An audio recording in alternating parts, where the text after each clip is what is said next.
Hello, everyone, and welcome back to another live stream watch along on the Dibbly-Dobbly podcast. The good news is that we're going to get some play. The rain has subsided at Edgbaston, and we're going to get some cricket. And we've got plenty of time to try and force a result in this match. And Australia need 281 to win, 174 runs required. Only takes one good partnership to break the back of the run chase. And for England, we will know how they will go about things. They'll go about things in their attacking manner, of course, under this new philosophy with Stokes as captain. It is shaping up to be an exciting last day ahead of us. A couple of big sessions, of course. Probably some of the factors that may come in today, maybe bad light may be a factor. Obviously, with the gloomy conditions, that could be a factor in terms of whether we continue or not in the match once it gets to the business end, of course. But that's not until then. Conditions look pretty good at the moment. There were some wet patches in the outfield that the umpires were a little bit concerned about, but those patches are all right. I think they're around about near the boundary. So those patches are going to be okay for the time being. Not ideal conditions in terms of the moisture on the surface, but the ground staff have done very well to try and get rid of that moisture, get rid of that off the surface. Going to be very hard for England in terms of the ball. It's going to get wet. And it's not ideal once that happens for a bowling side. So could definitely advantage Australia in this run chase. But this test match is shaping up to be an exciting test match, as we know. What happened in 2005 here at Edgbaston was a thrilling test match, of course. 2023 certainly living up to that expectation. And we're moments away from this game starting on day 5. But thanks everyone for joining us. Also, if you joined us for our stream before, thanks for joining us there. I hope you enjoyed watching some old episodes of the podcast. But we are back and we got some cricket, which is fantastic. And hopefully we have a very exciting conclusion to this test match. But let's hope the weather doesn't play a part and bad light. John, you say just hope it doesn't hoop around too much under the leaden skies. Yeah, John, well, Australia will be hoping it doesn't, but for England, the outfield will be a concern. If the ball gets wet, then it probably won't move around as much. So that's something, the advantage to Australia is to hit the ball to the boundary, because the areas of concern were about a few puddles on the boundary that were collecting water. So if the ball gets hit to that, then the ball will come soft. If the ball is wet, then it's very hard for swing. But the pitch is dry and abrasive and still as it was, as it has been throughout this whole test match. So definitely for Australia, they'll be hoping to hit the ball into the outfield, get it wet, and make sure they nullify that swing. But it's shaping up to be an exciting test match, that's for sure. Thanks, everyone, for joining us. And we're all in readiness for what should be an exciting finish to this first test of this Ashes series. And both teams will be nervous. Both teams will be excited at the same time. And both teams will be raring to go in order to get away with this game and get it started. So we've lost a bit of time today. We've lost overs, but there's still a lot of overs remaining. That's if the weather is good. That's not a certainty. Also, if the light is good, if it gets a little bit gloomy, the lights will have to come on, and if it's too much artificial light, then the umpires will have to take the players off because of the light is not good enough for play. So those are some of the factors that may come into it and may have a say in this test match. And let's hope that's not the case, but that is a possibility. We can't rule that out. That's Australia, 3 for 107. Usman Khawaja joined by night watchman Scott Boland. And he survived until the end of play yesterday. And he'll be looking to frustrate England with a good partnership here with Khawaja. That will certainly be the plan. But he's certainly done his job, Scott. But if he can score a few more runs, that'll be good with Usman in terms of Australia's point of view. Usman Khawaja looking laid back. He's in the dressing room, raring to go. And Travis Head could be an X factor today. It's set up perfectly for someone like him.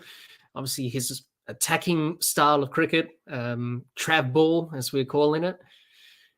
He's certainly done well, Travis Head. So certainly for him, he's definitely the X factor today. It only takes one good innings, one good partnership. Someone gets 50 plus, someone builds a partnership of over 50 to 100. Pretty much breaks the back of this run chase. And if Australia can do that, then the pressure will be slightly relieved. But I thought yesterday Australia started well in the run chase. It was a good partnership between Khawaja and Warner up front. Needed to go on a little bit, but that's just the way it is. But it got the team off to a good start in terms of the platform being set. And that's the main thing as we get ready for this run chase. Everyone on the edge of their seat, everyone tense. The umpires, Mario Erasmus and Nazan Razon, making their way out to the middle. Ben Stokes out there in the middle doing some bowling. A lot of talk about Ben Stokes and his knee. How many overs he will bowl, but he's out there in the middle doing some warm-ups. Moeen Ali the same, trying to get through that finger, trying to get through the pain. John says the 50-run lead I was hoping for seems a bit more important today.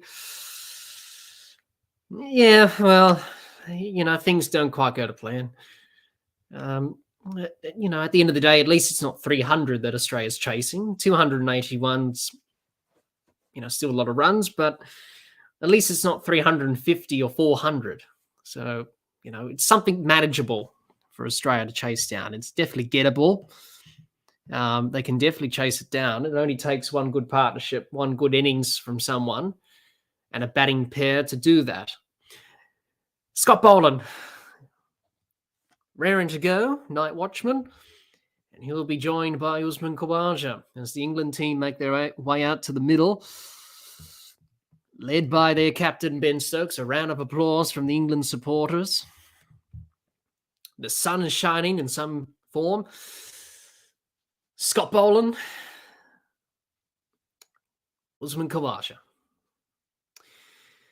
Still a little bit gloomy at Edgbaston. So the clouds have moved away. The rain that we had this morning has gone, but maybe there are some more showers on the horizon, probably. So let's hope that doesn't affect this match. So the bottom line is Australia need 174 to win. If they can get that below 100, the deficit required quickly, then they'll be feeling more confident. So as soon as they get it below 100, they'll be feeling very confident, Australia. Usman Khawaja will be the key, as he was in the first innings. He held the innings together. James Anderson will start first up. And Ben Stokes just saying a few words to him before he begins his first over of the day. He's bowled 7 overs, none for 32, so he's been expensive, Anderson. Stuart Broad, geeing the crowd up.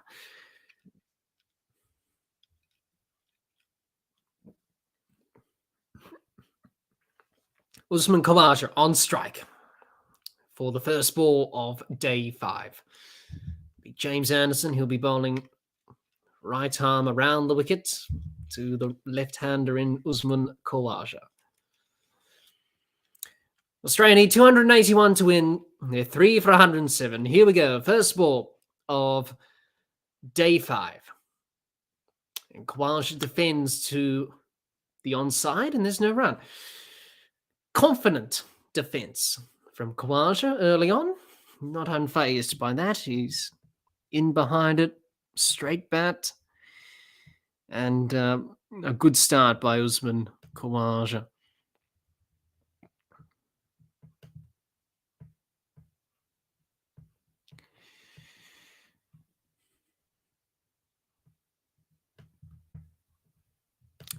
Anderson into Khawaja. This one left by Khawaja outside his off stump. Through to the keeper, no run. So a couple of dot balls to begin day 5 in this second session, after the first session was washed out due to the early rain.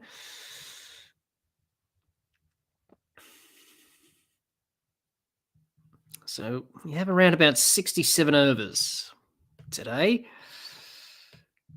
So that's plenty of time, but if the weather cooperates, that's another thing. Anderson into Khawaja. Khawaja defends this to cover. That's no run. Looking solid, Usman Khawaja, looking really good. He's faced 84 balls now, so he has definitely got in to these conditions. And very impressive first innings, 141 he made, 14 boundaries and 3 sixes in that 141, which lasted 321 balls. That was quite some marathon of an innings. Anderson to Khawaja. Khawaja works it through square leg, behind square on the leg side for a couple of runs. The first runs for Australia in the run chase. 172 required. So Australia chipping away early on. Couple of runs for Khawaja to get his innings away on day 2. Sorry, on day 5.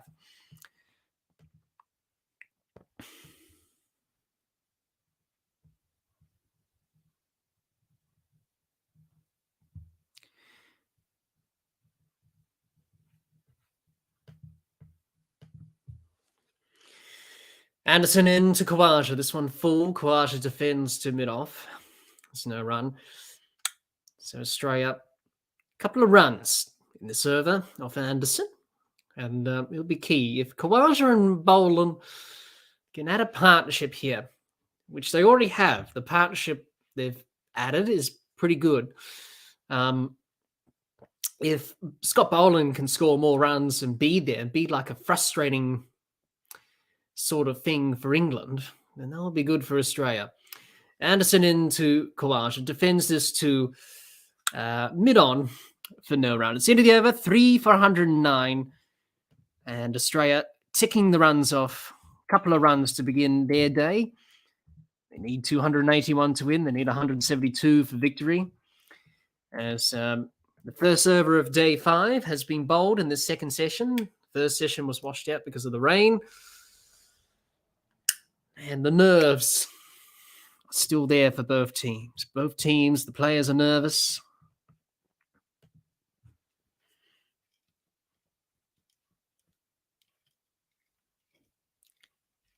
Stuart Broad to continue as he did yesterday.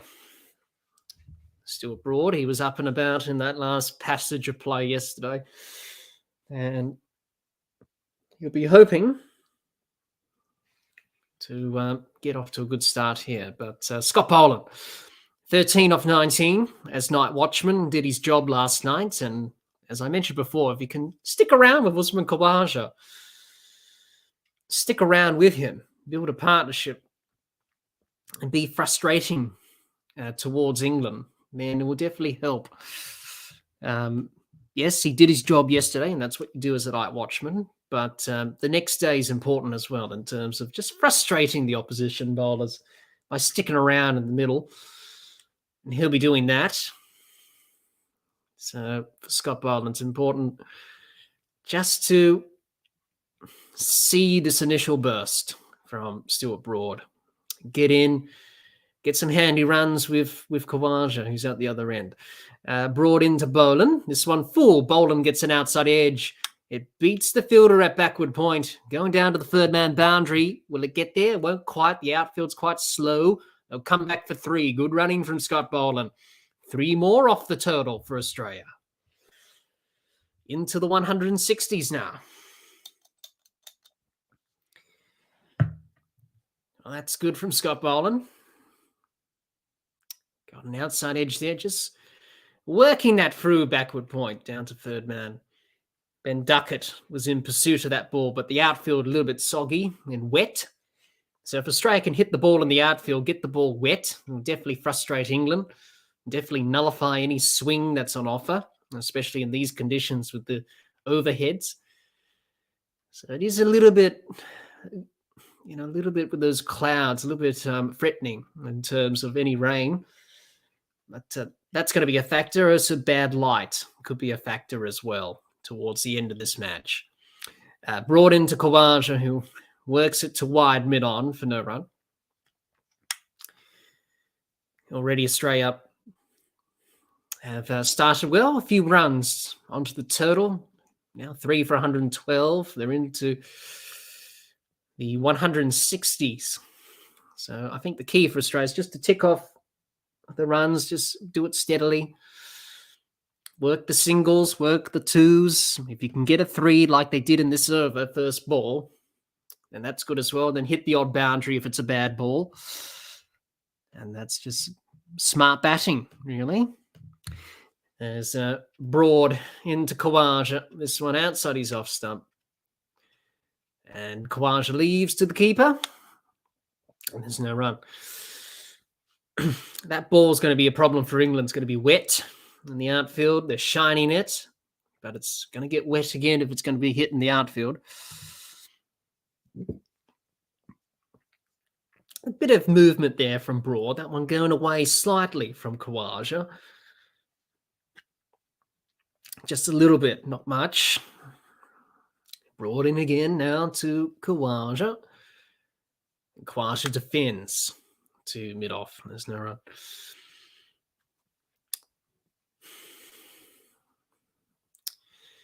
$281 required for Australia to win. 3 for 112. They started well with a good early partnership. Opening partnership between Khawaja and Warner was good. He added 61. The crowd are waiting on the edge of their seats. The crowd's pretty good at Edgbaston. Brought in to Khawaja. This one outside off stump again. Khawaja leaves to the keeper. There's no run. This one, Khawaja being watchful.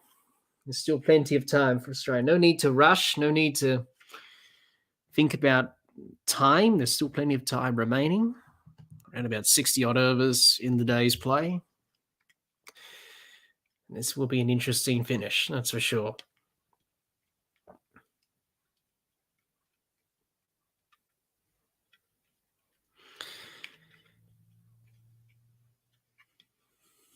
Brought in to Khawaja. This one again outside off stump. Khawaja leaves it again outside off stump. Through the keeper, no run. It's the end of the over. And Australia 2 overs in to this run chase, and already runs have been scored. Khawaja looking comfortable. Scott Boland got his first runs of the day as well. Let us know in the chat. What do you think is going to happen? Which way this match is going to go? But Australia 3 for 112, 32 overs have batted. The crowd on the edge of their seats. This is going to be an important session, of course. The Jimmy Anderson, the 40-year-old Jimmy Anderson continuing to Scott Boland. The field set for England. They've got very attacking field. They've got the slips. They've got the gully, backward point. They've got deep cover, deep, wide, long off, deep backward point. Give the single to Boland. Anderson in to Boland. This one an outside edge. Goes out to backward point from Boland. There's no run. It was full as well from Anderson, that delivery. But Scott Boland still doing his job. He's doing a good job here, Scott. It's important. Just rotate the strike. pick the singles off, pick up the twos and the threes, and hit the odd boundary if it's a bad ball. But still plenty of time for Australia to chase down these runs. There's no need to rush. Pitch is unchanged. It's still pretty much the same as it was in this test match.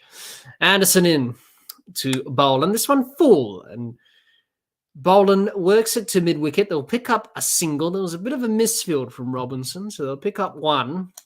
And Anderson won't be happy about that.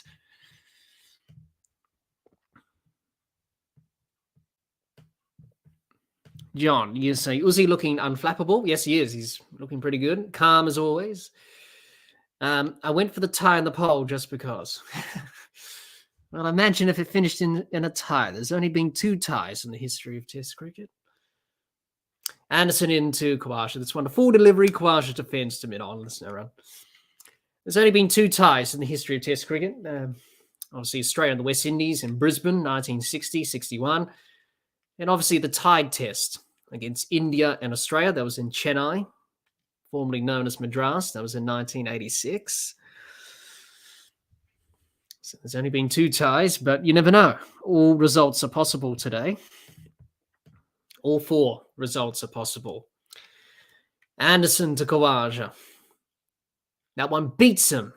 Past his outside edge. Khawaja went lunging forward. Playing a miss. There's no run.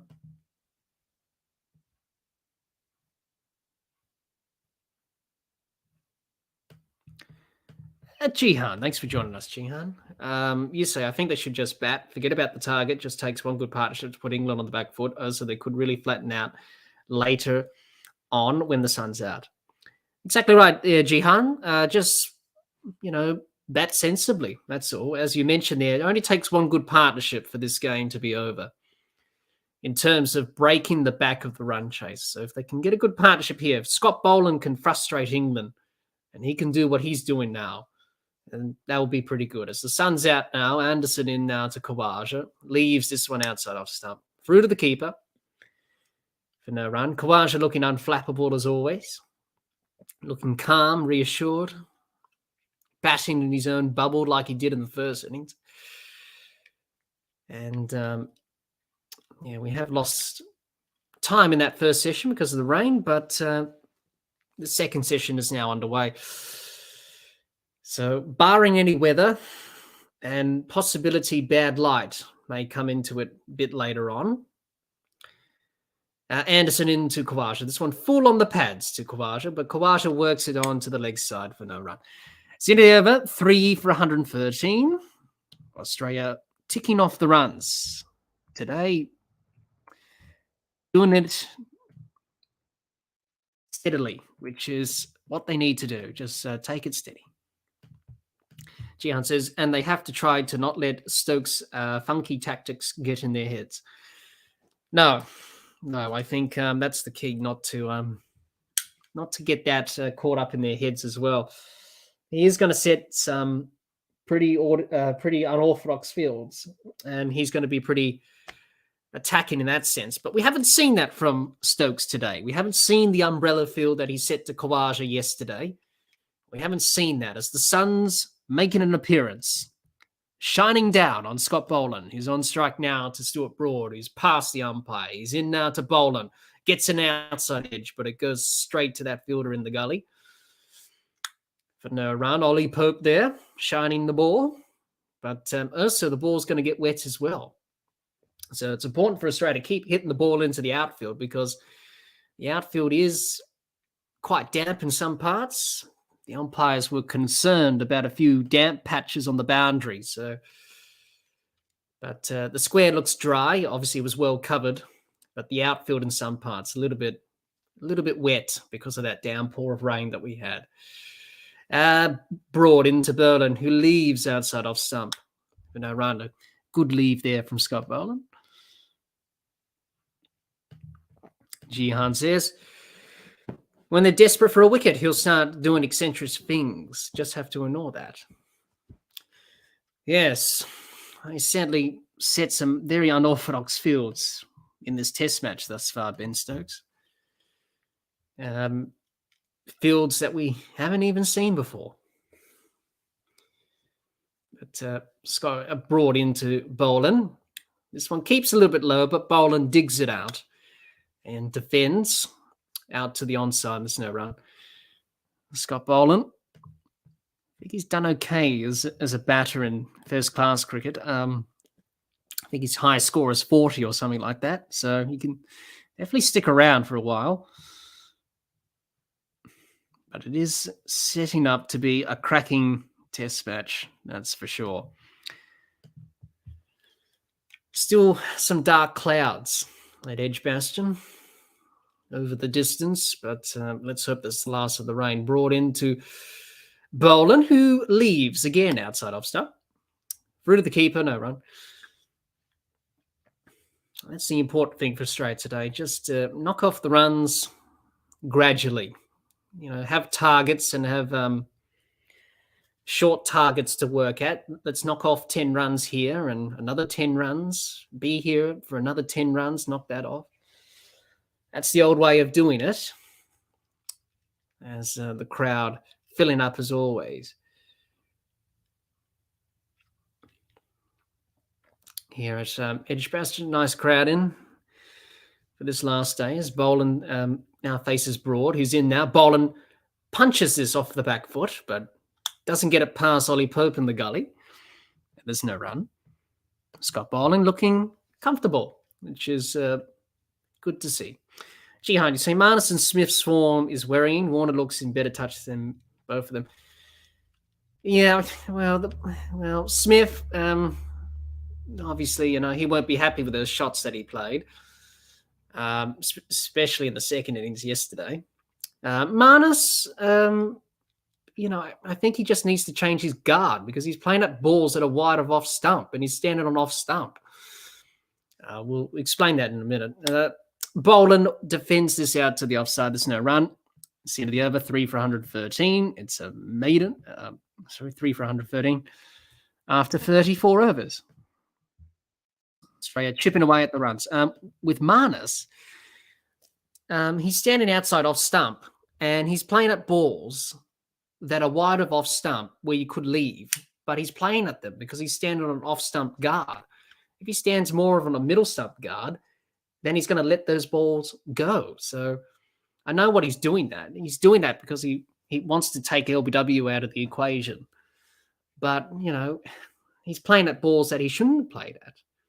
And he's done that twice now in 2 innings of this test match. So, just change the guard and probably do that. So, and with Steve Smith, well, Smith, he's Steve Smith, he's a problem solver. He'll definitely look at those dismissals as Anderson's in now to Khawaja. This one on his pads, and Khawaja works it to mid-wicket. No run. So, yeah, so, that happens, you just struggle a little bit, but, they're quality players. They'll find a way to get back, especially in the second test. Get back to their best, but they're, Marnus and Smith are problem solvers. They'll look at better. They'll definitely do that. But David Warner, he looked convincing yesterday. He looked sort of at his best. I wouldn't say fully at his best, but he played some good shots and, handled Stuart Broad okay as Anderson to Khawaja. Khawaja defends for no run. So, yeah, good signs for David Warner going forward for the next test. So, he looked pretty good yesterday. He'll be disappointed again. Another start, didn't convert it. Good partnership with Khawaja to set the tone. But for David Warner, I think that will definitely help his confidence. Anderson into Khawaja. This one full on the pads. Khawaja works it to mid-wicket. There's no run again. Ben Stokes clapping that delivery from Anderson. But Khawaja looking resolute. He's looking calm, collective. The Australian supporters in the crowd eagerly waiting for what's going to happen in this test match. The similarities with 2005 are quite noticeable, but let's hope it's on the right end for Australia. Anderson to Khawaja. This one full outside off stump. Khawaja drives to that fielder at wide mid off. There's no run. Gihan says, get it under 100. Head can come in and take the game away from them. That's what I'm hoping. Yep. He's definitely the X factor. Travis said he's definitely the key today. Look, if Australia, the first goal will be to get it under 100. That will give you lots of confidence if you under 100 to get. But it's all about batting sensibly, good partnerships. There's still plenty of times. Khawaja leaves this one outside off stump from Anderson. Through to the keeper, no run. Just bat sensibly. No need to rush. There's still plenty of time. There's like 60-odd overs remaining in the day. But, that's if weather and bad light doesn't play a part. That's a possibility today. The light could get a little bit dim. And, the umpires will have to deal with that. So it is going to be interesting. As Anderson into Khawaja. This one is a good lead from Khawaja. Passes outside. Passes off stump. Through to the keeper, no runs, end of the over. And Australia, they'll be definitely backing themselves to chase these runs down. And only takes one good partnership, as we mentioned. And that's pretty much the end of the run chase. You've pretty much broken the back. John says, yep, 3 out of the top 6 just aren't showing up. Yeah, they haven't really done their job in this test, but that's just the way cricket goes, I suppose. You're not guaranteed to score runs every innings. It is a test after all. Definitely they'll be hoping for more contributions in the next test. Smith, Warner, and Labuschagne. As Broad continues to bowl them. He's in now. This one short bowl and ducks underneath it. And goes through to the keeper in Bairstow. A lot of debate about Bairstow, whether or not he should be keeper or not. Scott Boland. Got out to the short ball in the first innings to Broad, where he just hit it straight to the fielder on the offside, bat pad on the offside. And this time around, there's no bat pads or anything like that. They're all behind the wicket. Broad into Boland. This one short. Boland works it around the corner, down to Moeen Elliott, long leg. He'll pick up a single. Boland moves on to 18. Another run down on the total for Australia to win. That one nicely tucked around the corner by Boland, got on top of the bounce and just rolled the wrists, which was nice, just to play it to ground. He's on 18. Usman Khawaja is looking pretty calm and collective, as always. So 2 slips for Broad to Khawaja now. He's in now to Khawaja. This one a short ball. Khawaja lets it go to the keeper. There's no run. Gihan says that was a really poor shot from Smith. Like a tail ender's dismissal. No footwork.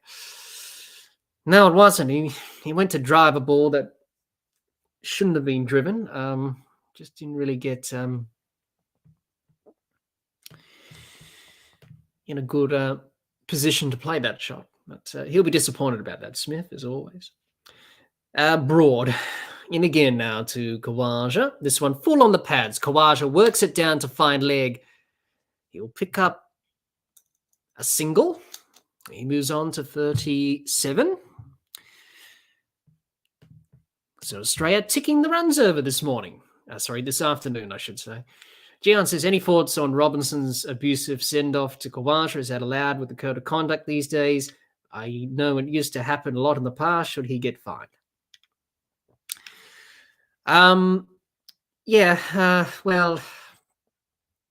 Yes, it is a part of the code of conduct. The ICC will have a look at that. The match referee will make his assessment after the test. So if he did violate some of the code of conduct, then he will get fined his match fee, as this one beats Boland past his outside edge. Through to the keeper. No run.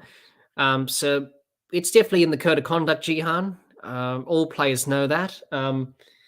If he, didn't violate anything in the code of conduct, then, he won't get fined and, we move on. But if he said something that was audible in terms of a profanity or something like that to Usman Khawaja, then he will be fined, because that's not acceptable. Yes, players can celebrate, but there is a line and there is, laws for that reason. And it's not a good look, especially to younger players at the lower levels, as Boland works his behind square on the leg side, down to fine leg for a single. And he's working the singles nicely, Scott Boland. Another single, another run onto the total for Australia. Another run off the target. So to answer your question there, Jihan, they'll look at it. I haven't heard anything that he will get fined, but, if the match referee thinks he violated something, the on-field umpires, did they hear anything as well? Then they'll definitely tell the match referee and they'll go through the proper channels. But, it's definitely under the code of conduct. And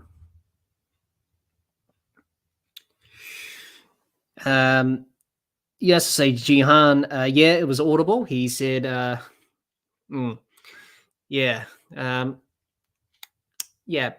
may look at that, but it's obviously, you're allowed to celebrate, but there is a line. And if you go past that line, then the consequences will be there.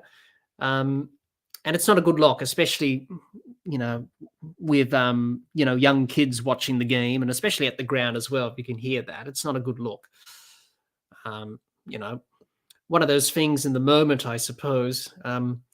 Usman Khawaja didn't really say anything about it. Alex Carey mentioned it as well, that nothing was said or heard or anything like that. So anyway, it's up to the match referee, who's Andy Pycroft.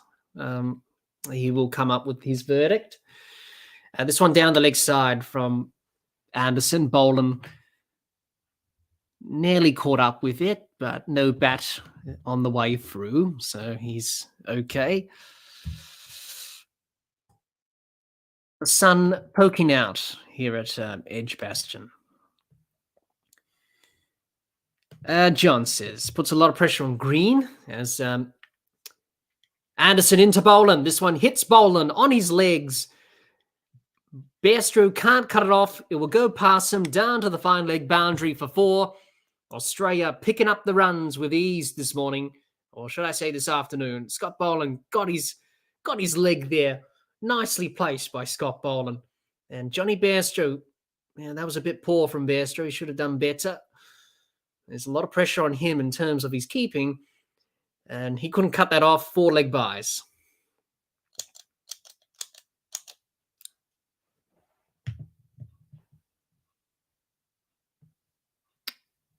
Back to your comment, John. You say puts a lot of pressure on Green, who is quite green, pun intended, to perform. Yeah, I suppose. This one full and straight onto Boland's pads. He works it out to the leg side for no run. But yeah, I think it's good to have that pressure on him, John. A young player. It's good to have that pressure and test yourself. He's more than capable, Cameron Green. We've seen him really develop over the last few months to a year. You also say John, fines are a joke anyway. He'll be appropriately convicted, and we'll move on. This one down the leg side again from Anderson to Boland. Bairstow appealing for a caught behind, but the umpire was unmoved. There's no run. Yeah, but we have a code of conduct for a reason. So, fines are irrelevant once you think about it, really, because, where does the money go to? Does it go to the ICC or does it go to your own cricket board? I heard Adam Collins and Jeff Lemon talk about that on The Final Word, about Shubman Gill, about him getting fined recently in the WTC final. Anderson in to Boland. This one cut outside off stump. Moeen Ali will cut it off on the boundary for a single to end the over. It's the end of the over, 3 for 121. Australia going about their business well this morning, or should I say this afternoon.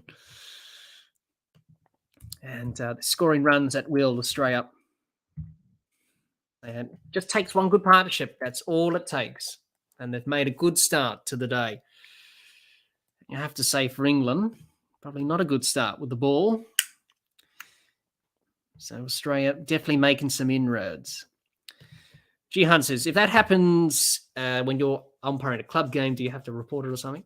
Yeah, Jihan, we do.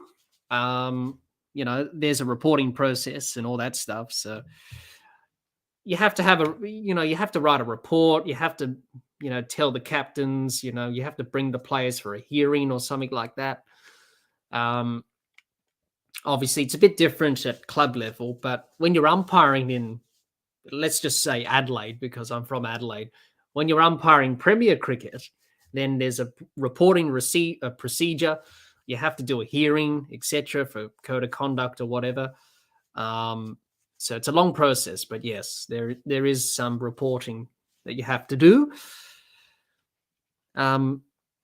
which you don't want to do as an umpire, but if you have to go down that route, you have to go down that route. So it's important to set an example to the players that things that you do on the field will have consequences, and you'll have to face up to the punishment.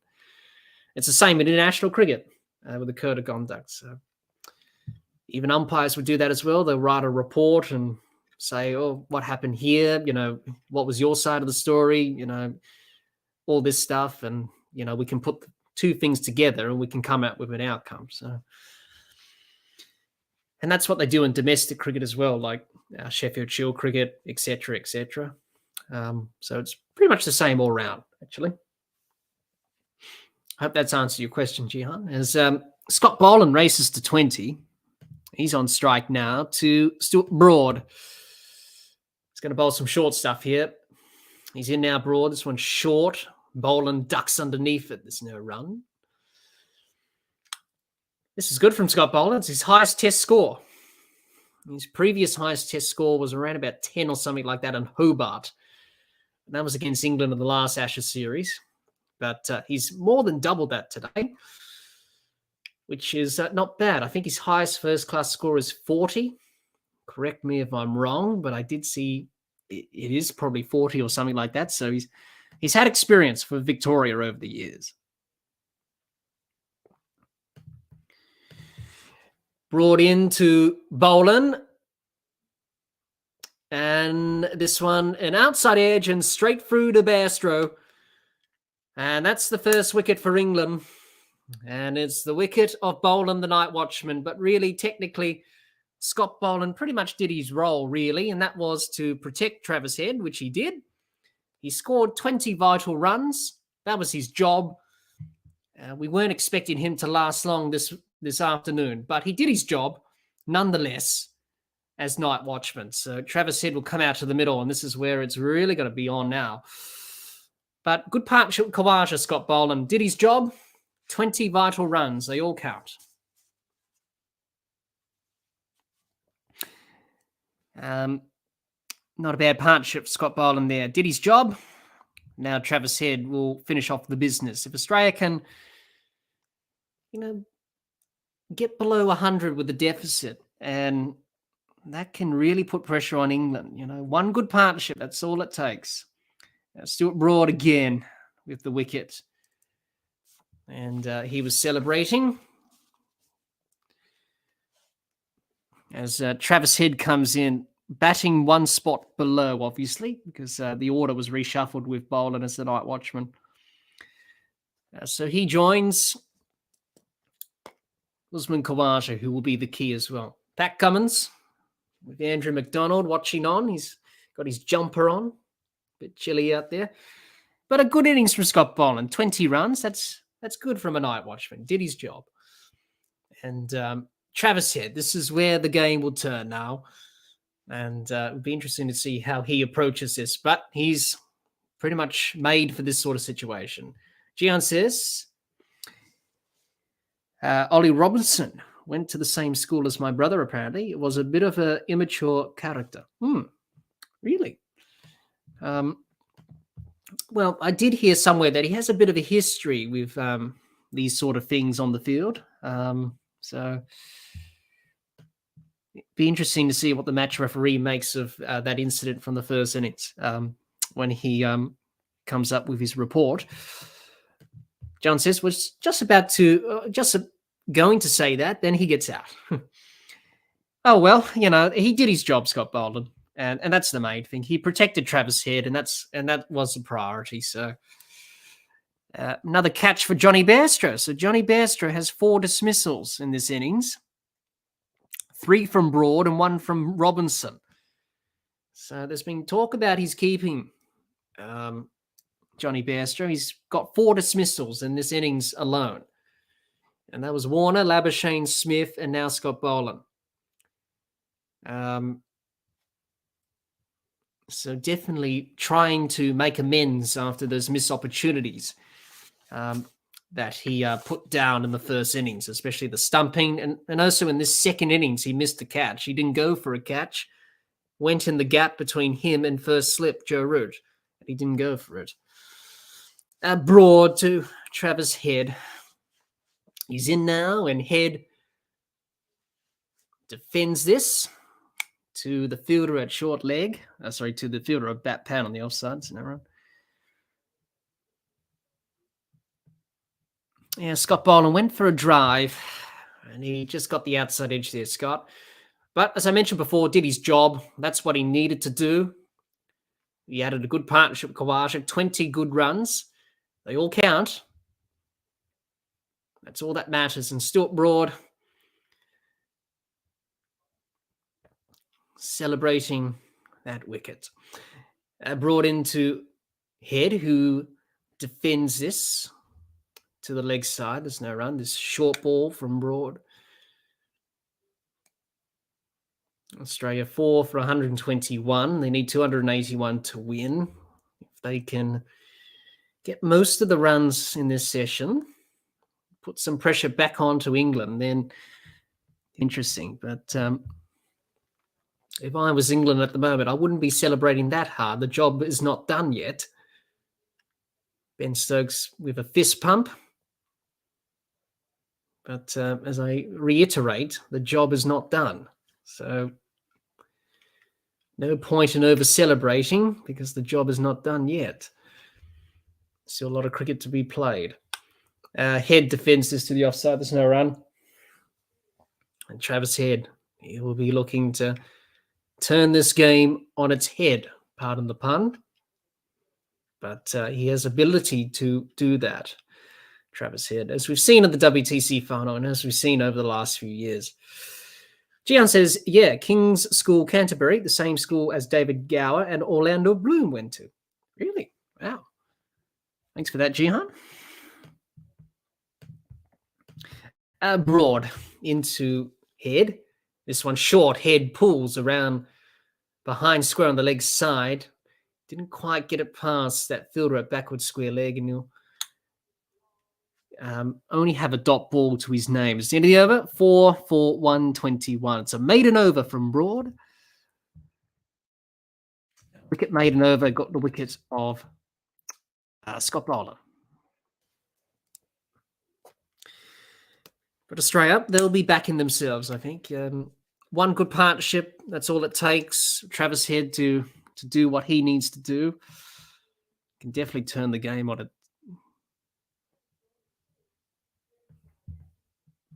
Can definitely turn the game on its head. Pardon the pun again. Ollie Robinson to replace Anderson.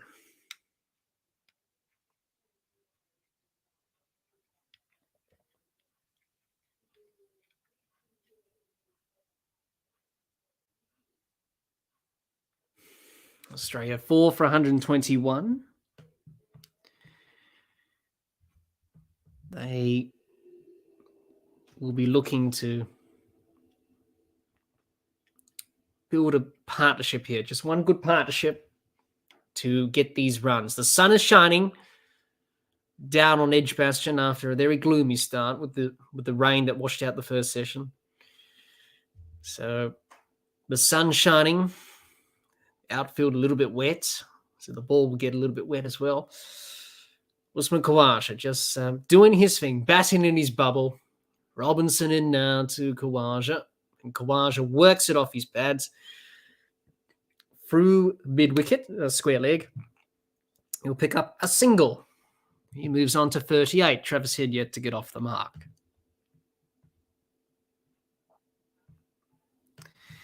Jihan says the tail should take some inspiration from Boland.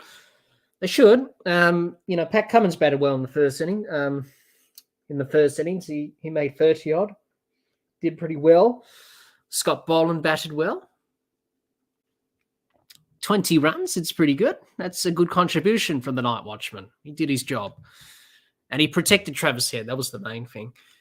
You have to say, Jihan, if they get 10 to 20 each, it helps. Yes, it does. Every run helps. Still game on. It hinges on this partnership. As Robinson's in now to Head. This one left alone by Head outside off stump for no run.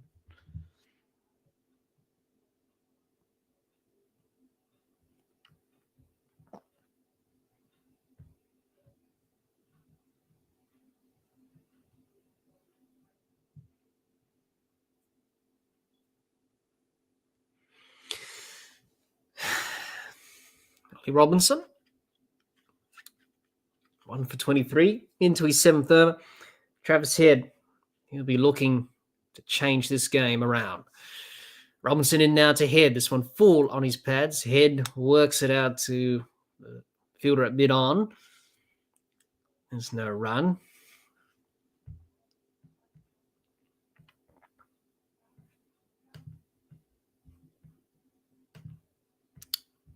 Travis Head. Let's have a look there. Made it back to his crease safely. Looking to get off the mark. Usman Khawaja wasn't really wanting to run that single. Robinson to Head. This one driven off the back foot from Head to the fielder at cover, and there's no run.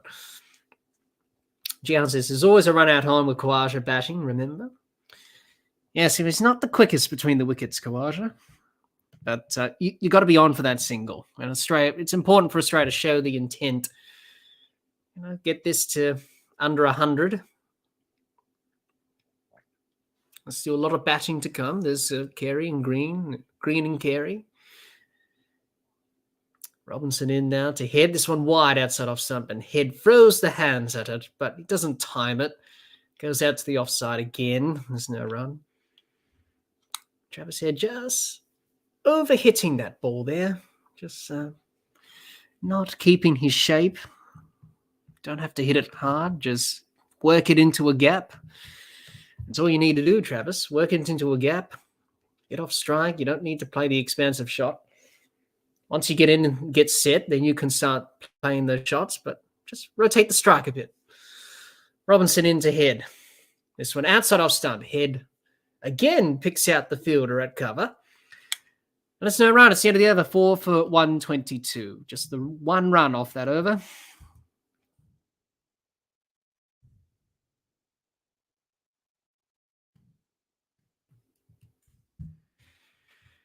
Travis Head made 50 in the first innings, which was crucial for Australia. And if he makes a 50 here, then Australia are definitely going to go on and win this match.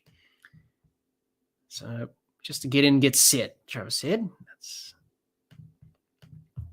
Jihan says, do you think Boland is leaking too many runs to play the next test? Stark could leak runs too, but they won't be able to charge at him. Could be handy cleaning up the tail too.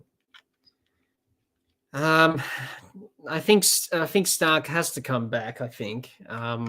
It will be tough on Scott Boland, but it will depend on Josh Hazlewood. If Josh Hazlewood's okay, then obviously it will be Cummins, Stark, and Hazelwood, obviously in Lyon. If Hazelwood's not fit, this one, Khawaja flirts at this outside, he's off stump, but he leaves at the last minute. There's no run. Depends on Hazelwood's fitness, Jiha. If Hazelwood's a bit sore and, from this test, and then Scott Boland will probably play at Lords. Mitchell Stark, yes, he's definitely that fast bowler who can definitely cause problems to the England batters, especially if the ball's swinging. Got that pace in the air as well. They did target Scott Boland, and we expected that. And they did. Obviously, Joe Root ramped him twice yesterday, lapped him twice yesterday. As Khawaja defends this, no run.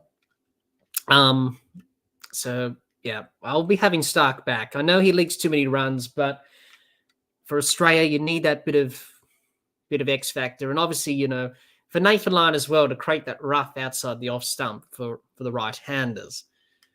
He's very useful, Stark. I know a lot of people have had their opinions about him. This one left outside off stump by Khawaja. There's no run. So it'll come down to that. He'll definitely be in for the next test, probably. A rotation, as it will be throughout this series. Jihan says, I would like to see Root trying to ramp Stark. Well, he tried to ramp or lap Pat Cummins' first ball yesterday. He played and missed a bit, of course. But, he may do it to Mitchell Stark. You never know. He's Joe Root. He's capable. Broad into Khawaja. This one on the pads. Khawaja works it behind square on the leg side for a single. Is it a run or a leg by? We'll have to wait and see what the umpire signals. But nonetheless, another single down for Australia. And another run down in the run chase. Ticking the runs off one by one. That's the important thing for Australia to do.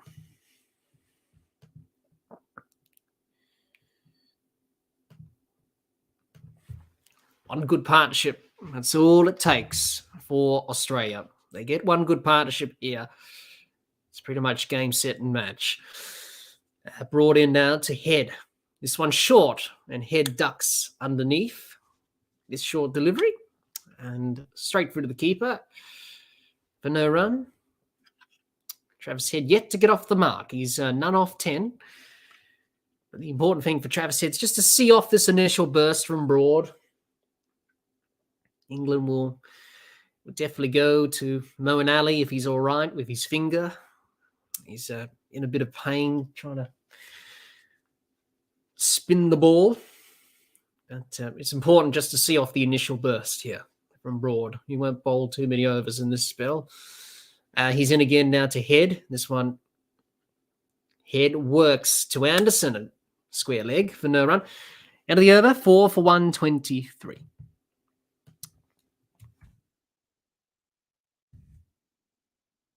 All for 123, Australia. In their second innings, they need 281 to win. And Scott Boland, Usman Khawaja got the first few runs of the morning, the afternoon.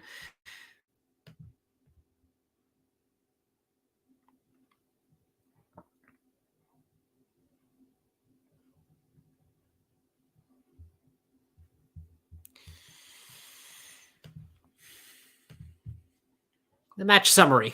Australia need 158 more runs to win.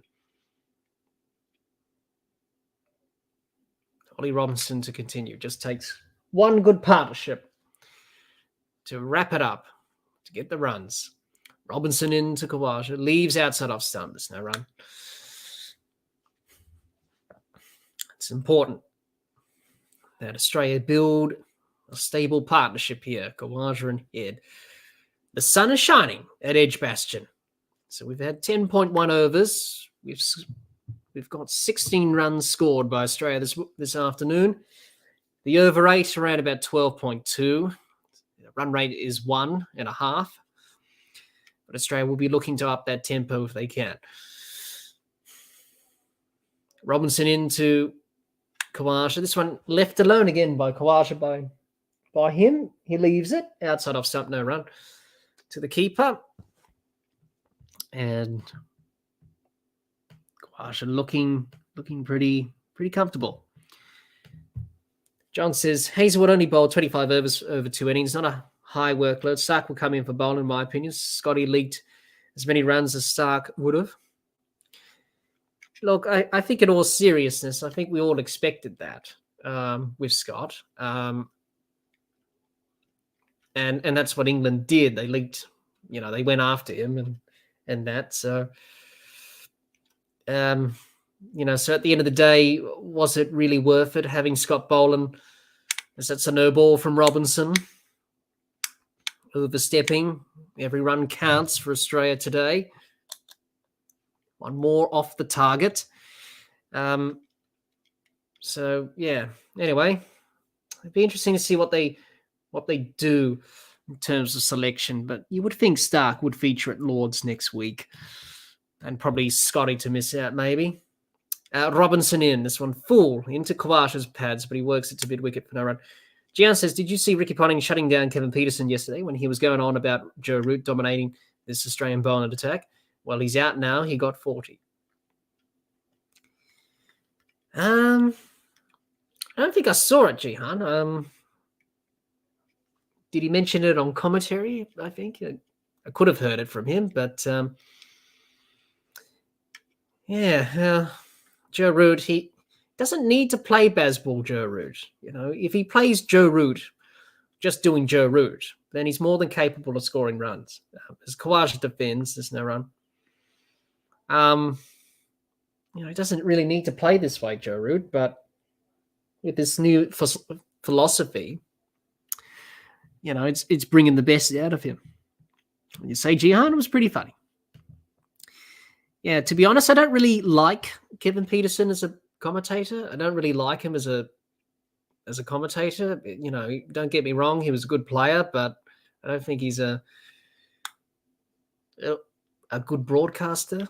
This one left alone again by Khawaja. Past his off stump. So run. That's just my opinion. I just don't really like his commentary, that's all. John says, listening to KP is just as painful. Good on you, Punter. Yeah, he was a good player, KP, but as a commentator, no. I don't really like to listen to his commentary, but that's just the way it is, isn't it? These days, former players become commentators and stuff like that. Learning the ropes. As Robinson's in now to Khawaja. And Khawaja gets an outside edge, but it trickles out to the offside for no run. One ball left. Ollie Robinson bowled a no ball in this over. They've bowled quite a few no balls in this match, England, across the 2 innings. So, no balls, leaking runs, especially today in a run chase like this.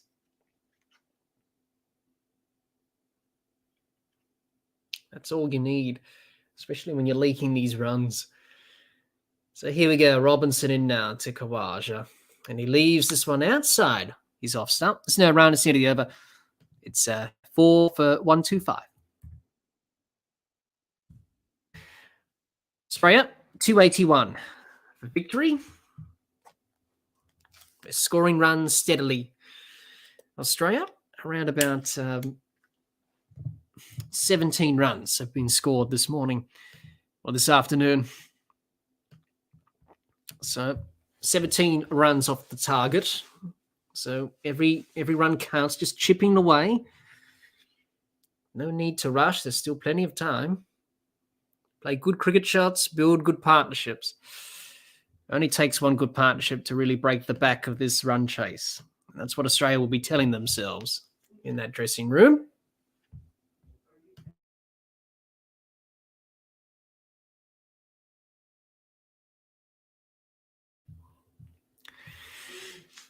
So here we go. Stuart Broad to Travis Head. He's on strike now. Head backs away, hits it straight back to Broad, and there's no run. He wanted to give himself room to access the offside.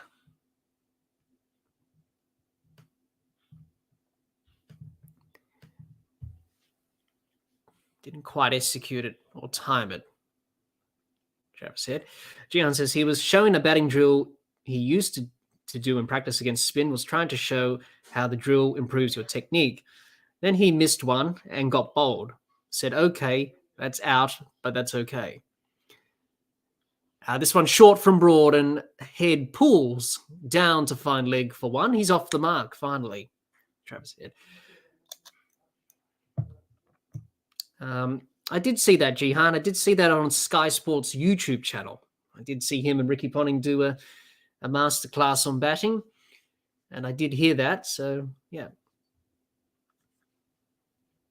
Yes, I say Jihan is such a clown. John says KP, a legend in his own mind. Yeah, he was a good player, very talented, very skilled, but, in other departments, such as commentary, probably not as good.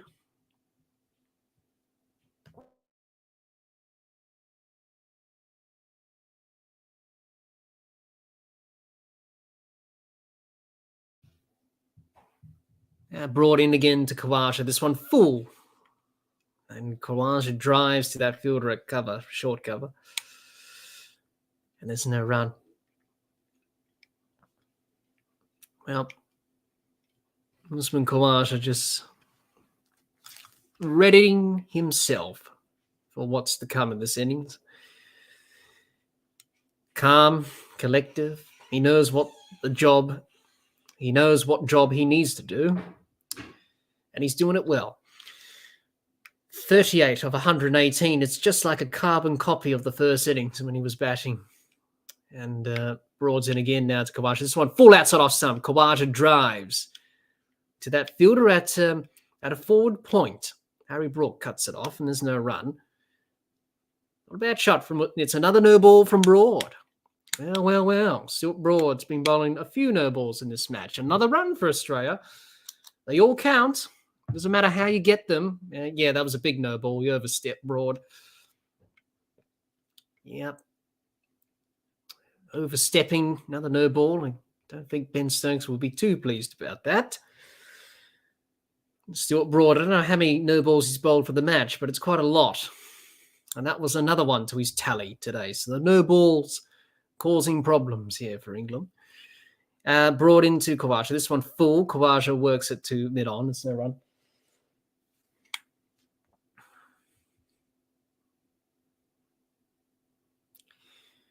The sun is out and shining down on Edgbaston after a very miserable start to the day. Australia 4 for 127. They need 281 to win. And they're just taking their time. That's all they're doing now, just taking their time.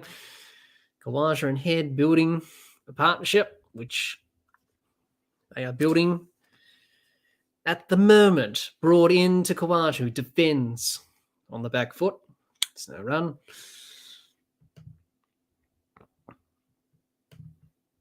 Jihan says, I don't know why Australia get bogged down sometimes. This never happens to England when the tail are batting. Yeah, well, we've seen a bit of that in this test match today from Australia, just getting bogged down sometimes, not rotating the strike. It's important they do that. As we have a look, 2005, Edgbaston, Australia, they needed 2 runs and they couldn't get those 2 runs in 2005. We just had a look at the scorecard from that famous match.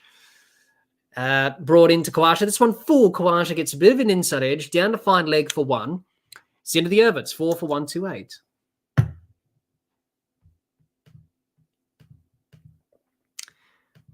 4 for 128 for Australia.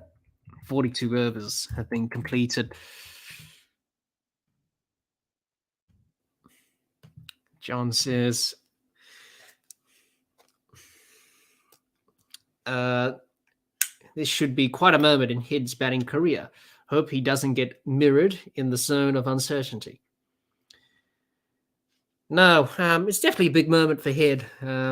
He's had quite a few big moments, Travis Head, in his career. The century he got at the Gabba in the last Ashes series was one. The century in the WTC final was another. As we have a look at that scorecard from 2005, the great Shane Warne, he was out hit wicket for 42, and Brett Lee was 43 not out. And then Kasparich, he made 20. And we all know what happened there. Richie Beno summed it up nicely in commentary on that occasion as Robinson's into Khawaja defends. There's no run. Jihan says, day 3, for example, Khawaja hit a 6 early, then got completely stuck. Scoreboard went nowhere. Well, Usman Khawaja knows what he needs to do here, and that's to bat throughout this innings again. And that's the right thing to go about it. He needs to be there, Khawaja. And he's doing a good job. As Robinson in to Khawaja. Khawaja uses his feet, gets down to the pitch of the ball, but he hits it to the fielder at mid-off and there's no run. Usman Khawaja, a lot being said about him and obviously Robinson, obviously. There was a smile from Khawaja there as he played that shot, played that ball. But really important for Australia just to rotate the strike, pick off the singles if you can't pick off the boundaries. That's the key. Hit it in the gaps if you can. Robinson in to Khawaja. Leaves this one outside his off-stump, Khawaja. Just came back in. It was a good leave in the end. That one just coming back in to Khawaja off the seam there from Robinson. But a good lead, good judgment from Khawaja. Left it on line, but also on length as well. Gian says, without all these Chalender runs, they only have 90 to win from here. Yes, it was a little bit frustrating yesterday watching that. And that's something that Australia need to plan going forward. I think as soon as the England tail come in, just bombard them with short balls and then bowl the odd full delivery as the follow-up ball. The tactics can be better to the tail. It was quite frustrating watching Jimmy Anderson reverse sweep Nathan Lyon, for example. So better plans in the next test for Australia. Robinson to Khawaja. Khawaja defends on the back foot. There's no run. Looking solid. Johnson's running was always Davies' strengths. Quick singles turn over the strike. I'd like to know what happened there. Yes, well, he is noted for that, David Warner. He is quite quick between the wickets, of course. In and out quickly in the crease. The crowd is a full house at Edgbaston, you would think. The crowd's watching intently. This one wide outside off stump. Khawaja leaves comfortably. It's no run. It's the end of the over. 4 for 1, 2 8. Another maiden. It's important for Australia. I feel like as soon as England bring on Moeen Ali, I think that's where Australia have to really go after England, especially when Moeen Ali comes into the attack.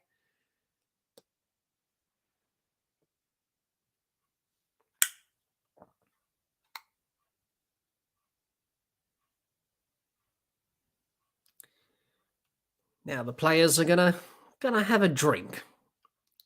So drinks on day 5. First drinks break of this last day.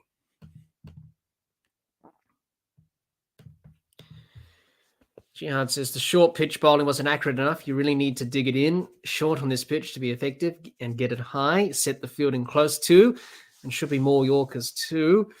Let's say Jihan, even against the top order, he has to say probably having to open with Khawaja.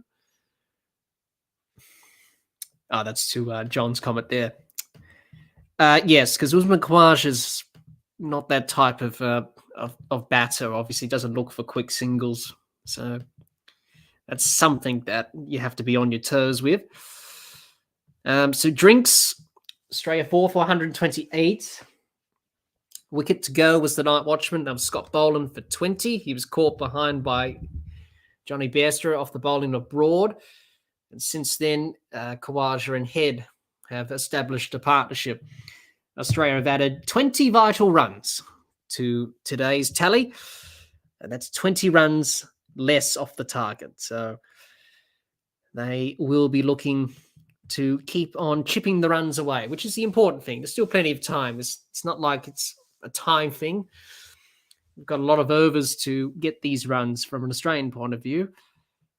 It's all about just doing the basics. That's what you need to do. But this test match does have a lot of similarities with Edgbaston from 2005. A lot of people will be making those comparisons. Very similar in the numbers, and especially with the target that Australia have to chase today, very similar indeed to what it was in 2005. But anyway, 2005 Edgbaston was a different game to this one in 2023, but we shall see what happens. 13 overs done today in the second session, 20 runs. So Australia ticking the runs off slowly but truly. And that's what they need to do. Just bat sensibly. One good partnership here, and that's what you'll be thinking in the Australian camp. Gian says they need to knock down Fortress Edgbaston again to win the series. Don't think they can come back from a loss today. Well, they need 153 more runs, Australia. And they'll be looking to tick off those runs one by one. It doesn't matter how you do it, at least they're runs in the book. England have bowled well. You could say that could have bowled better at the start, maybe to Scott Boland early on. But they've bowled reasonable lines and lengths, and they've kept it tight at times. And for Australia, it's all about that one good shot to get you away, get the momentum going. Travis Head can hit a few boundaries, and then we'll be laughing. But I feel like if they get through this initial burst, get through Broad, get through Robinson, Anderson's already off. Stokes may come into the attack. Moeen Ali coming into the attack. He hasn't been... he's got that finger blister. And that's... I feel like if Australia can target him in terms of the runs, then they'll just get some momentum here. Brought into Head, this one. Down the leg side, Head works it down to fine leg for 4. Out of the reach of Johnny Bairstow. And it'll be 4 runs. Travis Head, that's the boundary he needed. The first boundary for Australia. And first boundary for Travis Head. Got a bit of an edge on that one. And Bairstow, he wasn't catching that. That was well wide of him. Down the leg side. Travis Head just got enough on it to beat Bairstow. Not convincing from Head, but nonetheless, 4 runs. And those go into the scorebook. It's 149 now for Australia. They get it below 150. Brought into Head. This one a short ball. Head ducks underneath it. There's no run. G. Hunt says 2005, it was all the tail that got the runs. Michael Clark got a few, but mainly Warren, Lee, and Casper. Yes, they did. Yes, they did. And Brett Lee was absolute distraught. That famous photo with him and Freddie consoling him after that famous match at Edgbaston in 2005. Broad in again to Head. This one short outside off stump. Head hits it straight to Ollie Robinson on the offside. It's now run. We've got around about 53 overs remaining in the day's play. Not sure how many overs we'll actually get in. Depends on a whole heap of things.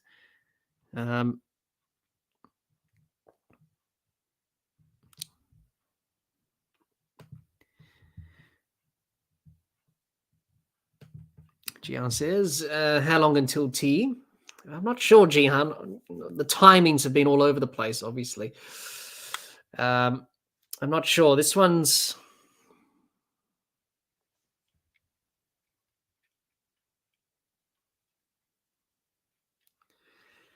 I'm not sure, Jihan. Well, obviously, the times are mixed up, obviously. So I think a few more overs in this session, I think another hour, maybe half an hour or something, maybe a few more minutes. I'm not sure. I'll try and chase it up.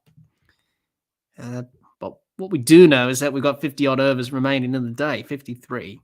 So there's still plenty of time. As Broad's into head, this one short, head pulls straight to Stokes at square leg for no run. If he didn't cut that off, that would have been 4. Jihan says, I have to get up in 7 hours. Not sure whether to go to bed yet. I hate wasting time staying up in these scenarios if Australia end up losing. Yeah, that's the thing. That's always the balancing act. But have confidence, Jihan. You know, if you're an Australian supporter, have confidence. You know, it only takes one good partnership. That's what you hope. As Broad into head, works it around the corner down the leg side, down to fine leg for 1. It's the end of the over. It's 4 for 133. So Australia ticking off the runs. All they need to do, just keep ticking the runs off, crossing them off, building targets. You know, let's knock off 10 runs here off this total. Let's get up to, let's get up to 143. So another 10 runs. Let's get to that. Let's get to 153, so on. So do it in 10s. That's the old way of doing it. Do it in short increments. That's the key. Moeen Ali, this is the moment, I think, for Australia. They've got to go after Moeen Ali. He is under some pressure. He's bowled 7 overs, none for 24. That's okay. But that finger is a bit of an issue for Moeen. Jihan says, can't believe that's the first boundary of the day. We need more boundary 4s. I think they will now with Moeen Ali, Jihan, because he's into the attack. For the first time today. Now, Ben Stokes, he did this in Australia's first innings he did it in the second innings. He's got a fielder directly behind the umpire. He's at a very straight position there, that long off. Ali in to head. This one a poor delivery and head smacks him to the deep mid-wicket boundary for 4. That's the second boundary of the innings for Australia. That's the second boundary of the day, I should say. So Jihan, I think Travis Head read your message loud and clear because he just dispatched that poor ball from Moeen Ali. That was a terrible delivery from Ali. It's a short and it was always going to be punished, and it was. And good thing that Travis Head was able to punish that bad ball. Ali in to head. This one outside off stump, short outside off stump. Duckett does well to cut it off at deep cover. He'll come around and cut it off for 2. And already Australia upping the tempo against Moeen Ali. This is where they're going to target England. This is where they're going to put the pressure on. They've started well in this over. Already 6 runs off it, a 4 and a 2. That's good. Good stuff from Travis Head. He's up in the tempo. Ali in to head. This one past Joe Root at first slip. It races down to the third man boundary. I think Stuart Broad, he's done well to reel it in, but I think he touched the rope. I think we have to check that. Then we're going to go upstairs. I think Broad touched the rope as he collected the ball. Did he, or he did okay? Let's have a look. Ooh. Did he get rid of the ball? Oh, that's a tight one. Jihan says, nice long hop from Moeen Ali. Yeah, it was a poor delivery. Too short there from Ali. And I think this is going to be, yes, it is, 4 runs.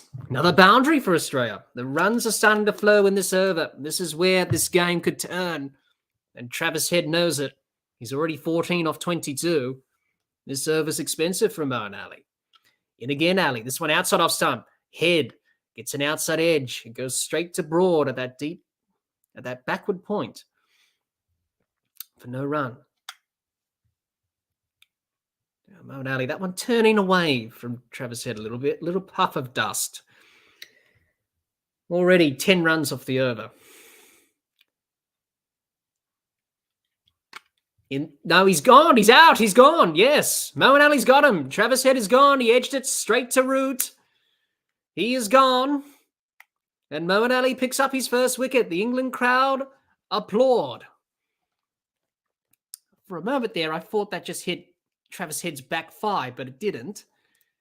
For a moment there, from what I looked at. But no, it came off the bat. It came off the gloves of Bairstow, and then he caught it, Joe Root.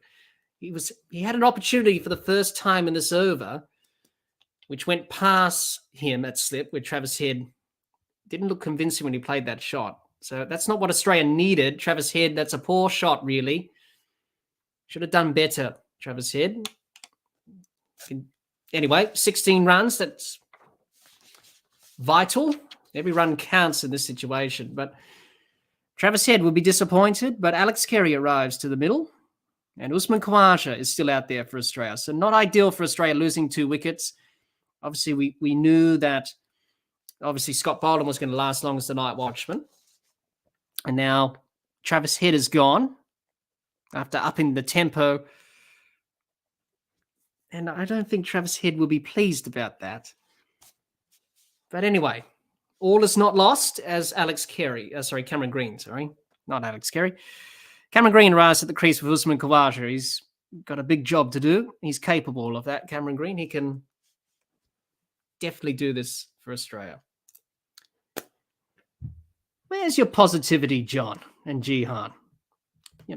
Yeah, okay, not ideal. Yeah, it lost 2 wickets, but, you can never say never, but let's hope the rain and the light comes. I was hoping that the rain was going to take majority of the day out. Obviously, the weather gods have other thoughts in their mind. Travis Head gone for 16, really. You shouldn't be really getting out to that, really, Travis Head. We have to be overcritical.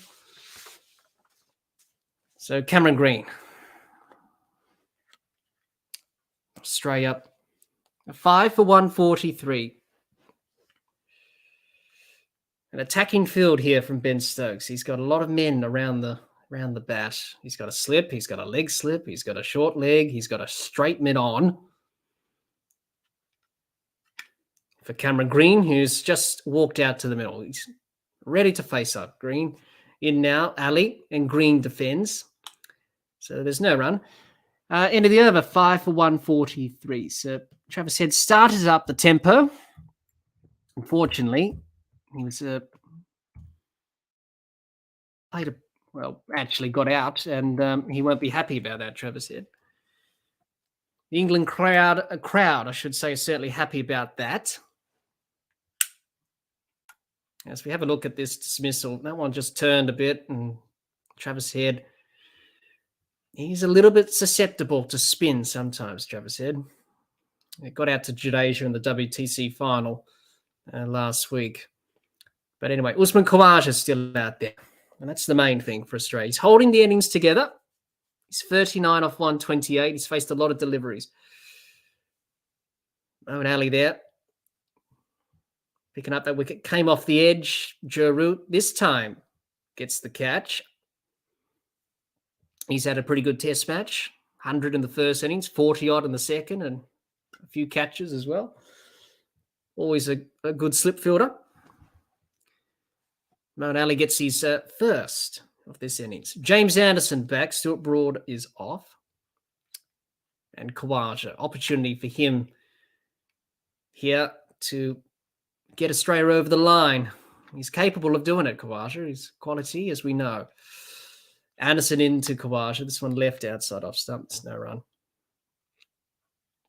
Jimmy Anderson. Not quite at his best in this test match. None for 36 in this innings here. Travis Head just on the back foot, just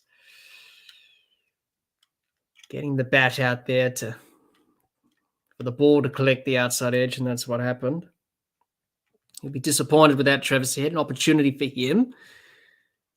And he feels like he's probably wasted that opportunity. Anyway, we move on. Anderson to Khawaja. This one outside off stump. Khawaja drives through point. He'll pick up a single. He moves to 40. Australia 5 for 144. 36 run has been scored. Need 281 to win. Ben Stokes. He'll probably have a bowl sometime in this innings.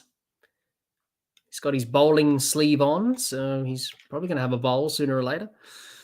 Cameron Green, opportunity for him to stand up and, get Australia over the line if he can. Perfect opportunity for him as a young player to really become of age in this innings here now. As Ben Stokes marshals the troops.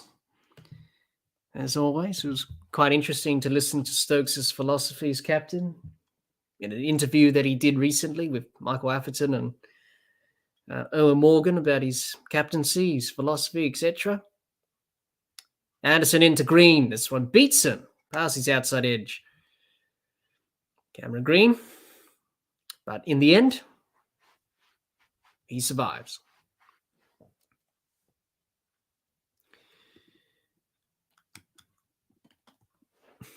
Just have a look at this again. That one just doing a little bit of movement there. From Anderson. Cameron Green just fishing at the ball there. Doesn't need to do that, Green. Can just leave it. That one's better. Got in behind that one this time. Solid defense. Down to mid-off. Anderson, none for 37. The crowd riding every moment of this test match. Every ball, every over.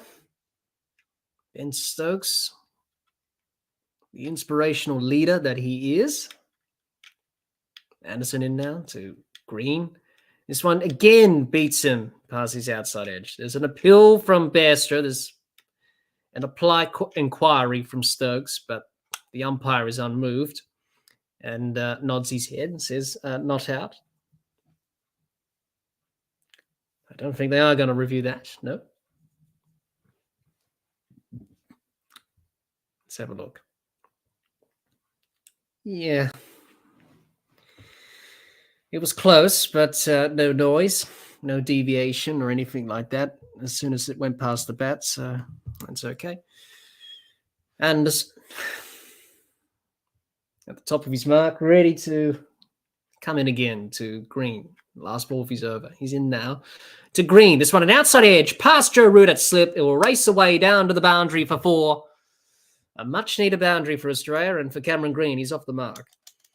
It's the end of the over. It's 5 for 148. So, handy boundary for the Australians. Not convincing from Green, but he'll take that out off the outside edge, as you do. Every run counts. Keep plugging away.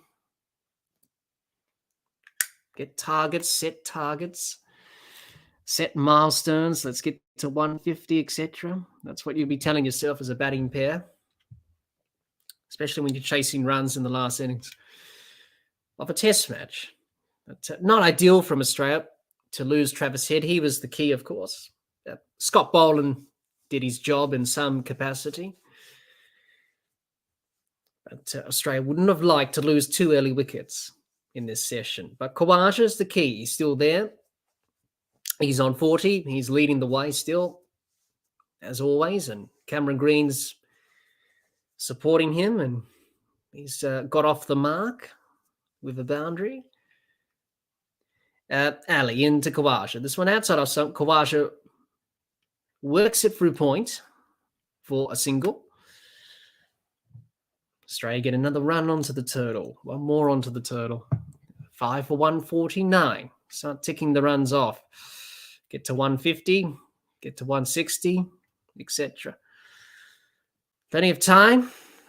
Keep cool. cool head, be calm, don't panic. There will be opportunities to score if you can find them. Ali in again to Green, who defends on the front foot. Sarah. Cameron Green walks away to square leg just to clear his head, clear his thoughts, as he gets ready to take strike again. A few taps of the bat onto the pitch. Ali in now to Green, and he defends on the front foot for no run. Solid defence there from Green. Well, Ben Stokes, he's got the field in attacking positions, as always, as we expect from Stokes. Quite some unusual field settings, which have seemed to be effective at times in this test match. As Ali's in now to Green, he defends again, this on to the leg side this time. So run, walks away to square leg.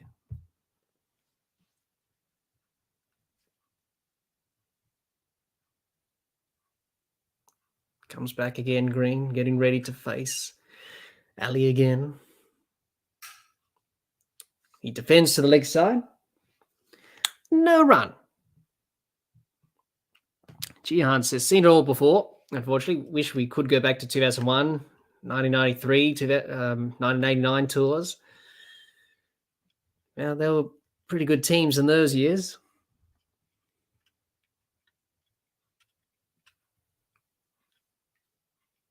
And Ali defends. Sorry, Green defends. Back down the pitch, so run. That's the end of the over, 5 for 149.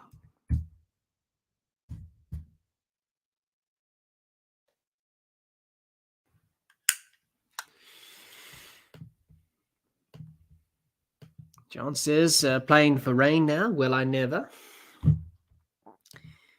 Well, the first session was lost, so that was lost this morning with that rain. But there is some showers forecast for this afternoon, a little bit coming in, coming out, I suppose. We've got 50 overs remaining in this test match, as Jimmy Anderson continues. So we've got 50 minimum overs remaining. And then the last hour will commence, where 15 overs have to be bowled in that last hour. Once we get to the end of this day's play. Anderson into Khawaja. Khawaja hits it straight to Pope at mid-wicket for no run. Jihan says, I imagine if this was England, they'll be scoring at 5 and over, not worrying about losing wickets. Well, that's the thing, I think, both teams are playing different styles. Australia are not England. They're not playing Bazball. They're playing the Australian, their brand. England are playing their brand. So, it's very important not to try and be someone that you're not. And for Australia, it's not being England. They're not England. They're not playing Bazball. The only team who can do that is England. As Khawaja's defence, the offside, there's no run. So it's all about just doing your own thing. And that's what Australia need to do in this series. They know they don't want to play England style. They've made that very clear. You could say a little bit shell-shocked, probably, on that first day. Maybe a little bit too defensive from Pat Cummins, keeping the field out. They need to change the tactics around as well, Australia, in terms of how they approach it. You shouldn't be surprised if someone comes at you down the pitch, which you're so used to in T20 cricket. You know England are going to do that, so adjust to it. Be flexible, as Khawaja works a single. And he moves on to 41. So Australia definitely need a bit of a rethink going into Lords in terms of the tactical side to England's batters. Better field placements and just be a bit more initiative. Be more innovative. Take a leaf out of Ben Stokes' book. You don't have to be crazy like Ben Stokes, of course, but, just get a little bit creative with the fields at times, I think. I think Australia are just a little bit too rigid They want to stick to one particular thing and they think that's going to work, but you have to adapt. You have to change. You can't just be stubborn. And I think Australia have been sort of like that in this test match. As Green drives to mid-off, there's no run. Gian says, we need a Justin Langer, Gilchrist and Hobart type partnership right now. Yes. Australia 5 for 150. Get another 50 runs. They get to 200. There's around about 50 overs remaining. So it's like a one-day match really now. Remaining minimum required overs today. Anderson to Green, who leaves outside off stump. Through to the keeper, no run. Stephen, welcome. You say, what do you think of Cummins' captaincy? But Australia didn't do our own thing. You could see Smith several times in that first innings giving indications. He disagreed with setting the field back. Yeah,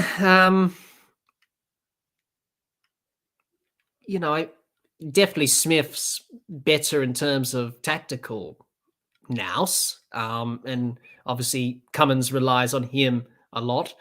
Anderson to Green. This one keeps low. Green digs it out. And there's no run. It's of the over 5 for 150. Obviously Anderson, not Anderson, Cummins, he does take advice from Smith sometimes, and obviously he's the captain, so he makes the final call. So he wanted the field out and that, and obviously Smith didn't probably disagree. Obviously did disagree with that. He wasn't happy. So I feel like Australia, they need to be creative. They need to try different things. You need to adapt. You need to adapt to what England are doing.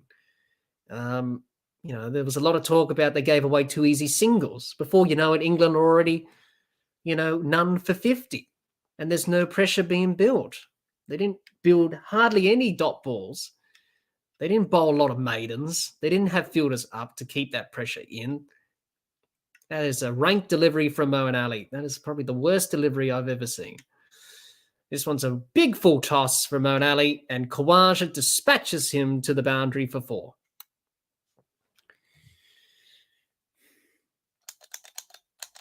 Yeah, not a great delivery from Moeen Ali there. I think for Australia, I think for the management, I think you need to be flexible. You need to be adaptable. You can't just be stubborn and stick to one thing. England are playing a different brand of cricket. You need to try and combat that with different field settings, different mentality, different everything. And I don't think they were quite flexible with that. They were quite one-dimensional. That's what Kumar Sangakkara said on the commentary yesterday. He said Australia were a little bit too one-dimensional. They didn't try things. Look at Ben Stokes. What has he done in this test match? He's tried different things. He's set different fields. Look what happened there. Look at the result. Australia just missed a trick there on day one. And they need to change things quickly in this series, because it's going to be the same result next week at Lord's again on Wednesday. It's probably going to be the same outcome. So you need to be adaptable. You need to be flexible in terms of the plans.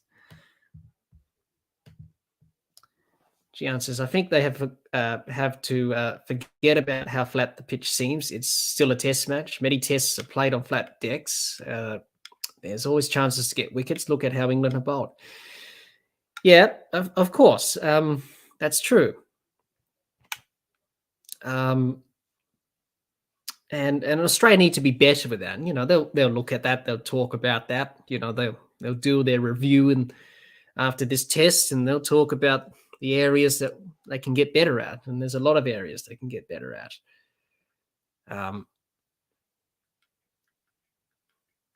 And that's what they need to ask themselves going forward.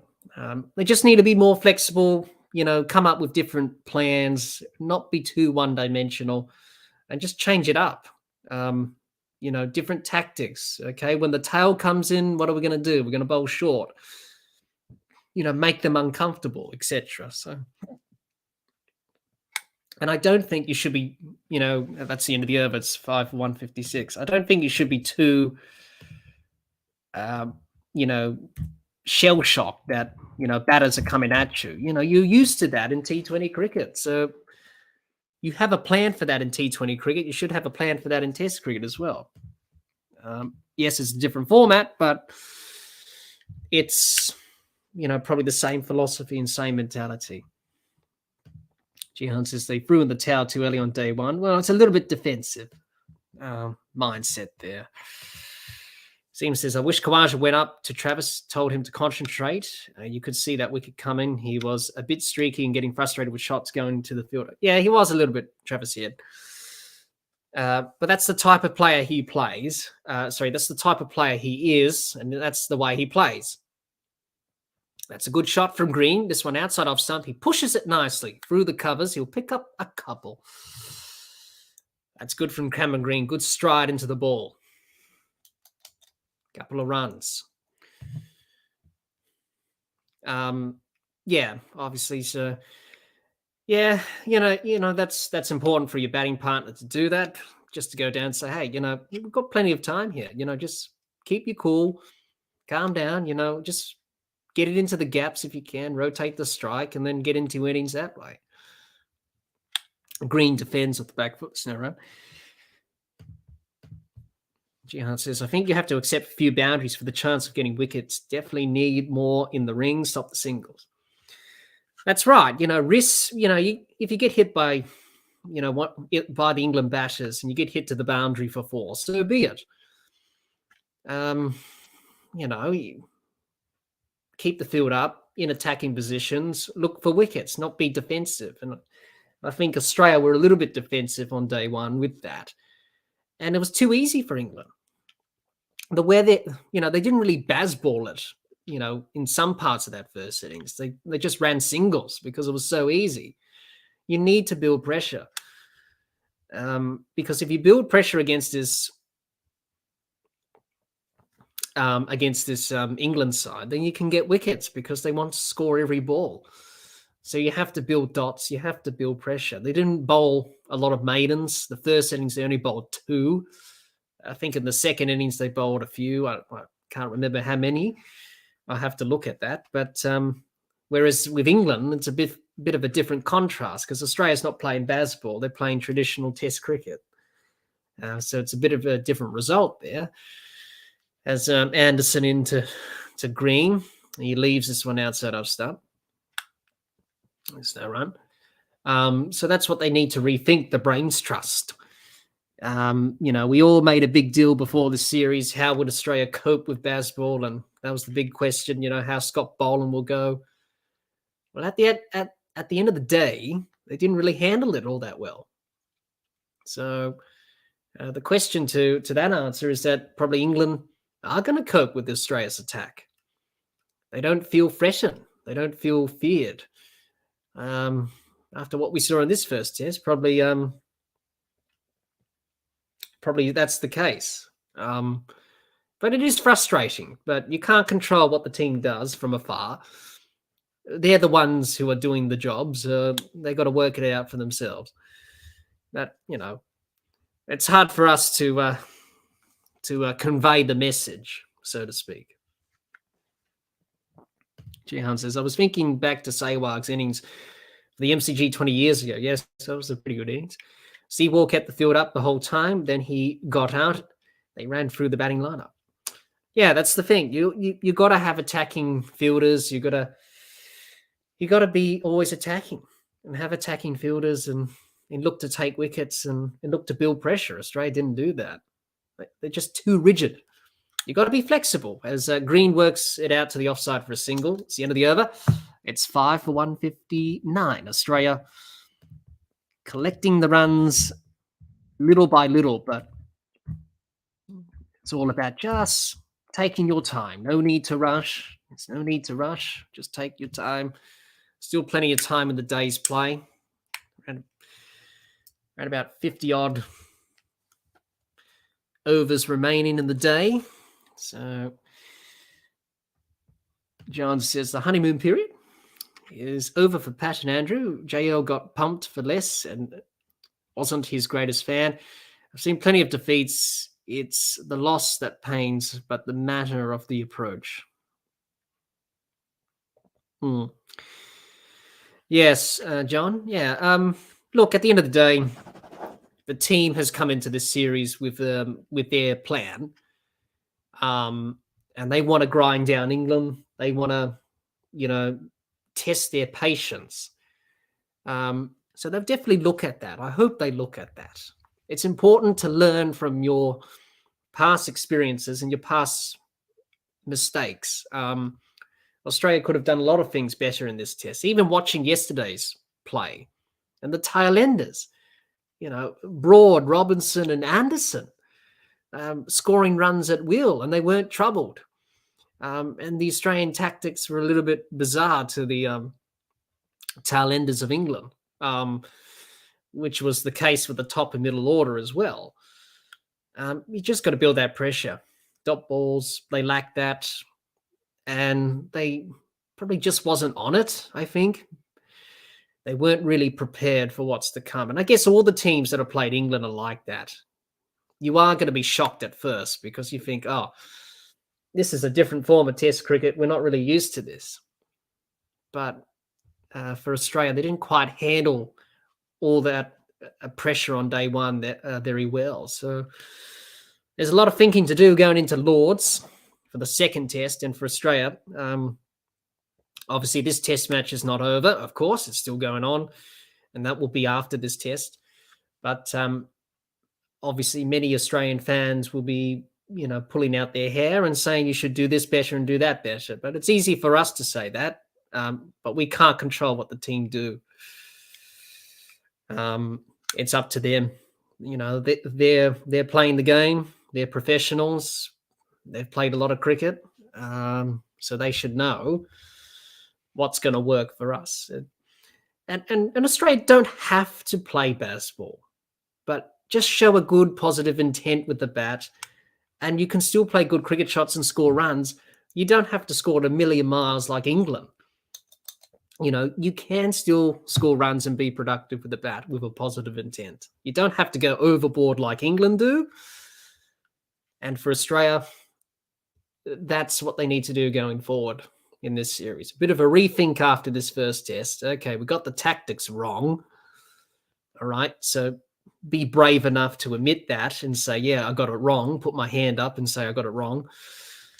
Pat will have to do that as captain, of course, because he's captain. And you got to do that and say, yeah, I got that wrong. We probably got it wrong. We should, have a bit of a rethink in terms of the tactics. That's the end of the over, 5 for 161.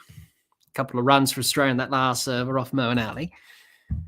The runs keep ticking down for Australia. But, it was frustrating at times in this test match watching England. And watching Australia, how they approached it. It was very frustrating. But they're the team, and they're doing what they're doing. Stephen says, okay, after Green gets out, then it's bedtime. Alex Carey looks relaxed. He's sort of snoozing off a little bit there, Kez. It's good to see him doing well. He kept well in this test match, Alex Carey. Speaking about one positive, Alex Carey kept well in this test match, which was nice. Nice to see that. Yes, to say, Stephen, wouldn't surprise me if Pat rests the next game or the third test. Well, they'll definitely want him to play all 5. But captaincy does take a lot out of you, especially as a bowling captain. It takes a lot out of you. So I think for Pat, he'll reassess after this test. He's still an inexperienced captain, Pat.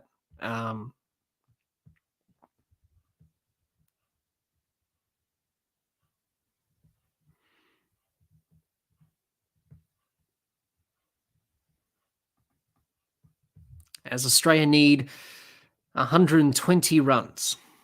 There's 40 6 overs after this remaining, or 45, I should say, in the day's play. This one, a full delivery from Anderson, way outside off stump. Khawaja leaves it. It's no run. So Khawaja doing his job. He's faced 142 balls. He's pretty much outscored himself. He scored 141 in the first innings. So in terms of balls faced in the second innings, it's 142.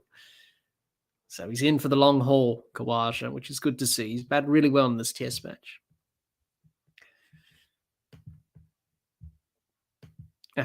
Sorry, Gian. I hope they don't agonizingly close, then lose. Ben Stokes will lose, stoking loads of praise if that happens. Khawaja pulls this down to fine leg. It will be roped in by Brook. He'll cut it off for 2. So another couple of runs for Australia. 5 for 163. And that will bring up Usman Khawaja's half century. Well played, Usman Khawaja. 22nd Test match 50 in 62 matches. Raises his bat. Well played, Usman Khawaja. Round of applause. He's batted really well. Standing up when the team needed him. And he's doing the job in the second innings for Australia. Needs to go on, of course. He's committed. And he's in for the long run.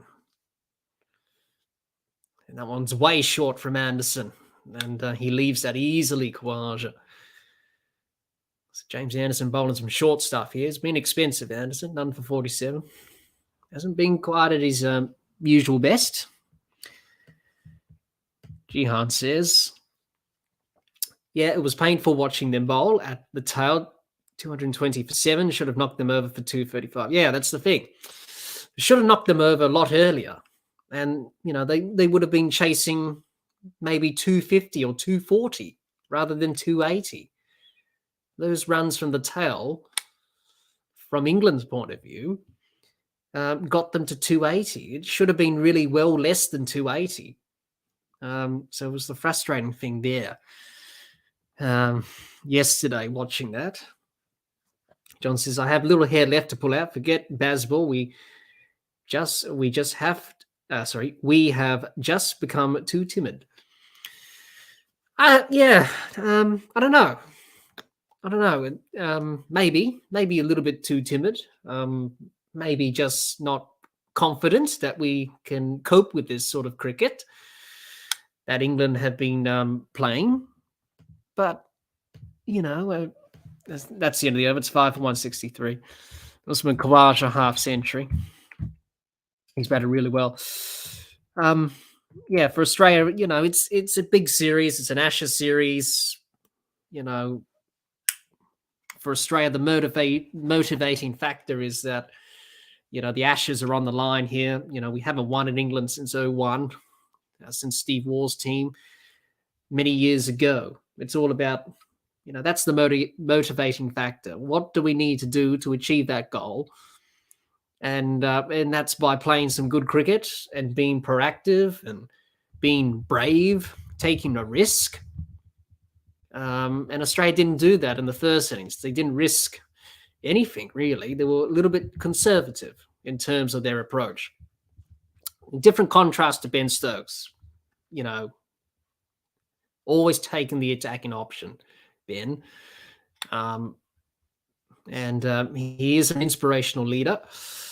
And that's why this England side have been playing the way they've been playing.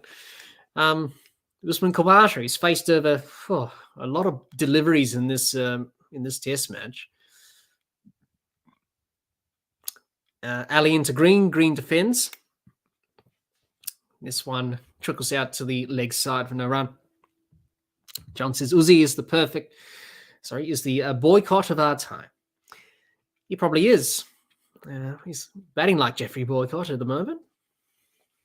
Ali into Green. This one spins back into Green, but Green works it to mid-off. It's no run. Gian says, is it me or have the Australian batsmen gone into their shells as well this match? Only Head and Carey showed intent the whole time. They didn't bat like this in Australia. Green gets it past mid-off. He'll pick up a single. And he will move on to 10.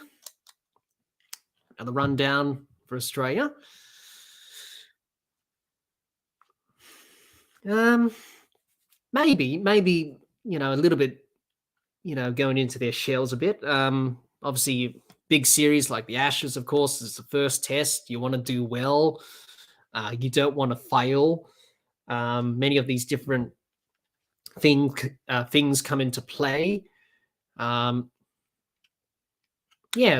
probably a little bit nervous coming into the series, of course, and maybe not confident enough in their own ability. But yeah, well, they don't bat like this in Australia, as you mentioned there, Gian. Australia's more aggressive, and I think Australia just go back to what you know. That's being aggressive and looking to score, and really up for the fight. It's the end of the over. It's 5 for 164.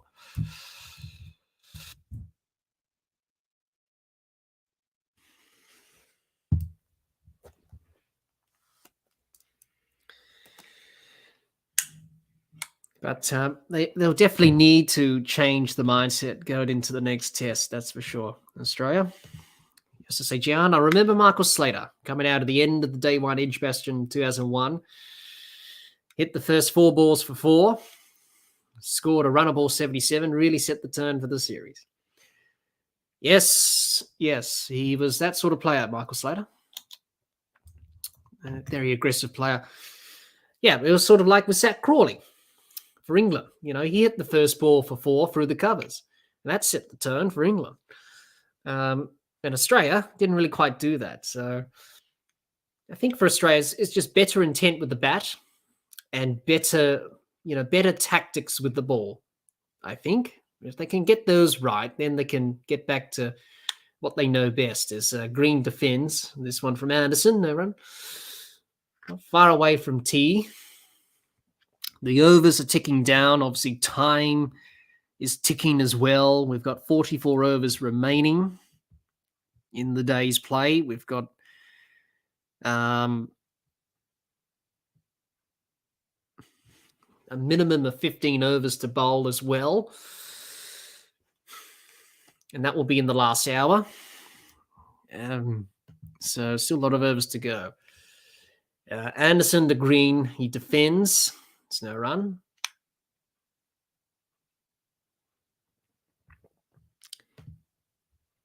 John, you say. So a real serious question. Is Usman doing the team a disservice with his lack of intent, plus undue pressure on the middle order? That's an interesting question, John. I'll get to that in a minute, as James Anderson's about to bowl to Cameron Green. He's on strike now. Anderson in this one out. Full outside off stump. Green leaves. There's no run.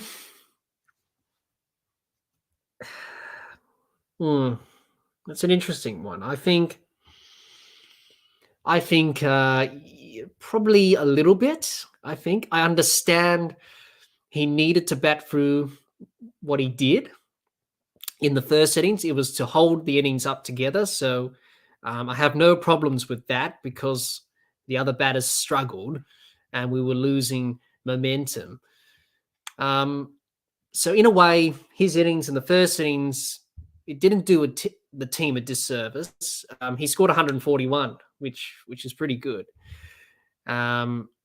So I would say sometimes if you're not really scoring quickly, and you're not really you're getting bogged down and all that stuff, and you just getting into a hole basically, then probably yes. But I think with Usman in the first innings, it was all about just him batting through the innings and just batting through the day, which he did.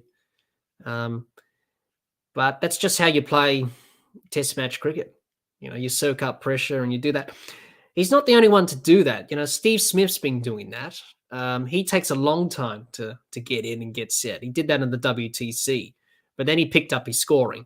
That's a great shot from Cameron Green off his back foot. He punches that through the offside. He'll pick up a couple of runs at least, and he will. A couple of runs to green. So it'll be interesting. If you said it was Jeffrey Boycott, John, then probably yes. Jeffrey Boycott used to do that for England. And that probably disadvantaged England at times. But, at the end of the day, if it leads to the team having success, then it's okay. If it doesn't, then probably not. Green gets a single down to that backward point area for one. It's the end of the over, 5 for 167. Runs are coming for Australia. Just starting to rotate the strike a bit better. This partnership building is good. Ticking off these runs one by one. It's all they need to do. Just tick them off one by one. That's all you need to do. G Hunt says, okay, so right now, if it was 50 to win, who would you be backing? That's what it would be without all the Broad, Robertson, Anderson, all runs.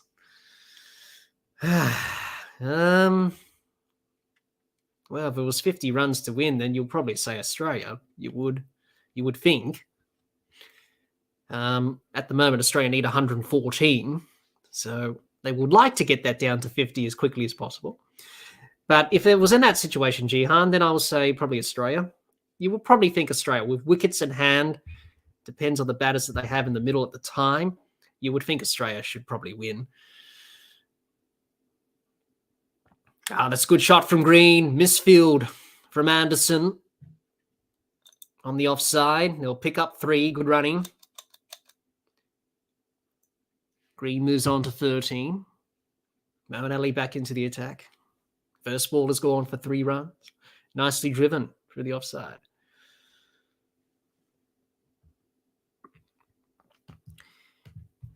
Gian says, I think he's doing well to hold the innings together, but they need a partnership. He can't do it all himself. That's right. And I think the Australian batters will definitely talk about that as a group. I think in the WTC and also in this first test, I think they won't be happy about their shot selection. Quite very poor decision-making. Lapses of concentration could be better.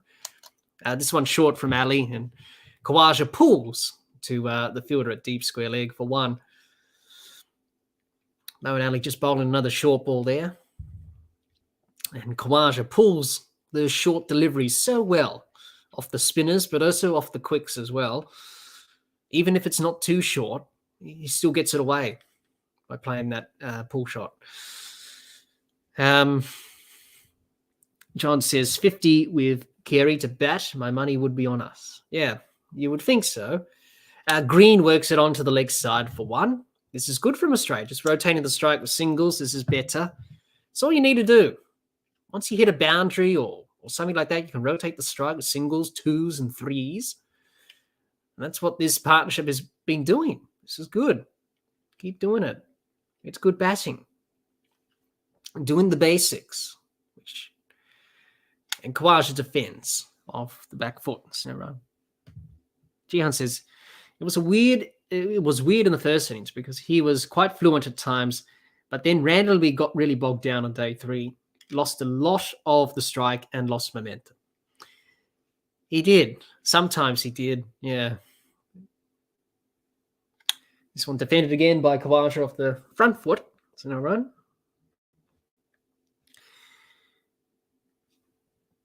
John says, Usman just seems to lose the plot for no apparent reason. Jihan says, he looks like he's set himself to be there till the end. If he can, Australia should win. Yeah. Yep, he is. Picks up another quick single onto the leg side for 1. It's the end of the over. It's 5 for 173. Australia ticking the runs down. This test match is far from over. And I've been racking my brains and just thinking about when was the last time Australia batted in the last innings of a test. Maybe Jihan, John, you could tell us in the chat. Just trying to remember, when was the last time Australia batted in the 4th innings? It's Can't really remember off the top of my head. But Australia haven't really batted all that much in the fourth innings of late.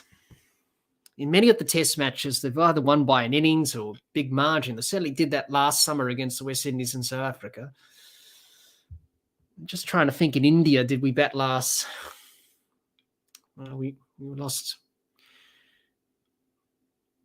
Maybe in India was the last time that we batted last in the test. I'll have to look at that.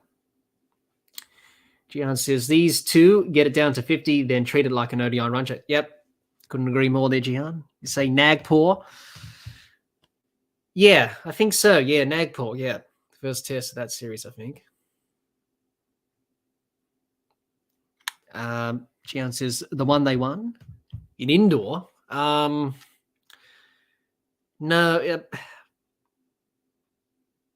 Yeah, India batted first in that match. Yeah. Yeah, so indoor, I think, yeah. I know we batted last in Nagpur, I think. But the one we won at indoor, India batted first and we bowled them out. And, yeah, so it's probably indoor, yeah. Yeah, indoor, yeah, that's right. Because Travis Head got the winning runs, didn't he? He got a half century. And Marnus batted with him as well. Yeah, so it's indoor, yeah. Oh. Say Jihan, Head and Labuschagne chased it down. And, that was the last time, yeah. Yeah, it was only 100 odd, but the point I was making there, Jihan, is that we haven't really batted last in the fourth innings for some time in a test series, you know. Last summer we didn't. The summer before that we rarely did. So it's not, you know, it's important to get experience batting last in the last innings as well. As Khawaja works it down to Moeen Elliott, third man for one, off Anderson, who's conceded his half century, none for 51 from his overs into his 17th. That's quite a lot. John says, I was going to say Sydney off the top of my head. It was indoor, as Jihan mentioned there. Head and Labuschagne got the runs and we won that test. And that was a pretty good win on that tough, difficult surface. I don't know how Australia won that test, but they had a bit of luck. But that was the only bit of a success for Australia on that tour of India. Anderson to Green. This one wraps Green on the pads, but he works it behind screen on the leg side for a leg bye. Let's see what the umpire calls.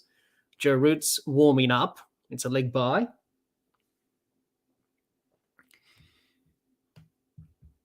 John says, nope, got that totally wrong. Must be frayed nerves. Yeah, John, that's all right. Yeah, it was indoor. It was in India, the third test. That test was meant to be at Dharamshala, and they moved it to indoor because Dharamshala wasn't really prepared well. The outfield was poor, I think. Anderson in to Green. This one down the leg side from Anderson. It was a poor delivery in the end. He got it down to fine leg Khawaja for one. Moves on to 54. Jihan says, geez, these guys are tempting me to stay up now. Going to be sleep deprived tomorrow. Well, yeah. Well, you can't turn away. That's the hard thing, isn't it, Jihan? You know, he bowled that from the back of the hand, Anderson. He just went like that, back of the hand slower ball. Usually what you see in T20 cricket and one-day cricket. James Faulkner used to do that for Australia. He used to bowl those back of the hand slower balls. Anderson just rolled out one then. That was a bit unusual. Oh, great shot from Cameron Green. A lofted drive down the ground to long off for four. End of the over. It's 5 for 180. Good boundary from Cameron Green. It's a good shot. But I do agree with that sleep-deprived bit, Jihan. Staying up for 5 days of this test match has really knocked me around with my sleep pattern. But I'm sort of used to it. You know, I've watched a lot of cricket, Ashes cricket over the years. You're sort of used to the time difference. But, you know, the lack of sleep does get you in the end. So it's a little bit inconvenient. But I do sympathize you with there. John says, I hope you're not doing actual doctoring, Dr. Jihan. Jihan says, I would love to see Australia winning and Gabe coming on to join you at the end. Yeah, that would be nice. Obviously, Gabe's busy, of course. It would be nice to have Gabe on for a stream. If he's not busy, maybe somewhere down the line in this Ashes series. As Joe Root comes into the attack. The field is spread. There's plenty of gaps. Now, Ben Stokes, he's employing this very straight fielder behind the umpire, behind Joe Root. That's something that Kieran Pollard did. I know he did that in the IPL for the Mumbai Indians. He had a very straight fielder behind the bowler's arm. And as Root bowls to Khawaja, this one defend Snurra. So there's a mid on, a mid off, and there's a very straight. Now he's just moving, Harry Brook. There's a very straight. He's at a very straight mid off or long off, depending where he is. Root into Khawaja. Khawaja drives through the offside for one. He moves on to 55. The only reason I can think of having that straight fielder directly behind the bowler's arm is to stop Australia going downtown to Joe Root and Moeen Ali. That's the only reason I could think of that fielder being behind the bowler. So he's just going back now, and he's moving across for Cameron Green, because obviously the right-hander on strike now. I think Kieran Pollard did this in the IPL or something. He always did that. From memory. It's a very unusual position, but I can get the reasoning behind why Stokes has that fielder directly behind Joe Root, is to stop that shot down the ground.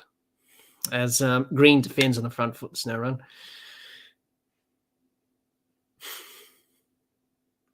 And the sun is out, shining down on Australia and England. The pitch still pretty much the same as it was over the 5 days. Green defends this. No run. But it would be nice to have Gabe here, Jihan, obviously. Hopefully, maybe he'll do a stream during the Ashes, maybe, or something. Obviously, I know Nick's going to the UK probably soon, so we'll wait and see. But, definitely want to cover an Ashes, of course. It's the end of the over. It's 5-181. But the things you do for cricket, the things you do for the Ashes, eh?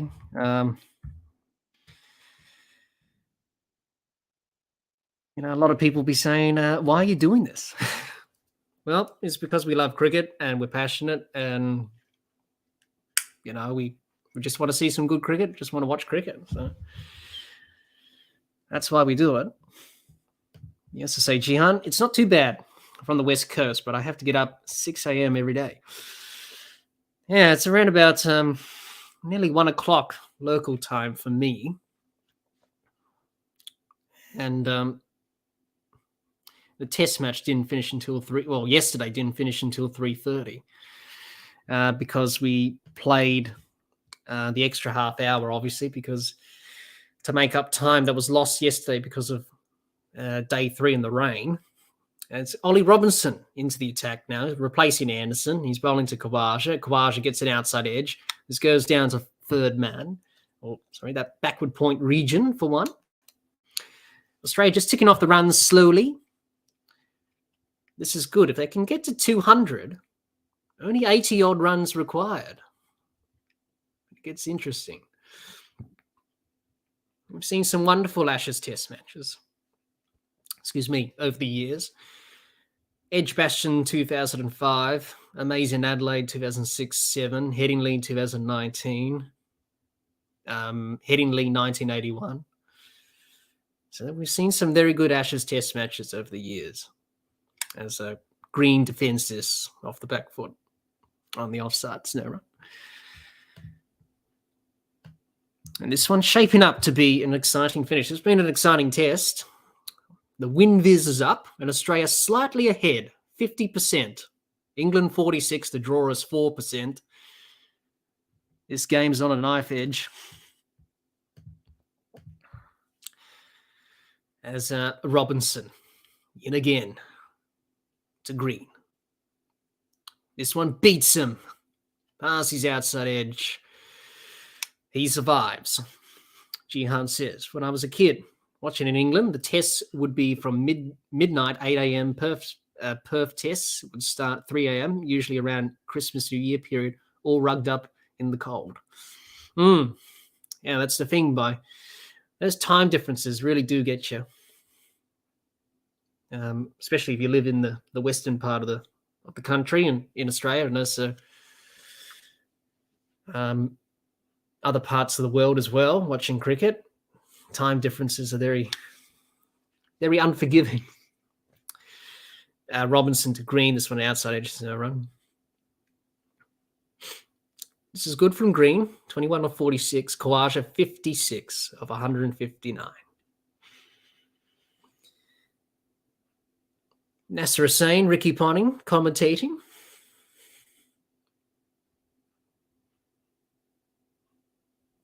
Ricky Ponting, always good to hear his thoughts on the game. Nasser Hussain's not bad either. Robinson into Green. Defends this behind square on the offside, no run. Jihan says, I remember when Steve Waugh got that last ball 100 at the SCG 2003. I stayed up all night and watched the whole day's play. My adrenaline was pumping at the end. He's a good cricketer, wasn't he, Steve Waugh? His famous century at the Oval as well, 2001. Last time Australia won a series in England. On his knees, his head on the ground, his helmet, his eyes looking up to the sky with his bat raised. He was a very determined cricketer, Steve Waugh. That's a full toss from Robinson. Quick single from Green to mid-on. He'll get it. He'll retain the strike. It's 5 for 183. It was quite interesting reading Steve Waugh's comments in the lead-up to this series and said, does England have a plan B? It was quite interesting reading those comments from Steve Waugh, but I suppose anything Steve Waugh says, I suppose you should listen to it. But the Ashes series of 1989 was the making of Steve Waugh as a cricketer. And he had a great series. He scored 177 not out in the first test at Headingley, which was his maiden test century. And then he got another one at Lords, which was the 150. And, Australia went on to win the series 4-0 in the best of 6. Played 6 test matches in that series. As Joe Root, into Green. Green defends. Outside his off stump, no run. Gian says, I also remember the one he got at the MCG in 98. A 100-run partnership with Stuart McGill. Was up watching that all night too. Childhood memories. Yeah.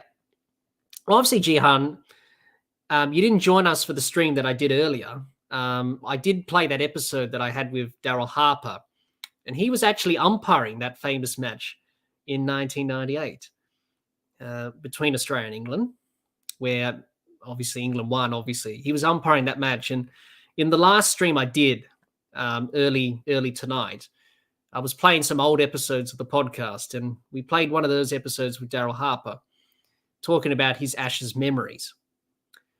And he reminisced about that test match in 1998. And it was interesting to hear his thoughts on that.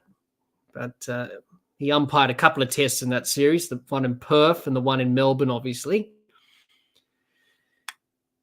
Because he debuted in that year as an umpire in Test cricket.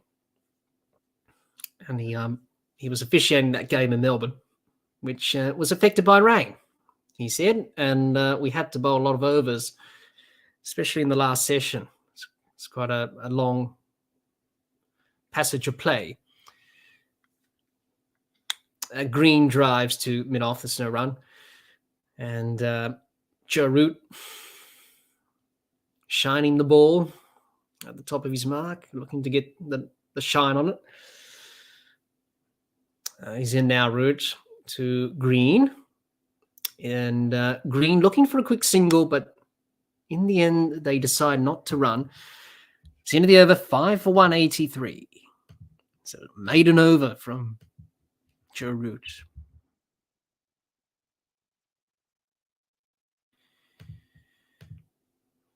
And that will be tea.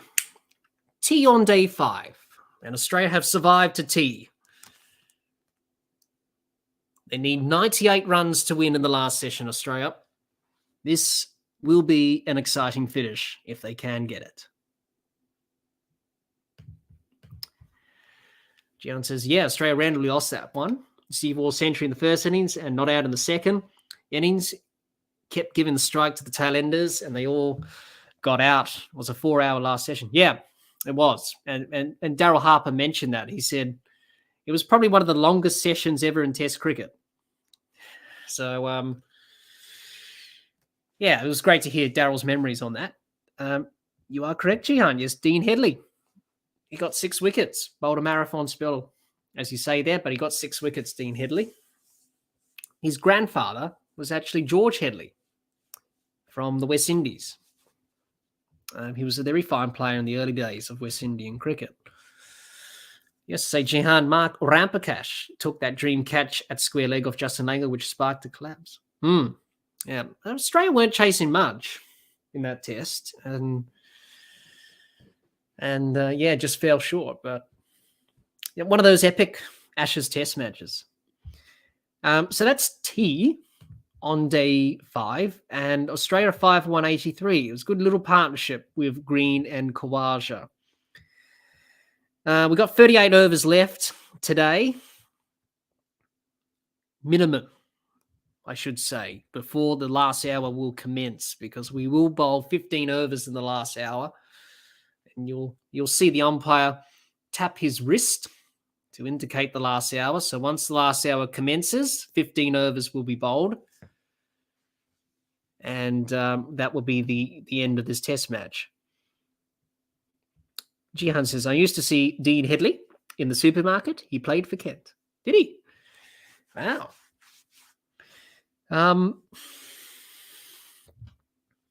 That's good to know there, Jihan. Alrighty then. So T, Australia 5 for 183. 59 overs in the book. Have been bowled. Jihan says, do you think Australia will find a way to miss this up? I hope not, Jihan. But look, they're doing it quite easily. This partnership at the moment have done pretty well to rotate the strike, get singles. So as long as Australia keep doing that, then they should be able to get it done, I think. They're nearly on 200 now, the 183. So if they get to 200, that's like 80 runs left. Then it's definitely game on. That's for sure. This is definitely going down to the wire. That's for sure. But it's been a pretty good fight back from Australia there, obviously. But have the positivity, Jihan. Don't be negative. I hope Australia do get it done. But if they don't get it done and this game ends in a draw or something, you never know. That's a possibility as well. Australia may shut up shop and say, you know what, we'll just try and save the game, and that's okay as well. No,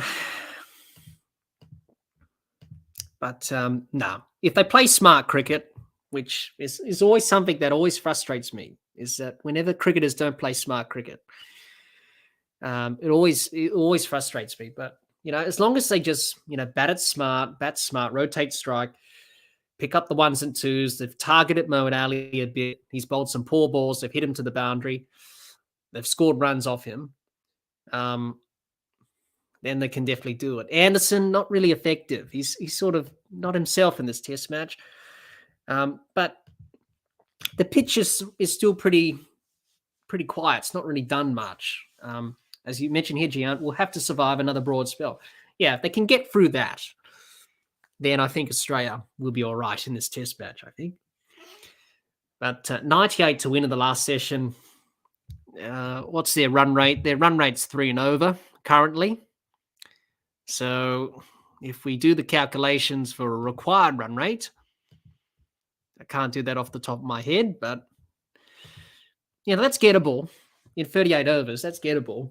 Run rate of 3 and over at the moment. So the required run rate's 98 to win from 38 overs. That's still a lot of time. Say Jihan, 1 can bring 2. Yes, that's the old adage. But they've done pretty well, Khawaja and Green. And Khawaja's set on being there at the end. And that's what I'm loving from Khawaja here. That's what you want to see from players. You want to see them just grind it out and just stick at it and say over, that sort of mentality. I'm going to be here until the end. Gian says, would you like to see Alex Carey bring out the reverse sweep? No. Nope. He can play the conventional sweep quite well, Carey. I think he just gets a little bit too carried away with the shot. I know he played the shot a lot in India, but you don't need to play it all the time. He played it in the WTC final. That's how he got out to Jadeja in the first innings. And I was sitting here shaking my head and I was saying, you don't need to play that shot, Alex Carey. Just sweep him, conventionally, and you'll score runs. And he did that in the second innings, which was nice. So I think for Kez, sometimes he just needs to put it away. I think Ricky Ponting went up to him and said, you need to put the shot away, Kez. So I should listen to Ricky Ponting if I was you, Alex Carey. But no, I would not like to see him play that, Jihan. If you're going to sweep, conventional sweep off Moeen Ali or Joe Root, not the reverse. The conventional sweep. It will work. You don't need to get too clever.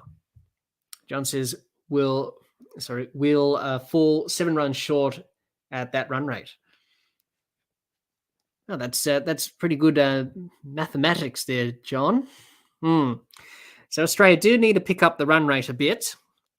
But 98 and 38 overs, you can make a fist of it. Or if Australia said, you know what, we'll reassess where we're at T. They're 5 for 183. So they'll definitely talk about, should we go for it? Should we just play conservative and just bat it out for a draw? Australia definitely have those 2 options up their sleeves. If they get out of this test match with a draw, then I guess that's a good result. Excuse me. But if they win it, then bring it on. That's a pretty good result. So thanks for that calculation there, John. So the current run rate is 3 and over, 3.1, 38 overs minimum remaining, and I say minimum because we have to bowl 15 overs in the last over. In the last hour. 98 runs to get. And it is all to play for. Jihan says they need to bat, just need to bat, chip away, run well, get it below 50, and Stokes will start panicking. That'll be the thing. Ben Stokes hasn't really done much captaining in the 4th innings of a test. When you think about it, under his regime, he's decided to chase in the last innings. So I'm not sure if this is the first time. I'm pretty sure it is that Ben Stokes is actually captaining England in the 4th innings because he hasn't really done much as captain in the 4th innings in a run chase situation. So the pressure will be on him. He hasn't been in this position before too many times during this new era with Stokes and obviously him and McCullum. So it'd be interesting. You say Jihan 98 in 38 overs, 2.5 and over. They don't really need to worry about the run rate. No, it's gettable. It's really gettable. If they go out and try and do it, it's gettable.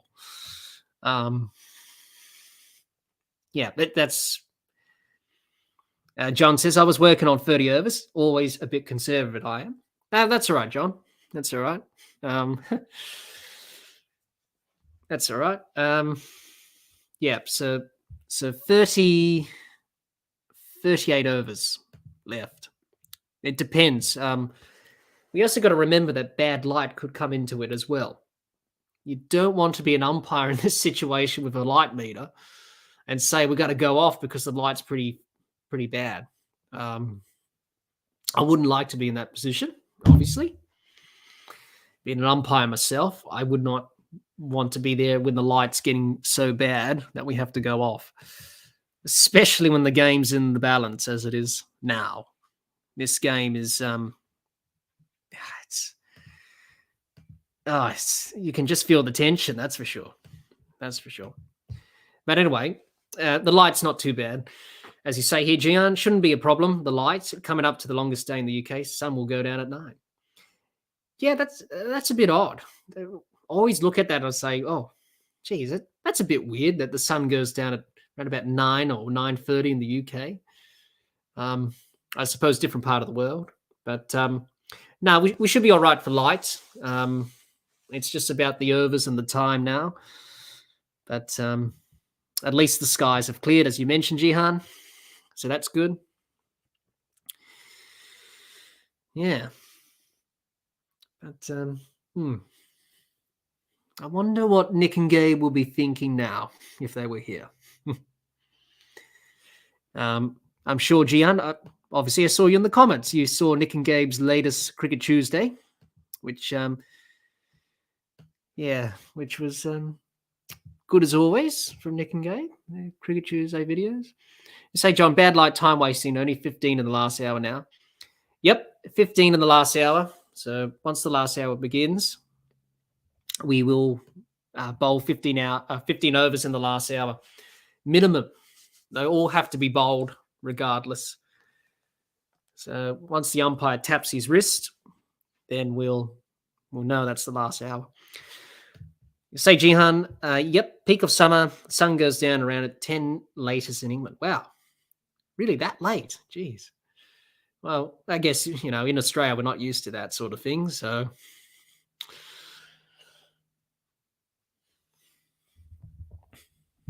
but just going back to what I said before, it'd be interesting to see what Nick and Gabe will be thinking now. I think Gabe will be nervous but confident. I think Nick will be slightly nervous if he was here right now. It would be good if they were here right now to see what their reaction is from this test going down the wire. You say, Jihan, the flip side is the middle of winter. Sun comes up at 9 a.m. and goes down at 3 p.m. Oh, thanks for that, Jihan. Yeah, I guess different parts of the world, different parts, different everything, I suppose. So T, 5 for 183. And I think many Australian supporters would be nervous, but slightly confident a little bit. If Australia can get it below 50, then game on, that's for sure. This partnership is the key for Australia to get these runs. We wait nervously, as we always do in run chases. We wait nervously. Khawaja, 56. He's batted really well, not out. 22 to green. Their partnership has come at a good time. They've batted with ease. They've looked comfortable. The ball is softer for England. Ball is softer. It's only 59 overs old. So that is becoming a little bit of a factor as well. The ball, it's a little bit older, not doing as much as the new ball did. But I guess that's been the case in this wicket for the last 5 days. It's hasn't really done much. It's been slow. It's been sort of like a subcontinental sort of wicket, really. It's not what we expect in England, but anyway, that's what the curator, the groundsman, has prepared, and that's what the players have to play on, I suppose.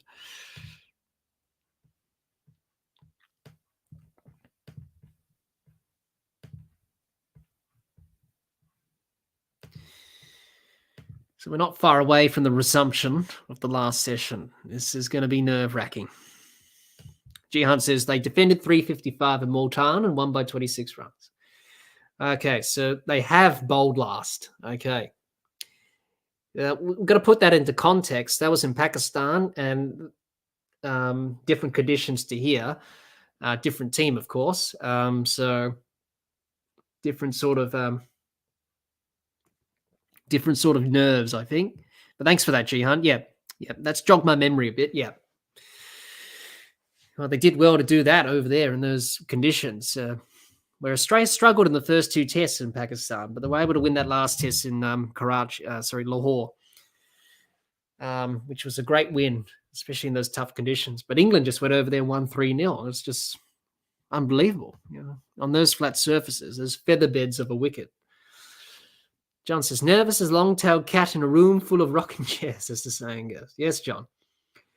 But if you believe in the superstition stuff, I guess many of the guys in the dressing room won't be moving. They'll be pretty much staying still. Resume your positions, as they say. Nobody move if you believe in that sort of stuff. It's always nerve-wracking, especially when you're chasing, comes down to last session, last day. This is what it's all about, isn't it? This is what Test cricket's about. This is why you play it. So, and that's why it's the best format of the world, because you never have this drama or tension in any of the other forms of cricket. I suppose, in T20 cricket, when it's a close game, one-day cricket the same, but it's a different feel to Test cricket. Test cricket has a different feel about it. And you have that sort of feeling here in this Test match. Definitely Edgbaston 2005 about it. So we wait and hope.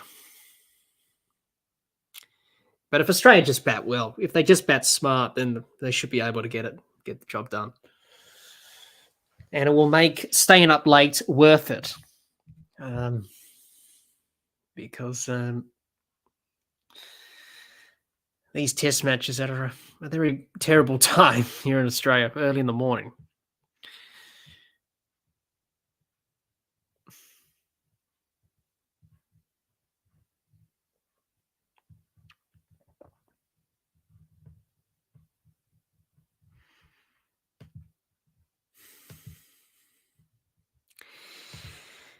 Right. Usman Khawaja, we've talked about a lot of him in this excuse me, in this Test match. He's really batted well over the last couple of years, batted well in the first innings. I think he's going to have a good series, Usman. I think he's going to score some runs and, be that important person for Australia in this series. We all said that Smith and Labuschagne would be important as well. Just haven't quite been at their best in this Test match, but they're, the best in the world. Jihan says, how about just pretending it's the first innings and trying to get as many as possible? That's a good mindset. Or probably not look at the scoreboard at all. Just blank that out. Just don't look at it and just bat. Just play the ball, be in the present moment, which is so important in cricket. Not thinking too far ahead. Get to drinks, the first hour. Knock off the first hour. Get to drinks. Reassess where we are at drinks. Tick it down in tens, get it down, 70, 80, 80, 70, so on, tick it down in tens. Speaking about Test cricket, we're going to be covering the Women's Ashes, and we're going to be live streaming the Women's Ashes Test, the first day's play. That's starting on this week, actually. I believe starting tomorrow. So we're going to be covering that. It's good to see the England and Australian women's team obviously playing in the Women's Ashes, and the Women's Test should be exciting. The last Women's Test was exciting in Canberra, ended in a draw, but it came down to the last over. So hopefully we see a cracking Test match in the Women's Test. That'll be at Trent Bridge. So that's happening on Thursday. And the Australian women's team just had a warm-up match recently against the England A women's team, and that game ended in a draw, but some runs were scored and wickets taken. So the Women's Ashes will be exciting, as they always are. You would think Australia are favourites to win the Women's Ashes, of course, but England, you never know. They could cause an upset, but we have to see what happens in that Women's Ashes series, which begins on Thursday with that women's test from Trent Bridge. So we'll be covering that as well. Why not? And seeing how the Australian women's team go about defending the Women's Ashes, which they currently hold. And they've been the holders of the Women's Ashes since 2015. As the players make their way out to the middle, we're ready for this last session. Seeing that we're here, we might as well stream until the end of the match. Why not? I was not planning on streaming the last bit of this test match, but seeing that it's getting so close, we might as well stay here until the end. Robinson, first ball after the tea break. This one's full, defended by Khawaja to mid-on. There's no run.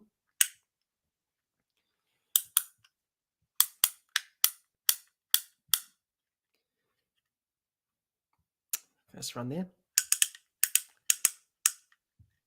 First ball done and dusted. Dot ball to begin this final session. Final session of this test match. It's going to go down to the wire as Robinson's in again to Khawaja. This one full. Khawaja defends to mid-off. Mid-off. It's no run. This session going down to the wire. Day 5. Final session of this test. Anything can happen. This is what Test cricket is all about. It's about testing your mental skills, testing your physical skills as well. This one short by Robertson and pulled away from Khawaja. Down to Duckett at deep square leg for 1. First runs for Australia after tea.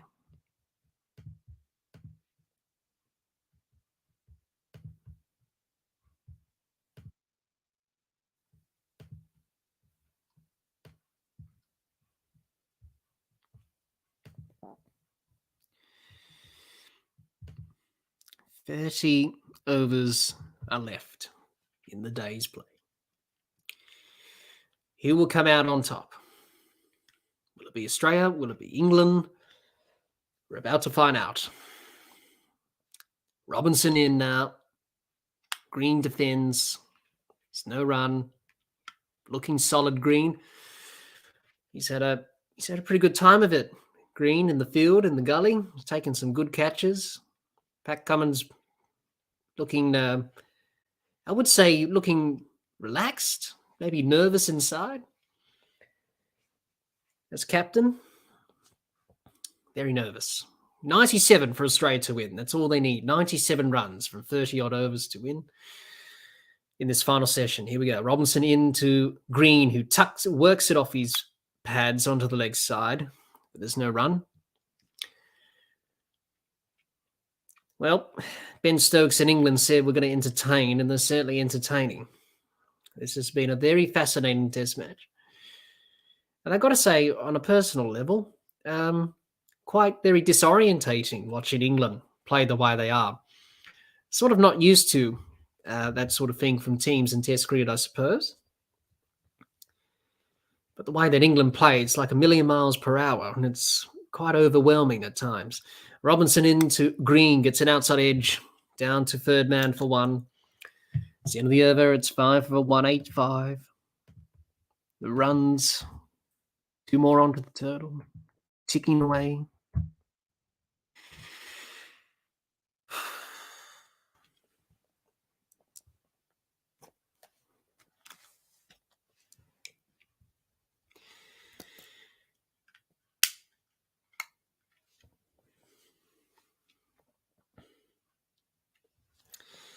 Australia 5 for 185. 281 they need in their second innings to win, to lead 1-0 in this Ashes series. It will be Joe Root continuing. No sign of Moeen Ali. Obviously, that finger causing him problems in terms of spinning the ball. Very uncomfortable, especially when you're got a bit of a blister on that spinning finger as an off spinner, finger spinner. But Australia going about it nicely at the start of this last session, just tucking around the gaps for singles. That's all they need to do. Green punches this through the offside. He'll pick up a couple of runs at least. Anderson chases it down. He'll cut it off for 2. Another couple of runs. Sorry, it wasn't Anderson. It was Matthew Potts who's on the field as the sub fielder. Don't know who's on for, but that was him who did the fielding. Good from Cameron Green. Played that underneath his eyes. Watching it all the way in the middle of the Gray Nichols bat. The crowd on the edge of their seats. Green works it down to long off.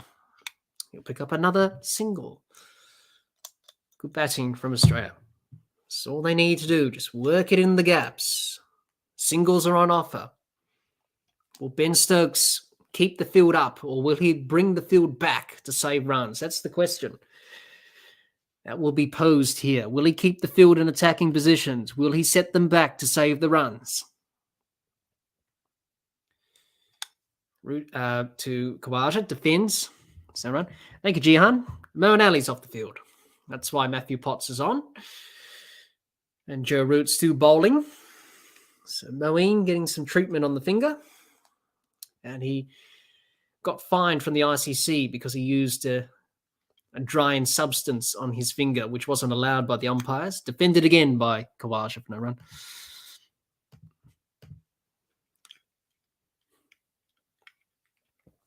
Murray Erasmus looking at his watch, just seeing how much time we've got left in this match. Khawaja works it onto the leg side, gets a quick single. They need 92 runs, Australia, to win.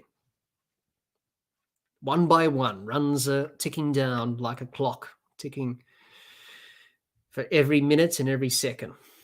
If I can use an analogy, 92 to win. Root to Green. Defends. It's no run. It's the end of the over. 5 for 189. Australia ticking closer and closer. The 92 required. Thanks, everyone, for joining us. I know it's very late in Australia in some parts. It's nearly 1:30 where I'm from. But we're in for an exciting finish. So thanks for joining us, everyone. It's great to have you here with us. Hope you're enjoying it as well. We're going to be here until the end. Why not? It's an exciting finish. Exciting finish to this test. Everyone nervous on the edge of their seat. There's 36 overs remaining in the day's play. 36 overs, 92 runs required. This test match is going down to the wire. Robinson into Khawaja. This one's short. Khawaja gets out of the way. There's no run. 35 overs remaining.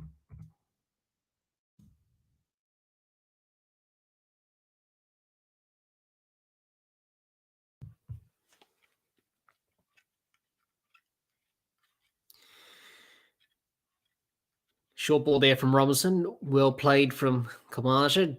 Got his gloves underneath that. And his bat as well. Robinson into Khawaja. This one full down the leg side. Goes through to the keeper and Bairstow. It's no run. Try to go for that Yorker there, Robinson. Didn't quite execute that. Let's have a look. It was a bit of a cross seamer there. Just angling it down leg side. You know, Brandon McCullum looking relaxed. He's got his feet up on the chair. Got his sunglasses on and his cap. Next to Marcus Trescoffic, who's part of the England coaching staff these days. Robinson in. This one's another short ball to Khawaja. It ducks underneath it. There's no run. Usman Khawaja looking calm, collective. Michael Nissa giving Marnus Labuschagne a bit of a massage on the shoulders. Pat Cummins speaking to Andrew McDonald, David Warner in the background there, Smith, Kerry sitting at the front. betcha they haven't moved out of their positions. If cricket's a superstitious game. Robinson, this one full outside off stump. Khawaja drives to the fielder at cover. There's no run. Jihan says Robinson's been sledging Khawaja again in this innings. Yeah, I did see something at the drinks break. He did have a few words to say to Khawaja there, Robinson. So anyway, that's just the way he goes about things on the field, and he made that clear in his press conference. Robinson in to Khawaja. Khawaja plays it back to Robinson. There's no run. 92 to win, 35 overs remaining. This test match going down to the wire. Who's going to blink first?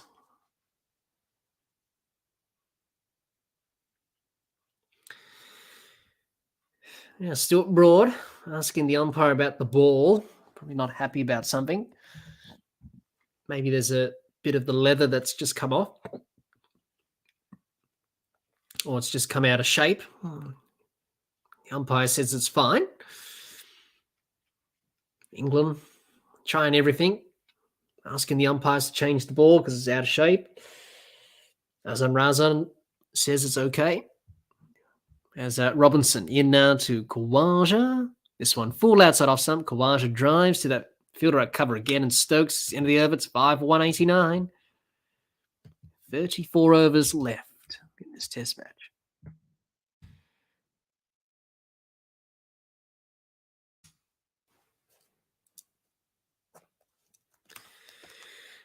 $34 overs remaining.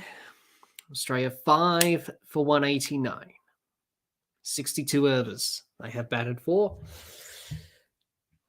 Last session going down to the wire. Everyone on the edge of their seats. They don't know what's going to happen. This is an exciting finish to this first test. It'll be Joe Root to continue. Root, top of his mark, spinning the ball in his hand. Green ready. Here we go.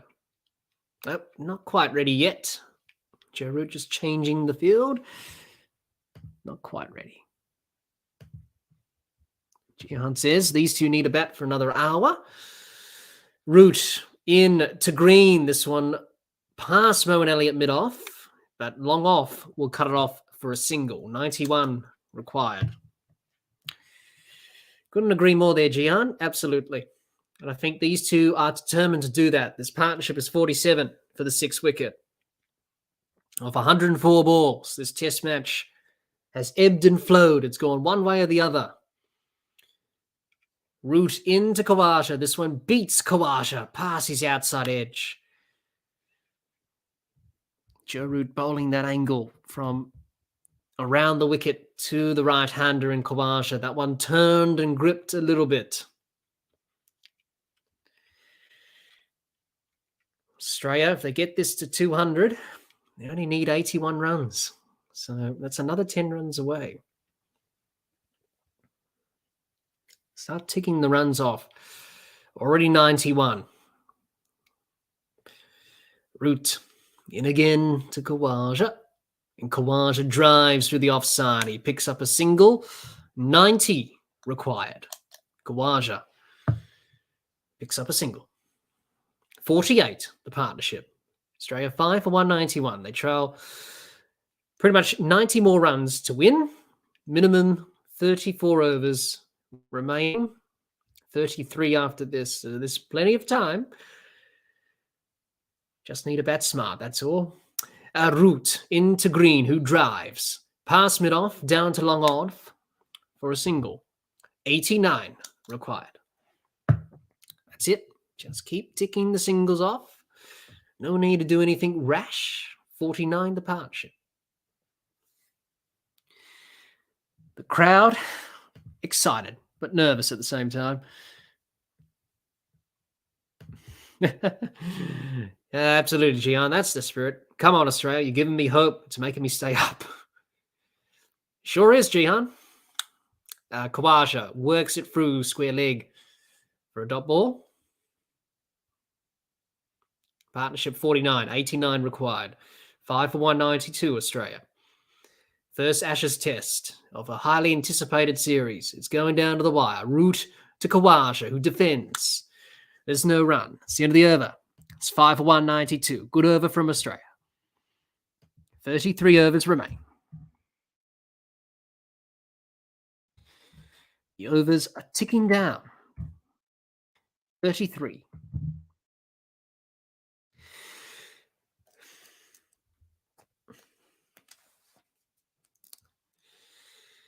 Well, you can cut the tension with a knife. That's how intense this test match is. This is why we love test match cricket. For these exciting finishes, these tense finishes. And I'm sure everyone is the same as well. Robinson to continue. Green on strike. Cameron Green on strike now. Robinson in. Pass the umpire. Green defends back down to Robinson. There's no run. What must be going through Cameron Green's young mind? A million thoughts racing through his head. But he's looking to the heavens, calm, going through his process. Gian says, don't need to worry about the run rate. Just can't lose wickets. Exactly right, Gian. They've done well to rotate the strike, these two after tea. It's been a good, solid start again. They're comfortable. Robinson in. This one full out. This one back of a length outside off stump. Green leaves to the keeper. For no run.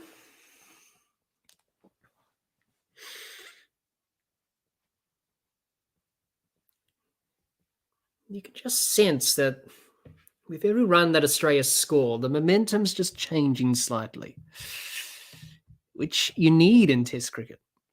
That momentum shift. It's all about winning key moments and key sessions, key hours. England still with an attacking field. They've only got 2 men out behind and on square on the leg side. Robinson in. This one full. Green digs it out to the offside. To mid-off. There's no run. But he's looking good, Green. Looking solid. Khawaja looking unflappable. He's calm, collected. Ben Stokes looking his usual self, but I think inside he'll be a little bit nervous. Maybe a little bit tense. That's natural.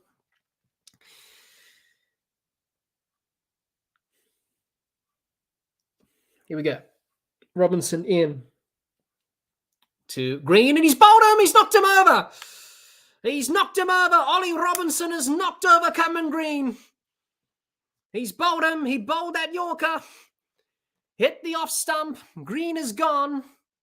Did he keep his foot behind the line? That's the main thing that he's got to worry about, because England bowled a few no balls today. But that one just coming back, hitting the off stump. Green is gone. He batted well with Khawaja. Australia need 89. There's 33 overs remaining. Green is gone for 28. This test match again has turned. It keeps turning. It keeps going one direction and the other. Green is gone. Good partnership with Usman Khawaja, but he's got to go. Robinson picks up the wicket. Alex Carey comes to the middle. Khawaja still there. This test match keeps on delivering. It goes one way, goes the other way, goes... Alex Carey. Cameron Green, he batted so well. He's got to go. It's 6 for 192. Alex Carey on strike. Just needs to bat with Khawaja. Still 33 overs remaining, 32 after this. Australia can have the option of shutting up shop if they want to. If they think they can't go for the win, then obviously go with the the option of just playing for the draw. You can do that. Australia will definitely go for the win. They'll definitely try. But Cameron Green. Thank you, Gian. No worries. Thanks for sticking around with us, Gian. No worries. Always good to have your company.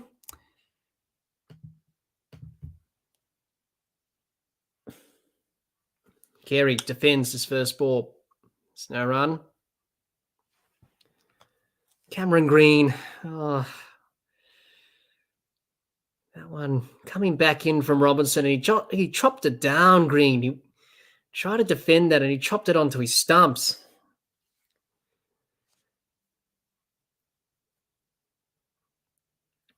Well, Ben Stokes wasn't overly excited about that wicket. He knows the job is not done. Robinson in. This one's a full delivery. Carey does well to dig it out. It's the end of the over. It's 6 for 192. Usman Khawaja is still there. 32 overs remain. The overs keep ticking down. So everyone on edge in this test match. Where will this test match go?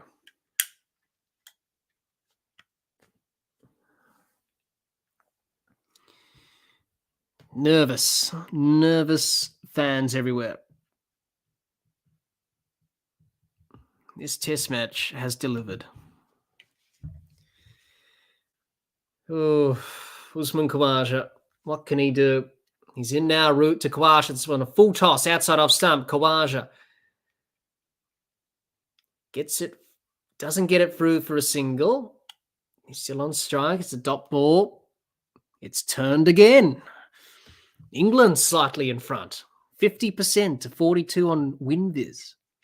Slightly in front again.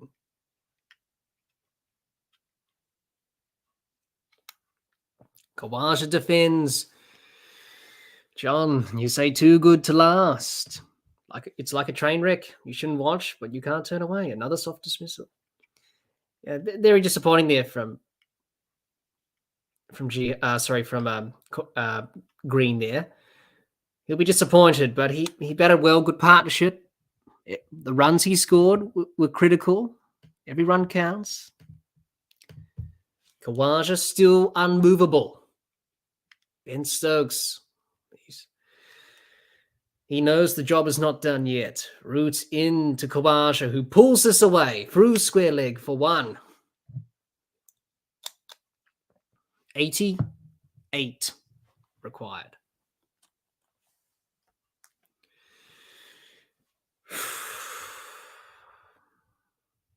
This is a very, very exciting finish that we have on our hands. This test match going down to the wire. Carey, he's been in good touch. He's capable. There's another 31 overs left after this for Australia to either win or survive. You would think it will get to a stage where Australia would think, you know what, we can still probably win. Or maybe just shut up shop and just say, you know what, the win's out of the question. We can just block it out for a draw. But that's not in that territory yet. Australia can still, get the 88 runs they need. There's plenty of time. There's no rush. There's no rush with the run rate. There's no problems there. It's all about just batting time and batting smartly.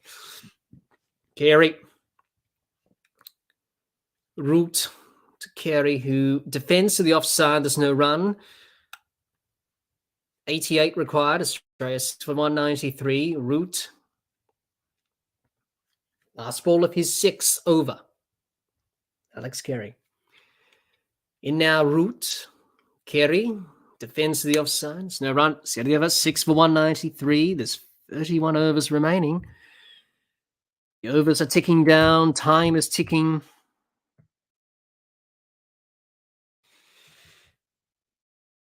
Carey defends again.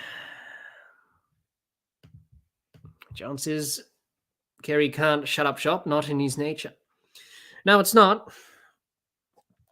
So he'll definitely go for it, Carey, but One good partnership for Australia. That's all it needs here at this stage. One good partnership will definitely swing this game in another direction again. As Ollie Robinson continues, there's 32 overs left. Time is ticking down slightly. 88 required. Australia 6 for 193. Robinson in now to Khawaja, who defends. Back down to Robinson. No run. 31.5 overs remain with that delivery. Thanks, everyone, for joining us. I know it's a bit late in Australia, but it's an exciting finish to what has been an exciting first test of this Ashes series. Ollie Robinson in now to Khawaja. This one defended again by Khawaja. Back down to Robinson. No run. John says, or just one ball. We don't have the depth. Well, the Australian dressing room looking, I would say, we were looking at their body language, a little bit relaxed, but probably a little bit tense inside. But, this test match keeps on delivering. It's been an interesting couple of sessions. Robinson in again. He's now in to Khawaja. Khawaja defends. There's no run. Khawaja going through his process. Jahari. Hope I said your name right. Thanks for joining us. You say 40 more runs and 2 wickets equals the best test match ever. Yes, it's been an exciting test thus far. It's been quite interesting, that's for sure. But thanks for joining us. Robinson in again to Khawaja. This one full. Khawaja works it to mid-on. There's no run again. Well, it will come a point in time in this run chase for Australia, whether they go for the runs or not. I think for Australia, they will definitely think about that, but also think about if it does get close. There's only 30 overs remaining after this, so that's a session. Then it's all about just trying to save and block out this match. Khawaja defends outside off stump, off the front foot to the offside. Looking calm, walks to square leg. He looks at the ground. He looks into the crown just to break up the concentration, just to take a little bit of a break as he gets ready to face Robinson for the last ball of this over. Merv Hughes and Jeff Marsh in the crowd. Watching on. Change in the field. Ben Stokes has said we're going to go back to the umbrella field. So he's going to bring up those catches on the off and leg side. Robinson into Khawaja. This one short. Khawaja ducks underneath it easily. It's the end of the over. 6 for 193. 30 overs remain. Slowly ticking down the overs. 30 to go. 88 runs for Australia to get. All results still possible.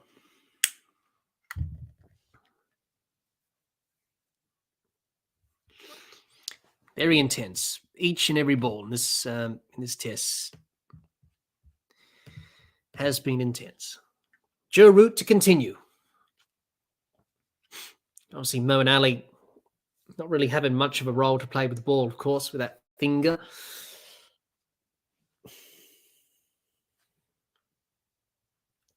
Australia, 31 overs remain, 6 for 193. Alex Carey on strike, yet to get off the mark. Root to Carey. This one bobs up in the air, onto the leg side. No one there catching. It falls safe. Did it collect a bit of bat? Maybe pad from Carey? We'll have a look at the replay to see if it did. Was it just the pad? Or a bit of bat as well? Not sure from that replay. But anyway, nonetheless, doesn't matter. No one was there to catch it. Kerry defends to the leg side. No run. John says, I think we can safely rule out a tie now. I think we can, John. I don't think it will be a tie. I think that's out of the equation now. Root to Kerry. He swings long and hard onto the leg side. It won't quite go to the boundary, but he'll pick up a couple. He's off the mark, Kerry. 86 required for Australia.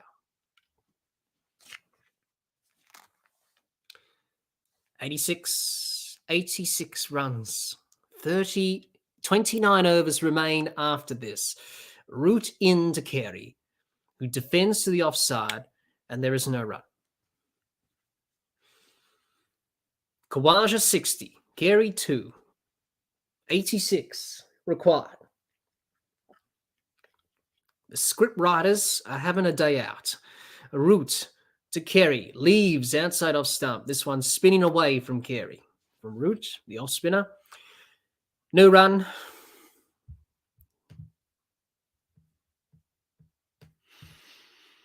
Everyone on the edge of their seats. Everyone nervous. Everyone tense.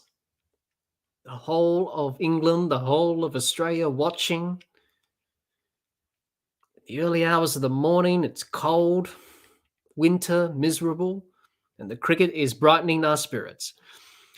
Root into Kerry. This one defended to the fielder at cover. There's no run. It's the end of the over. 6 for 195. 29 overs remain. Picking them down.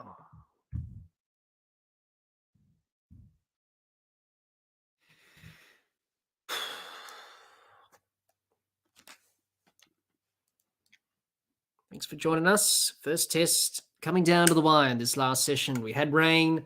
The second session took place. Now the third session in progress.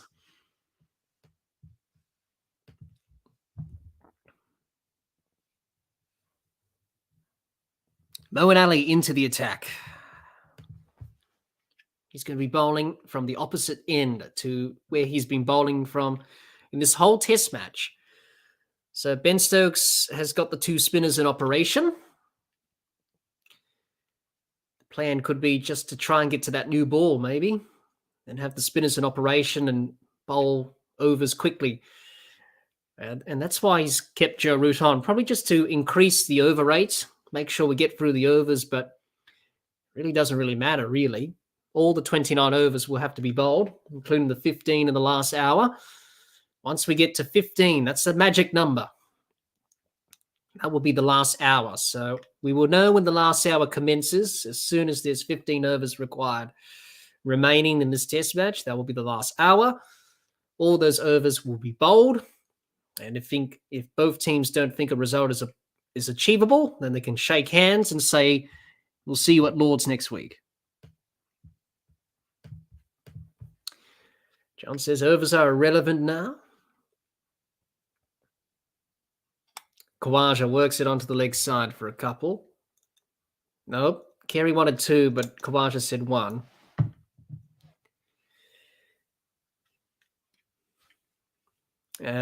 So Khawaja on 61.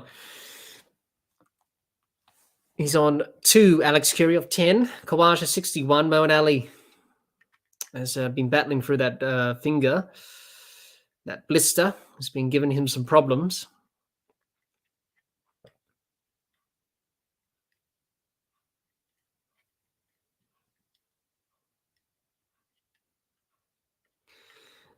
Alex Kerry's had a pretty good game behind the stumps with the gloves. As Ali's in now to Kerry, who defends to the offside. There's no run.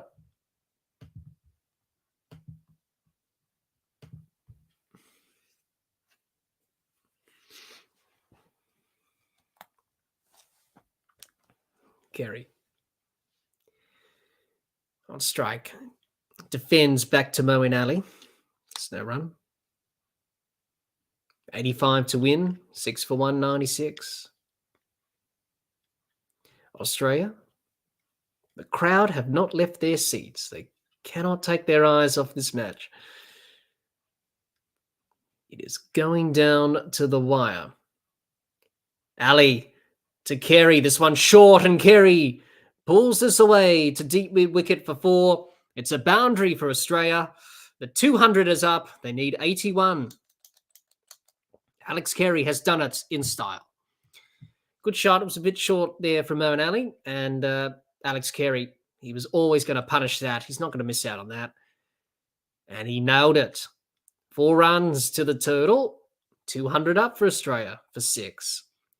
Carey on 6. Khawaja on 61. 81 required for Australia. That's all they need. 81 runs. 200 is up.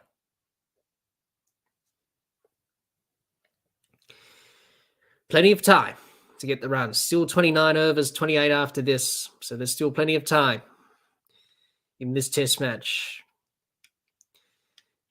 Ali into Carey, who defends solidly on the front foot. To the offside. No run. Brendan McCullum not looking nervous at all. He's looking quite relaxed and calm. Mark Wood in front of him looks a little bit nervous. Ali into Carey, who drives past Stokes. At mid-off, Robinson comes around to cut it off, down on the long-off boundary. They'll pick up a couple. He did take a bit of the turf there, Robinson. They'll come back for 2. It's 6 for 202.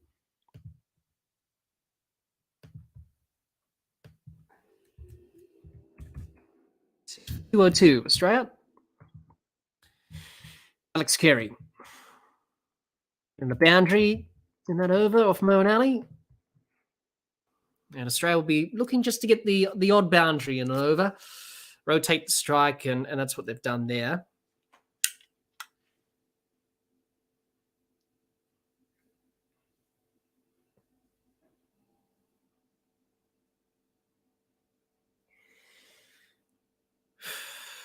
It is really tight now. WinViz is saying 51-46. That's in favour of England. Root to Khawaja, who drives to wide mid-off. He'll pick up a quick single. 78 required. Well, you couldn't have asked for a better first test to this Ashes series. It's been an exciting test match. Going down to the wire. It's been a very enthralling test.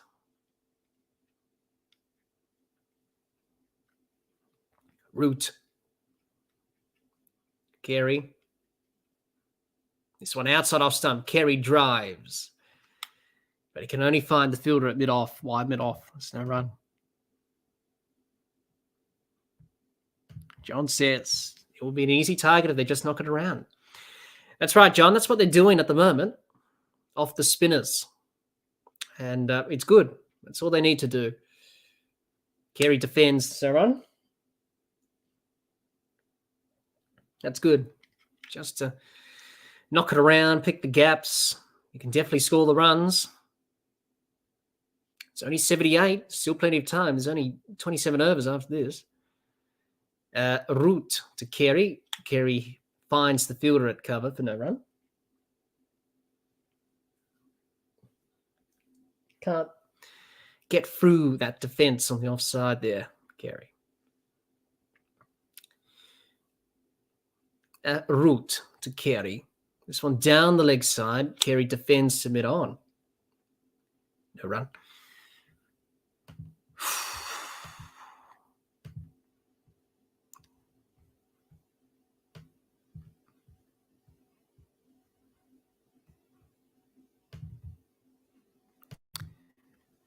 Carey defends to the offside, looking for a quick single, but Khawaja says no. It's the end of the over, 6 for 203. Australia needs 78 to win. 27 overs remain in the match. And each over is ticking down.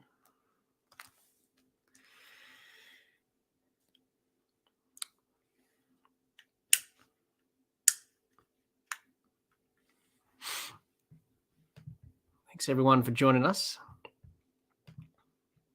Now, Let's have a look at our poll. We've got a poll in the chat. Ben Stokes. He's in the attack, Ben Stokes. He comes on whenever he feels like he needs to come in to make a difference. Now in the chat, Australia, a lot of people have said Australia are going to win. 47% of you have said Australia should win. 6% for the tie, 12% for the draw, and England 35%. I think those are pretty reasonable numbers. Stokes in to Khawaja. Works it through the leg side, behind square for at least a couple maybe. Just only the single on this occasion.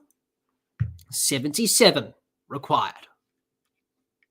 Ben Stokes bending his back. Hasn't bowled in this innings thus far until now. Pat Cummins looking a little bit nervous. Probably not showing it on the outside, but he's a little bit nervous.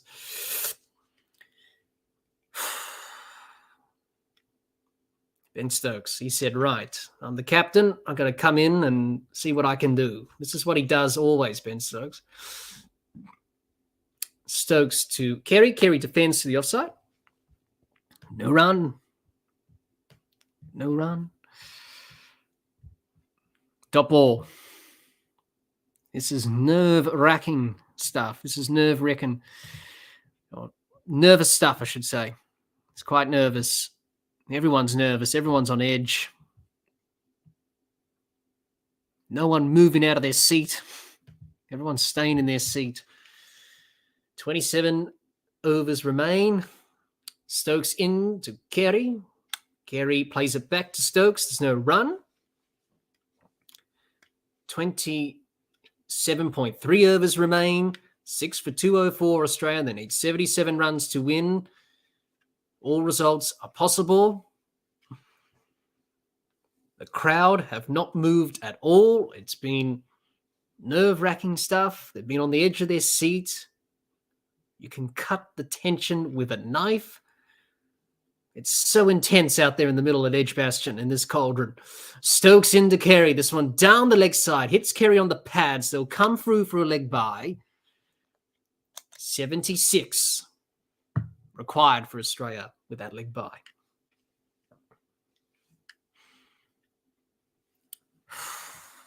It's tense. Really tense. I'm pretty sure everyone's intense. John, you say I need a bone knocks? I think you do, John.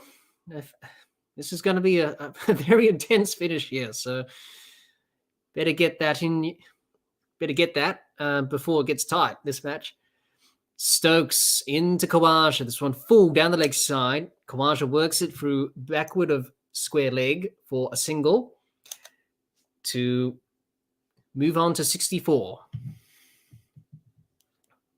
Ben Stokes doing what he's done as always. He's bending his back.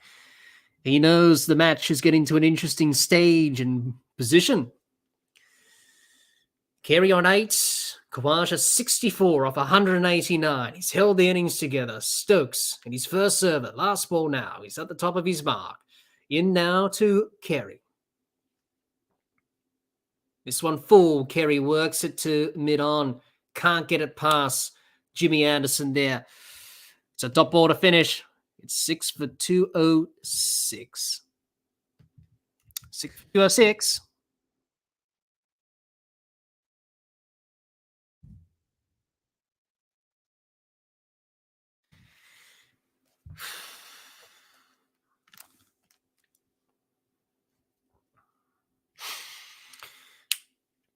"70 overs have been bowled. We're getting towards the end of this test match. Only 26 overs remain. This test match is slowly coming to its conclusion.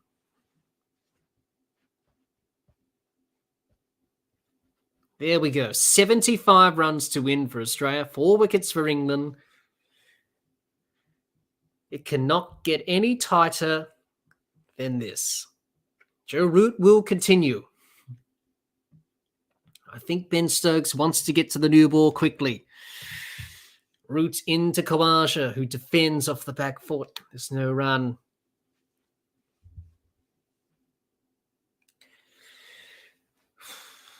Just a reminder, once we get to 15 overs remaining, that will be the last hour of this test match. All 15 will have to be bowled. If both teams agree that no result is possible, then they can shake hands in that last hour. Root to Khawaja. This one squares Khawaja up a bit, gets an outside edge out to the offside behind square. There's no run.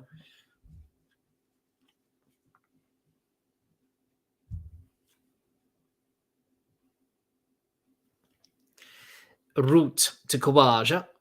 This one down the leg side. Khawaja scampers through for a quick single. 74.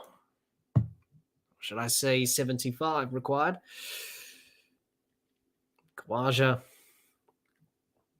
moves on to 65. Carrier on 8.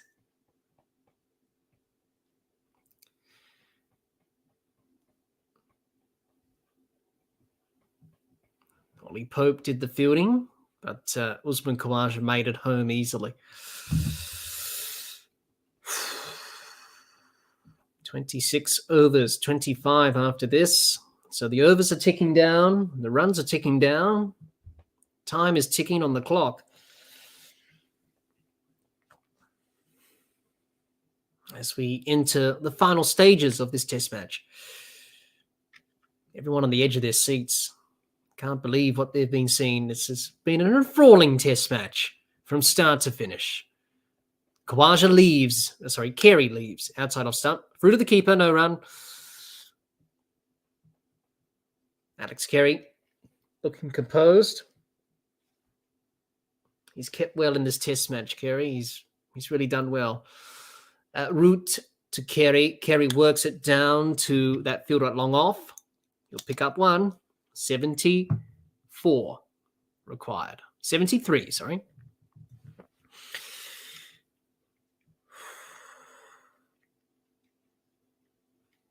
Usman Khawaja, what can we say about him? He's batted magnificently in this test match. He's on strike to Root, defends to the offside to end the over. It's 6 for 208. 71 overs.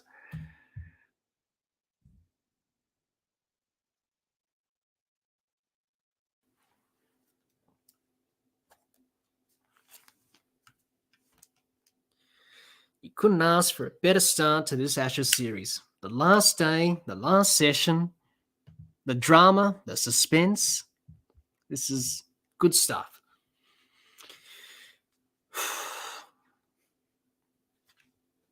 Everyone nervous, everyone on the edge of their seat. The suspense is so evident in the air. Stokes will continue. To Carey. In now, Stokes. Carey works it to mid-wicket. No run.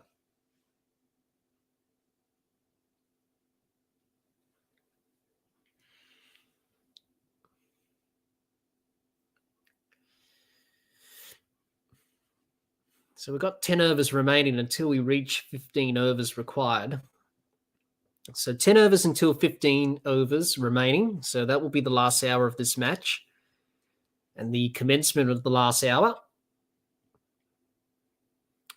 So we're not far away from the final stages of this test match. Carey, this one short outside off stump from Stokes. Good fielding by the cover fielder. Ollie Pope there cuts it off for one. That would have been a certain boundary if it went past him. He did well, but Carey scampers through for the important single. 72 now required. Oh, he hit that well, Carey, but Pope was just good to move to his left, get a hand on that. That would have been 4 if it went past him. And Carey made it home easily. Gets the single. 72 required for the Australians. Stokes in. Khawaja defends. Gets in behind it. There's no run.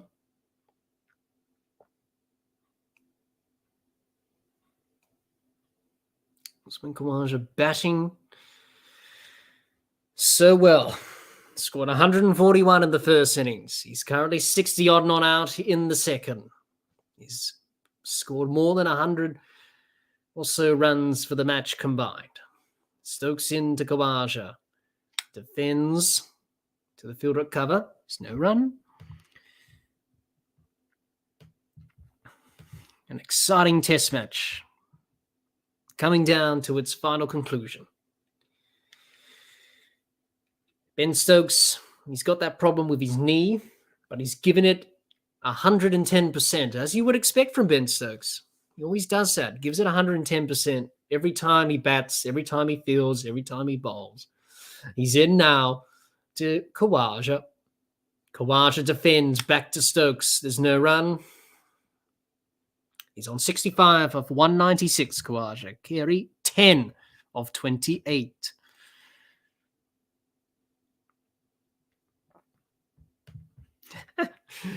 John, you say, I must be getting tired. Just attempted to dissolve Vegemite in hot water. Never ends well. No, I don't think you want to drink some Vegemite in hot water, John. Maybe you are getting a little bit sleepy.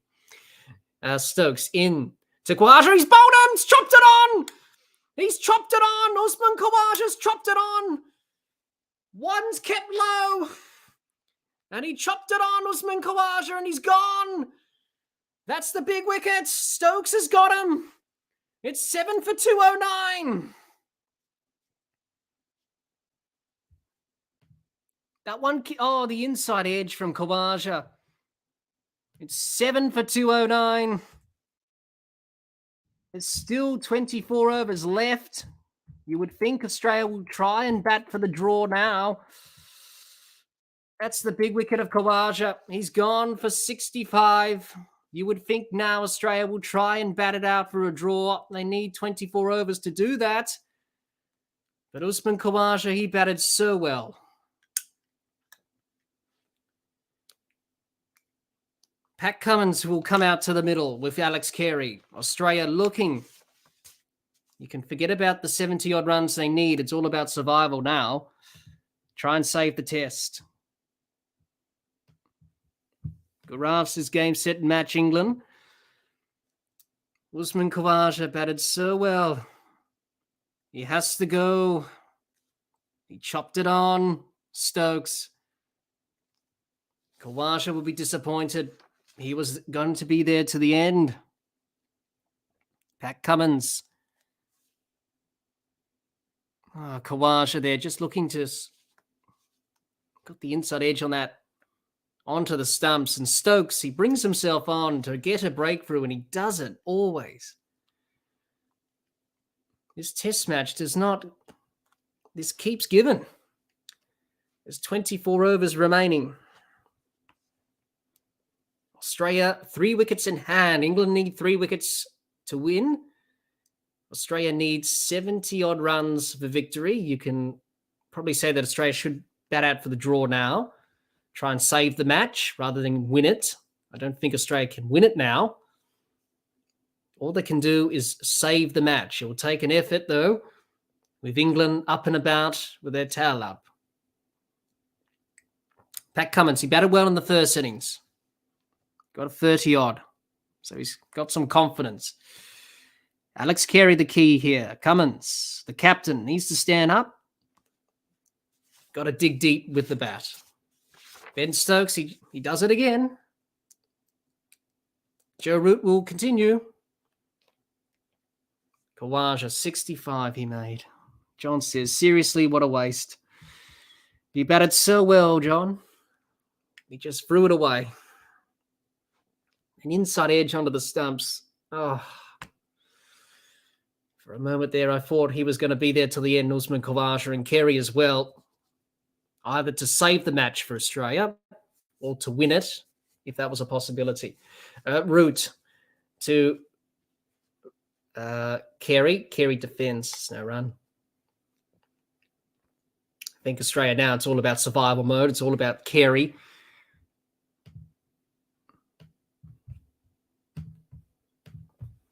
To bat out the overs. Carey defends to the offside. There's no run. Australia won't be going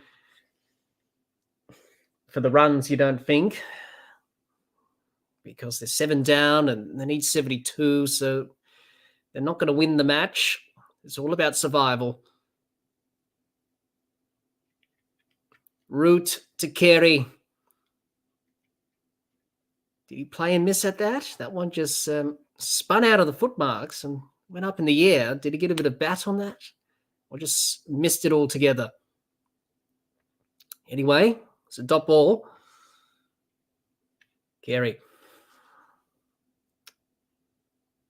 Root to Carey. Defends to the offside. Usman Khawaja got out for 65. He batted so well. That one just, the bat hit the ground as Carey played that shot off the previous delivery before last from Root. Root into Carey, who defends again on the front foot comfortably. There's no run. This is tight. This is tense. Gaurav says, can the captain step up and take the visiting side to a victory? Highly unlikely. Very interesting. Poised. It is poised. I would think Australia would be going for the draw now, Gaurav. 23 overs remain. We're closing in on the last hour.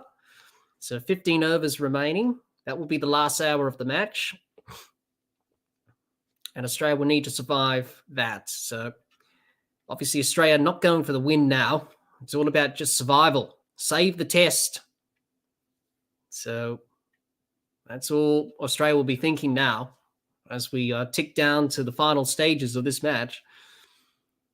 But it's important for Cummins to stand up, the captain to lead from the front. Carey, he plays the reverse sweep. There's an appeal for caught behind, but it didn't come off anything. It's the end of the over, 7 for 209. Put the shot away, Alex Carey. Don't play the reverse sweep right now. Just defend it, get in behind it. Don't do anything clever. We're not going to go for the win, so just put the shot away, Alex Carey. Don't play the reverse sweep. That came off his arm. Don't play the reverse sweep, Alex Carey. Keep that in the kit bag. Just play straight, defend. Don't do anything too clever or funky. John says, I'm struggling to think of the last time our last 3 wickets saved a match. I'm there with you there, John. I can't remember either. Be a long time ago. John says, great move, Alex. Well, he's got to put the shot away, John. He's got to put the shot away. Just bat sensibly, Alex.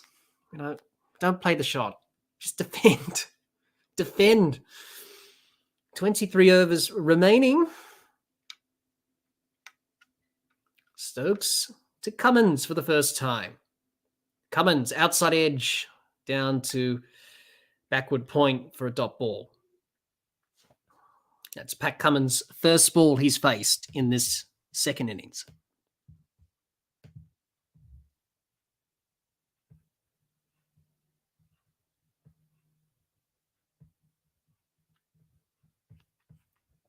You can cut the tension with a knife. Every ball is an event in itself. As Stokes to Cummins gets an outside edge, straight to backward point again. No run, but another ball survived by Cummins. Another ball ticked off the list. Usman Khawaja just didn't really get up that ball, and he was looking to defend it, and then he got the inside edge onto it.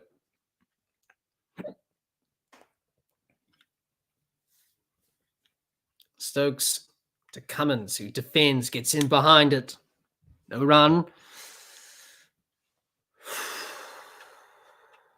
Nearly approaching the final hour of this match.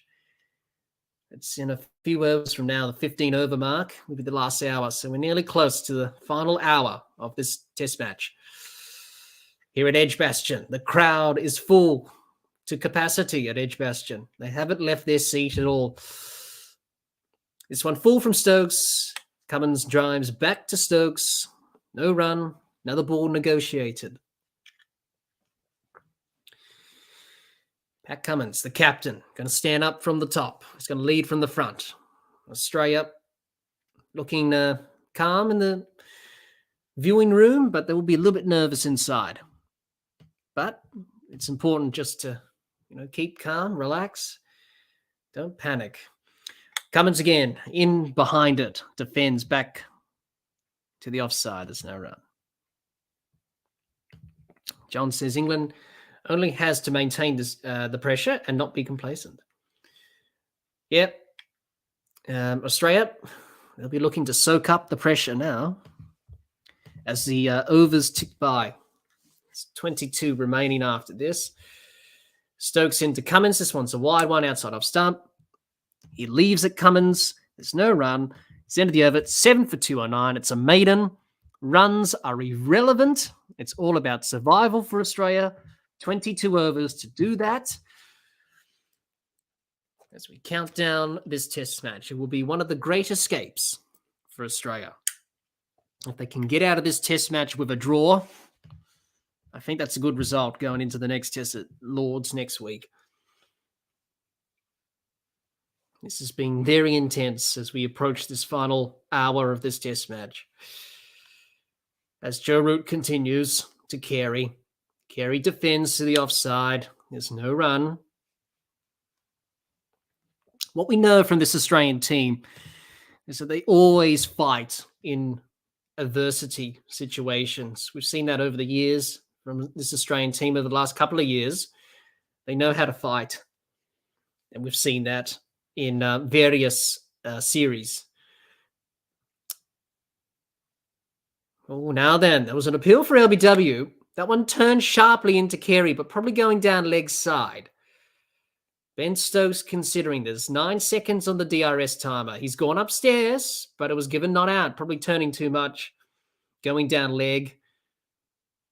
The England team, not really convinced.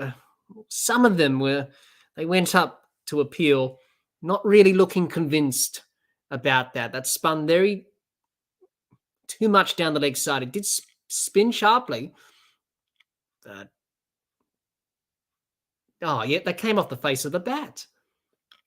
Well, that's a waste of a review. It came off the face of the bat from Alex Carey. So, no, it didn't. No, it hit the pad. Hit the pad. Did it? Hit the pad. And missing leg stump. So, a review lost from England there. That one just spinning too much, missing the leg stump. It just hit the pad, hit the back pad for the first contact, but just spinning too much from Root, too sharply there with the turn.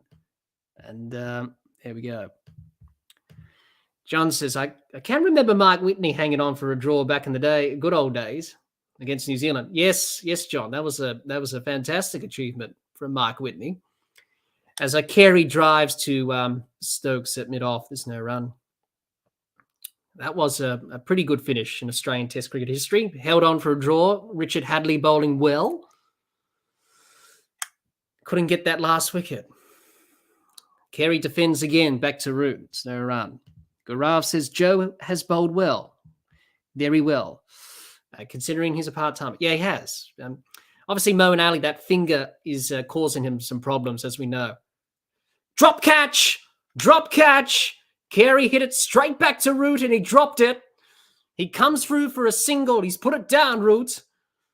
That went quick to him like a bullet. And he put it down.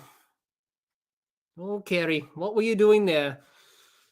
He used his feet. Carey went down the pitch. He didn't quite execute the shot. Root got a hand to it. It bounced out of the hand. Murray Erasmus got out of the way quickly. You cannot write a better script than this. We've seen it all in this test match. In my time of watching cricket, this is probably one of the most exciting test matches I've ever watched. Root in to Cummins, who defends to the offside for no run.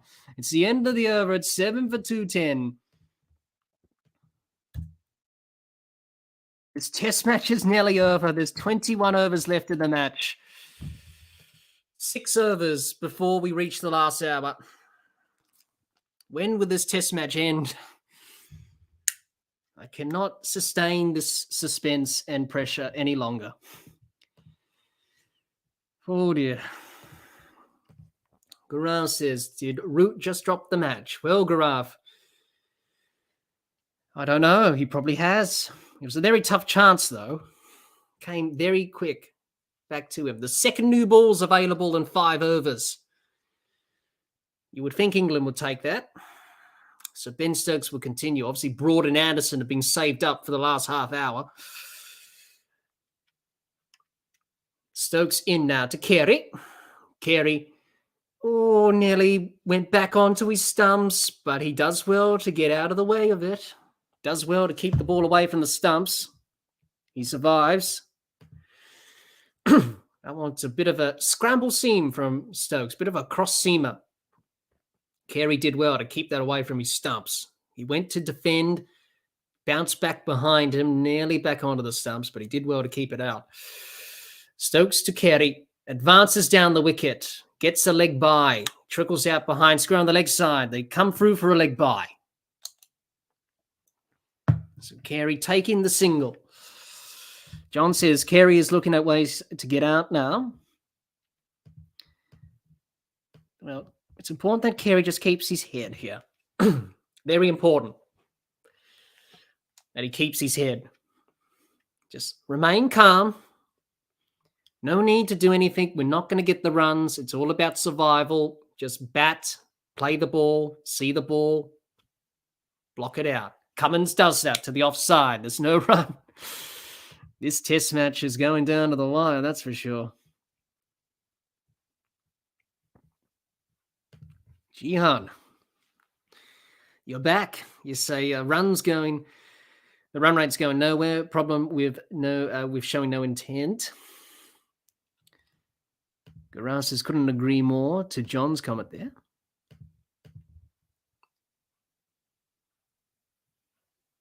Cummins, this one a short ball from Stokes. It's high in the air, but it will fall safe onto the leg side for a single. Ollie Pope nearly got to it, but just out of reach. Pat Cummins took on the short ball. He didn't really time that at all, really. The lights are on here at Edgbaston as the clouds roll in a little bit. That was high in the air for an eternity. Stokes froze his hands back into his hands.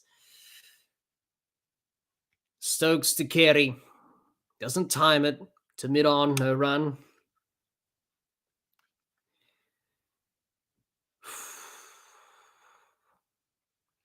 This test match is going down to the wire, that's for sure. We can safely say that Australia will definitely not get the runs. It's all about survival from this position here. And it's about keeping calm, not panicking at all. Ben Stokes, he's got that determined look in his eye, as always. He's in now. Last ball to Carey. Carey whacks him over the top. Over mid-off, down to the long-off boundary. He'll pick up a single at least. Now we'll come back for 2. It's the end of the over, 7 for 214. So judging by that shot from Carey, I think Australia still think there's still a chance. But I think for Australia, it's just about just to bat out the overs, really. 20 overs remaining. 5 overs before we reach that hour, that last hour of the test, the final hour. Oh, this test match going down to the wire. Early hours of the morning in Australia. It's nearly 2:30. Jihan says, play for the draw now. I think that's already been established, Jihan. Definitely play for the draw now. Not going to get the runs. Just bat it out. 20 overs. Just block it out. Joe Root at the top of his mark. Pat Cummins will face. He defends to it off. It's no run. Garaf says, you make a good play-by-play commentator. Thank you, Garaf. I really appreciate that. Thank you so much. I try my best. But thank you. Thank you for that kind compliment. Root to Cummins, and Cummins whacks him down the ground to long off for 4.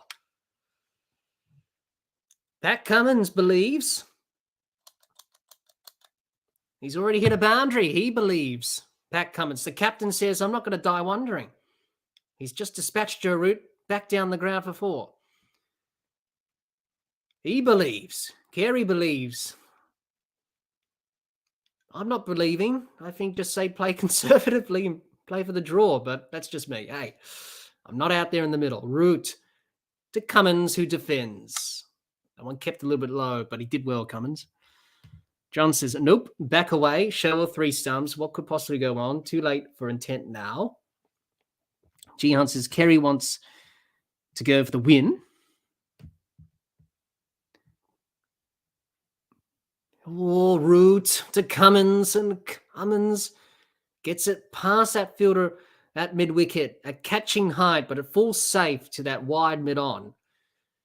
And there's no run. Excuse me. What are you doing, Pat? Just block it. Just defend. Don't play expansion shots. That's it. He leaves this outside off stump, Pat Cummins. There's no run. There's 63 more required, 3 wickets in hand. We've got 20 overs remaining in this test match. Last ball to Root. The overs are ticking down. Time is ticking. Root to Cummins, defends. There's no run. It's the end of the over. 7 for 218. 63 required.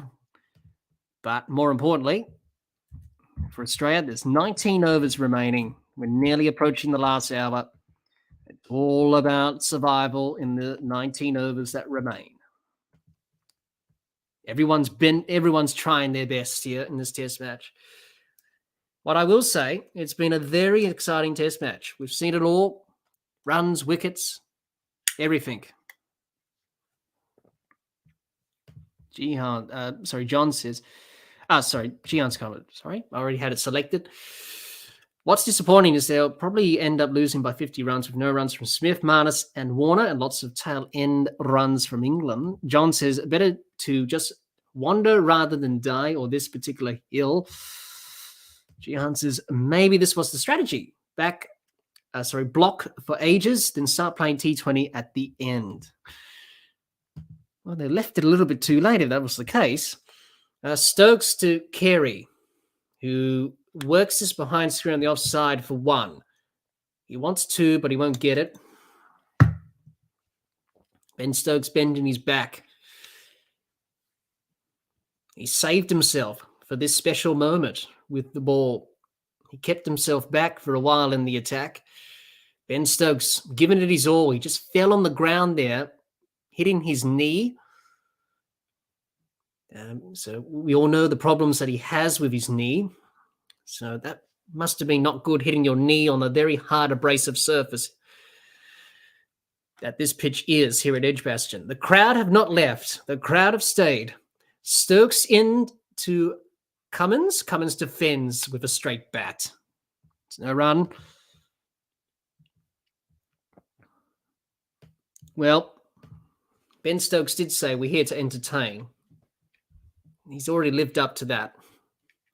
England have certainly entertained.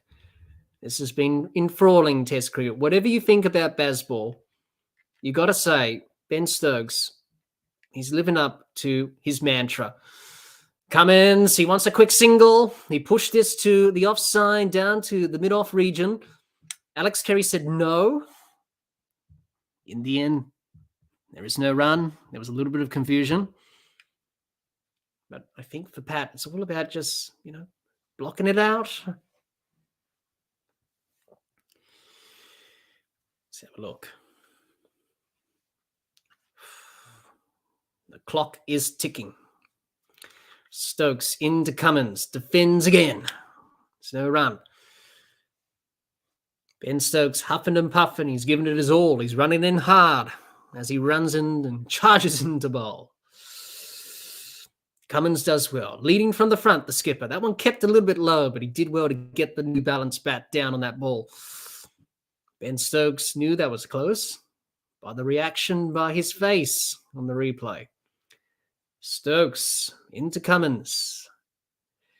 He defends. Out to mid-off. No run. Hands up in the air from Stokes.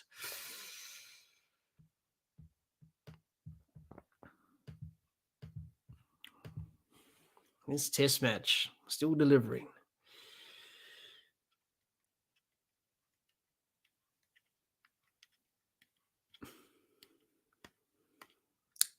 Stokes to Cummins.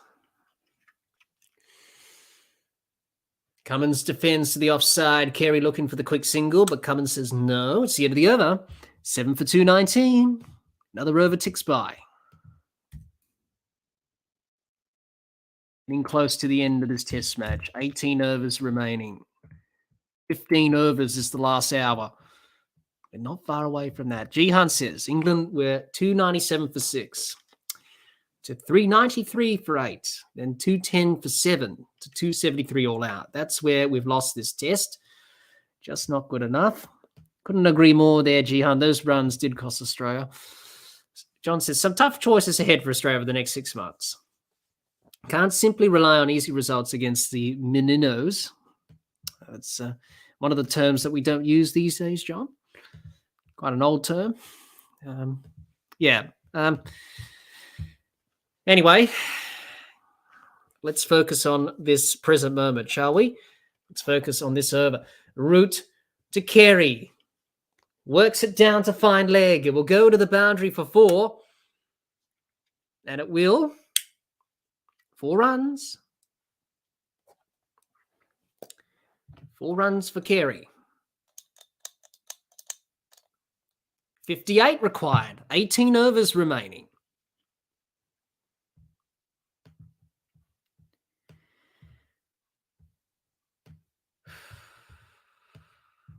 John says, weren't England 5 for 150 in the first innings? Yes, they were, John. Yeah. And then Bairstow and that partnership he had with Root, as Jihan mentions there, that got them up to that score. Root to Carey, drives to the field, recover, misfields it. James Anderson, they'll come through for 1. Pat Cummins will be on strike. Jihan says this is like the slow death. It's intense stuff, that's for sure. You can cut the tension with a knife. This is not done yet by any means. All results are still possible. Root to Cummins, who just pushes this to the offside for a quick single.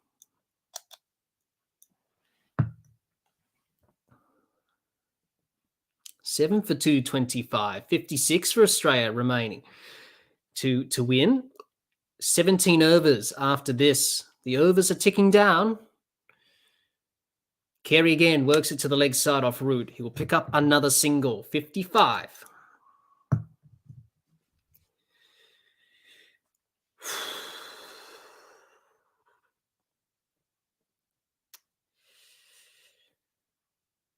Joe Root.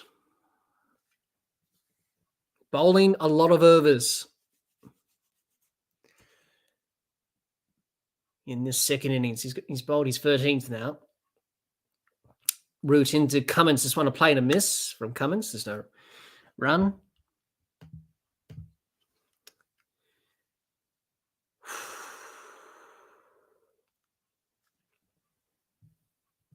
Gian says, Higgos said yesterday, that's the great cricketer, really not looking forward to Nathan Lyon coming in with 30 to get. Predicted it right.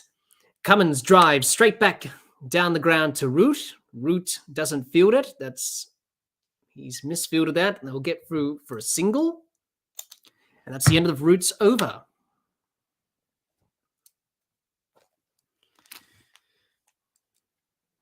"17 overs remain. We're closing in on the last hour of this test match. It's coming towards its natural conclusion." Garage says, do you think England will attack Cummins with the short ball? I think they will.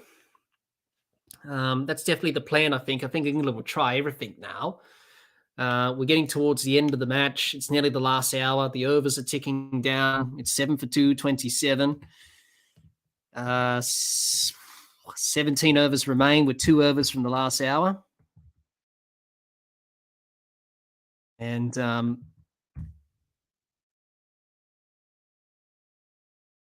drama in this test match. Brendan McCullum doesn't look stressed out at all. He looks pretty relaxed. Surely he must be a little bit nervous on the inside, but he's not showing it. Jihan says they will. Cummins doesn't play the short ball well. We're just having a look at the first innings. He got out playing the short ball in the first innings, Pat Cummins. So I think for Pat, just try and, duck and weave, get underneath it. Don't take it on. Just get through that. They can't bowl short balls for a long period of time. Cummins. Stokes to Cummins. This one down the leg side. Cummins ducks. Gets out of the way of it. No run.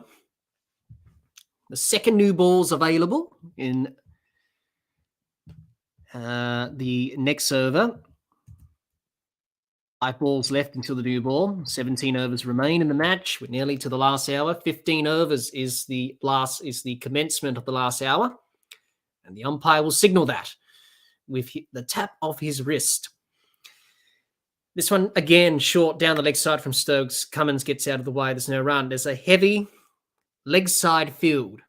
Ben Stokes has got a fine leg.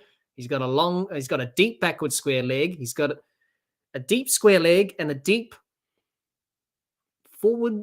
backward square leg as well. So the short ball tactic is in play. This one's short again from Stokes. Cummins does well to ride it. Defends to the leg side. There's no run. Winviz again. Well, clearly England on top. 64 to 35%. The draw's 1%. But that's Winviz, all about calculations and stuff. Let's just go off by what we see in front of us. Stokes to Cummins. This one keeps a little bit low. Cummins does well to defend to the offside. No run.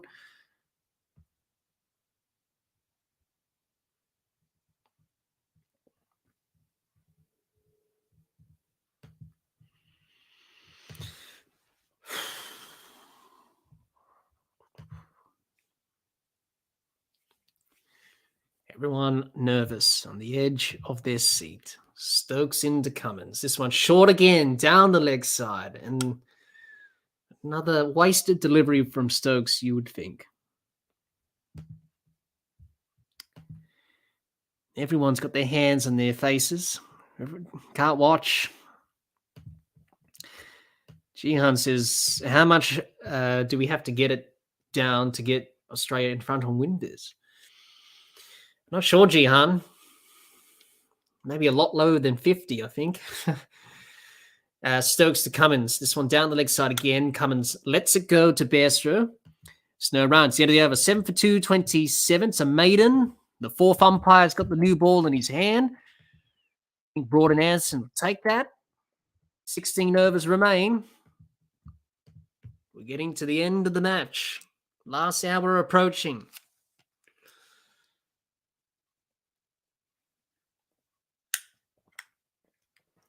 John says, 1 ball, 1 run, 1 wicket. Gurran says, interesting to see square leg and deep square leg. Yes, it was quite unusual to see that. That's Ben Stokes for you. He always has different field settings. Benjamin? So I think Ben Stokes is probably done. Maybe he will bowl with the new ball, Ben Stokes, maybe. Or maybe he'll give it back to Broad. He's got to try, he always does everything out of the ordinary, Stokes.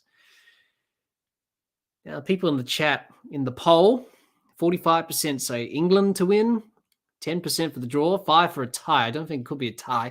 It's going to be Stokes. Root to bowl with the old ball. So Ben Stokes hasn't taken the new ball yet. So he's decided to give Root another over. Root to Kerry. This one a play and a miss from Kerry. There's no run. Garau says, isn't Stokes better off bowling around the wicket so Cummins can't just duck/move out of his way? That's a good point there, Garau. Change up the angle. He's gone. He's gone. He's hit it straight back to Joe Root. Alex Carey, what were you doing? He hit it straight back to Joe Root. He went down the wicket, Alex Carey. He could not help himself. And he's hit it straight to Joe Root. What has he done? Well, he did that before to Joe Root and he dropped the catch. And this time he held on to it. Alex Carey, what were you doing? That is a brain fade if ever I saw one. You needed to be there at the end. You've just thrown your wicket away. Carey is gone. Root's got the wicket. Caught and bowled, and Carey disappointed, but he's got to go for 20. This match still keeps on delivering. Gone. And the Australian team nervous. Jihan says, how about 20 runs in 20 minutes? John hasn't said anything. Question marks. I'm guessing that's an expletive, John. Gaurav says a gift. It was a gift. What was he doing, Alex Carey? We're not going for the runs. We're just batting for survival. You needed to be there. We're nearly to the last hour of this test match. What have you done? Keep your head. You're not going to go for the runs. It's pretty obvious we can't win. Just bat out for the draw. 16 overs remain. 15 after this. The last hour. Nathan Lyon comes to the middle. Australia 8 for 227. Cummins and Lyon. They bowled well in the second innings. They're going to come together to save the match. Nathan Lyon. The off-spinner. England need 2 wickets to win, to lead 1-0 in this series. Australia need for a draw to keep it to 0-0, heading into Lord's next week. This test match has gone down to the wire. It's 2 wickets required. They need to hold on. The light may become an issue a little bit. The lights are on, so watch out for that. If the umpires check the light meters, just in case. You never know. Line in, defends. He survives.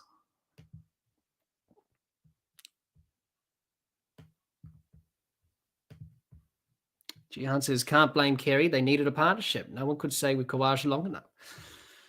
I guess that's true. John says, no, that was me questioning Carey. Oh, all right, John. That one left outside off stump by Lyon. Alex Carey.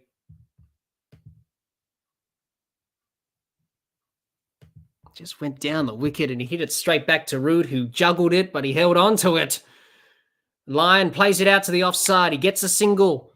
He retains the strike for the next over. It's the end of the over. It's 8 for 228. We're into the last hour of this test match. 15 overs remaining. Last hour will commence.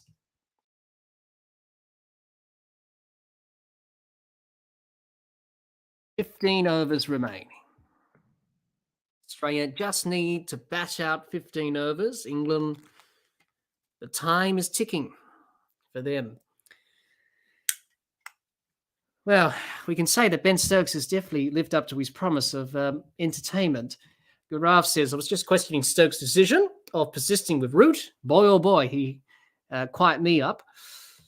But he did. Got him the wicket. That's how Ben Stokes operates, as we know. He's going to bowl Stokes. It's not going to be Anderson. No Broad, no Anderson. It's still Stokes. He's charging in. No new ball, I don't think. He's into Lyon. This one's short. Lyon pulls it away. Down to fine leg for 1. Cummins on strike. Ben Stokes has said, I'm the man for the job. I'm not going to give it to Anderson and Broad. I'm going to get the job done. I'm going to bend my back and run in until I can't run in anymore. That's the type of character he is. And he's already done that. He's led from the front. Captain Stokes. He's in again now. This time to Cummins. He's on strike. Cummins backs away from this short ball. Lets it go. There's no run. Ooh. You couldn't have asked for a very tight finish, could you? This match is going down the wire. The cricket gods are smiling down upon us today here at Edgbaston. The script writers are out. Who writes these scripts? I tell you what, they probably need a pay rise. Who would have thought this script, how this day will pan out? Cummins defends, gets in behind it. This is the beauty of Test match cricket. Going down to the last ball, the last session, the last few overs, the last hour. This is what Test match cricket is all about. The Australians look a little bit nervous, a little bit glum. They're not moving at all. They're still staying in their positions. There's 15 overs remaining. Cummins and Lyon out in the middle. Cummins lets it go to the keeper. Down the leg side. Jihan says no done tell in runs from England, and we've won the game already. Really hand to work some plans out to stop that happening next test. Yeah, the tactics could be better. I do agree with that. John says, this is Stokes making a statement by not using Broader Anderson. It is. I think he's just going to bowl through, I think. He's got that feeling about it. He wants to do it. This was another short ball. It's down the leg side. Cummins survives. Gaurav says, the GOAT will take on the short ball. Nathan Lyon. Well, he's closing in on 500 test wickets, Nathan Lyon. He bowled well in this test match. We're in the last hour. The last hour has commenced. It's going down to the wire. Stokes to Cummins. Pushes it through to the offside for a quick single. Stokes picks it up. He dives. He makes it home, Cummins. He dived if his life depended on it. He makes it. Stokes was flat on the ground. It's the end of the over. It's 8 for 230. In the words of Bill Lawry, it's all happening here at Edgbaston. It certainly is. The drama, the suspense. 14 overs remaining. It's unbelievable. This is why we love Test match cricket. And this Test match has lived up to all of our expectations. And we expected this from England. And, geez, they're right about the entertainment factor. That's whatever you think about Bazball, whatever reservations you have against it, you've got to admire that Ben Stokes is one stubborn, determined person. And that's the type of sort of thing that I get from Stokes is that stubbornness.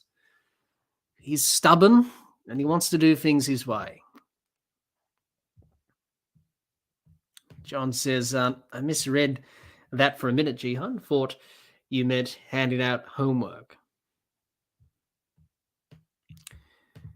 I think it's drinks. I think the players need a drink. Everyone needs a drink, and probably a strong drink to get through the nerves of this final passage of play.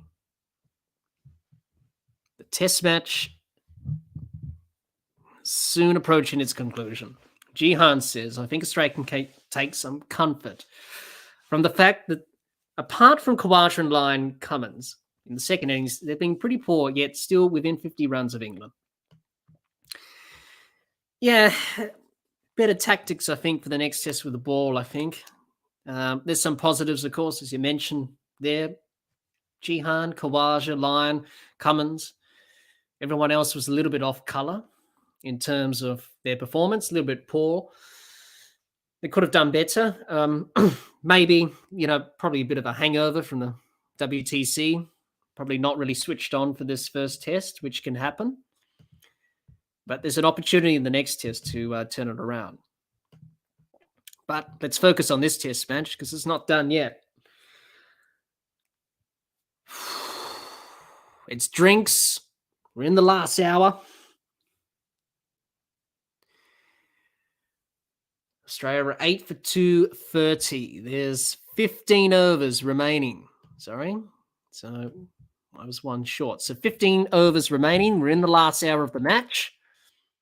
The umpire will commence the last hour with the signal, and he'll just tap his wrist. Tap his wrist. That will be the last hour of the match. 15 overs required to end this test match. The last hour will commence. Obviously, we can clearly say that Australia are batting for the draw. The 51 runs are irrelevant now. Joe Root will continue. 15 overs. The last hour has commenced. Cummins has defended. No run to the leg side. So the last hour has commenced. Here we go. What's in store in this 15-over period? Cummins leaves outside off stump. There's no run. This is a statement from Stokes in England. His bowling was, he's definitely going to bowl Root through till the end, I think, and probably himself. I see that happening. Cummins, he hits Root down the ground. It's all the way for 6. Is it a 1 bounce for 4? Down the ground for 6 runs. He's hit it for 6. That's a statement from Pat Cummins. That's good. Just from Pat Cummins, that's a good shot. Hit it for 6, but I don't think he should be doing that now, Pat. He works it onto the leg side, to the offside. He's looking for 2. He'll get 2 easily.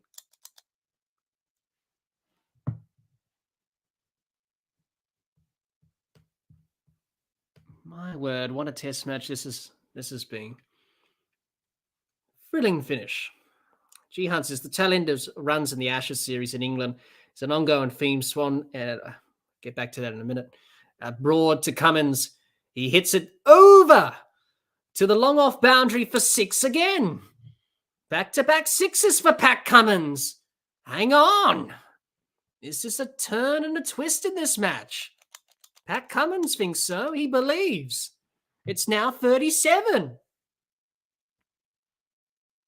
Pat Cummins. He's hit a couple of 6s here. What's going on? Oh, boy. Root to Cummins. Defends. It's the end of the over. It's 8 for 244. 37 now required. Pat Cummins has said, right. It's either all or nothing. 14 overs remaining in the last hour.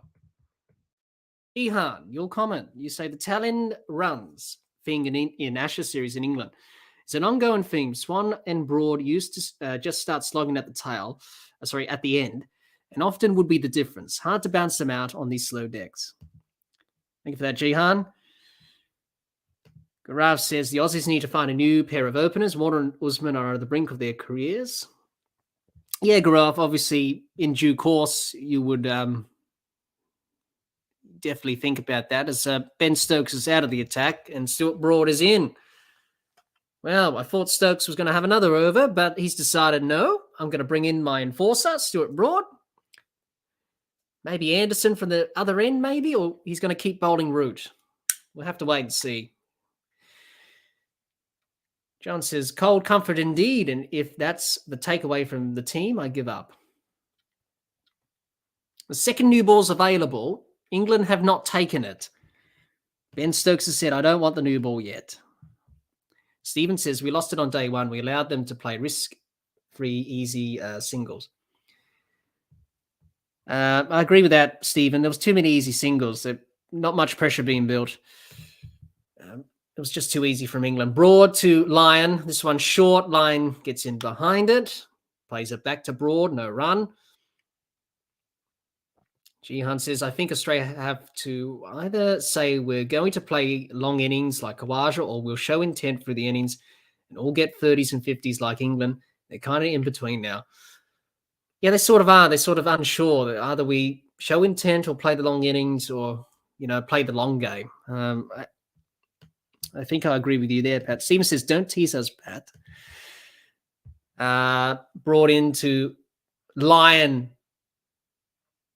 No, he's dropped it. Oh, he's dropped it, Stokes. Oh, it was going to be a brilliant catch. Lyon went for the shot. He played the pull shot. Stokes got there, and he put it down as he went to ground. Oh, my goodness gracious me. That could have been the moment in this match. Lyon went for the shot. He knew the man was out there in Stokes. He took him on anyway. Stokes went back, got the hand to it. He had it, and he put it down. They run the single. What are you doing, Nathan Lyon? No need to play that shot with the man out. That would have been the catch of all ages in Ashes cricket. Oh dear, Nathan Lyon. They've got 2 square legs back and a short leg. Cummins gets an outside edge. He'll get 2 runs on the offside. He'll come back for the second. He still believes that Australia can win this test. I don't know what you're thinking, Pat. I don't know what you're drinking, but okay, if you think so. Oh, what was he doing?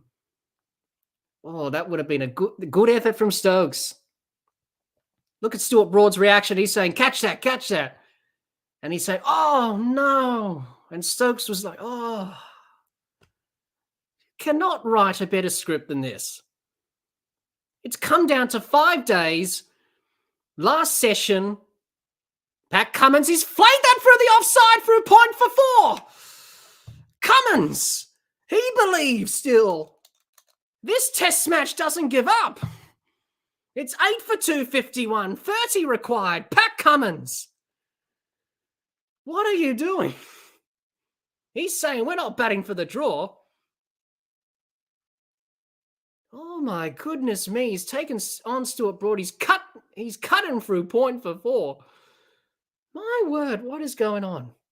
This is one crazy test match. I can't make sense of this. I don't think no one can. Everyone's on the edge of their seats. Usman Khawaja is just sipping his coffee like it's not bothering him at all. He looks pretty chilled out, Usman. 30 required, 8 for 251. Broad to Cummins. He defends. It's no run. Jihan says he did this when they lost against Bangladesh in 2017. Stevens says, I don't want Stark in the team, but I wish he was in now. Lol. Gurav says Cummins is probably thinking 5 mighty blows away. Lyon thinks he's Ricky Ponting, Jihan says. Jihan says, why didn't they do this an hour ago? I don't know, Jihan.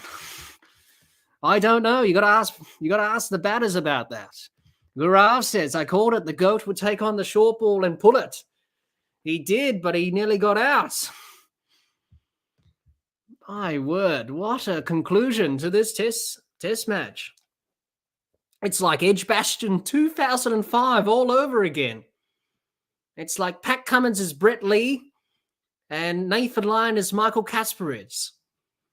That's what it looks like at the moment because he's playing like Brett Lee did in that innings in 2005. Cummins works it to mid-off. There's no run. End of the over, 8 for 251. Oh, there's 13 overs left. We're getting near to the end of this test match. Everyone's on edge. My word. It's just ticked over 3 o'clock in my part of the woods. My neck of the woods, I should say. Very late in Australia. But I wouldn't miss this for the world. It's Ashes cricket. It's intense. On edge. Ollie Robinson is back. Joe Root's out of the attack. Robinson in.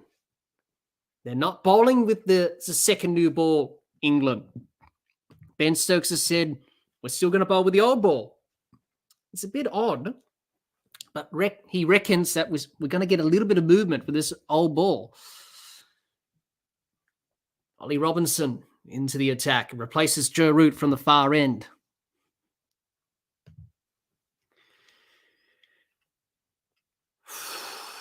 The field is spread for Nathan Lyon. Australia need 281 to win. They're 8 for 251. They need 30 runs required. There is 13 overs remaining. The second new ball is now being taken. Now available, I should say. It hasn't been taken yet. Robinson into Lyon. This one down the leg side. Gets out of the way of it, Lyon. Lets it go. Robinson not happy with that delivery. Bent his back. It was a short ball. Lyon tried to ride it.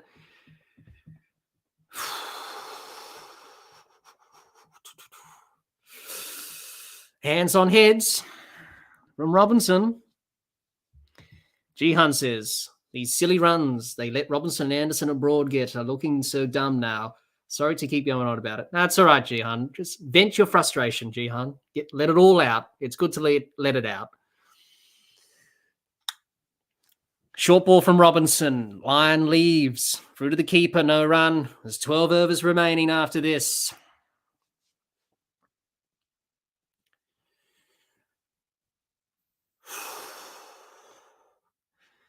John says it's 3 degrees Celsius and I'm freezing. Same here, John. I'm freezing too. It's cold.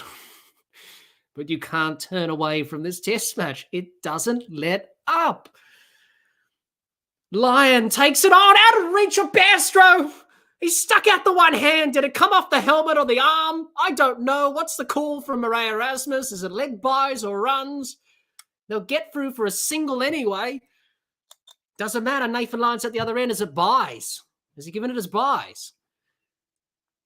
I think it came off the helmet for Nathan Lyon. He's taken his helmet off. Let's have a look at the replay. Oh, it may just glanced him on the helmet. Bairstow snaffled at that. Couldn't get the catch. I don't think it came off any bat or glove. Came off the helmet, so buys. Or leg buys, I think. If it did come off the helmet, it's leg buys. Or did it graze the helmet? Anyway, Murray Erasmus gave it some sort of buys or leg buys. I don't know. I didn't see him signal because the camera didn't pan out to him. The physio's out there, so it probably hit Nathan Lyon on the helmet, so that's a good indication. Jihan says, I have to get up in 4 hours. Well, Jihan, you were here a few hours ago. You said you were going to bed, and now you're back because the match is getting tight. As John says, sleep is overrated. Well, it certainly has been for the last 5 days, John. You know, it's cricket, you know. It's worth it for cricket. I'm just running on adrenaline. That's all I'm running on now. I'm pumped. I'm excited. This is why you watch cricket. This is why you play the game. This is why you love Test cricket. May it last forever. Long live Test cricket, I say. This one's full. And Cummins defends back down to Robinson. There's no run. The field is spread out. Ben Stokes, he's not setting attacking fields anymore. He's spread the field. It's getting close now. It's 29. Pat Cummins, especially when Cummins is on strike. He's got the field out. Pat, 12 overs left, 29. It's like a T20 match now. Cummins works it to the offside. He runs for a single. Does he want two? They come back for two. They will get two.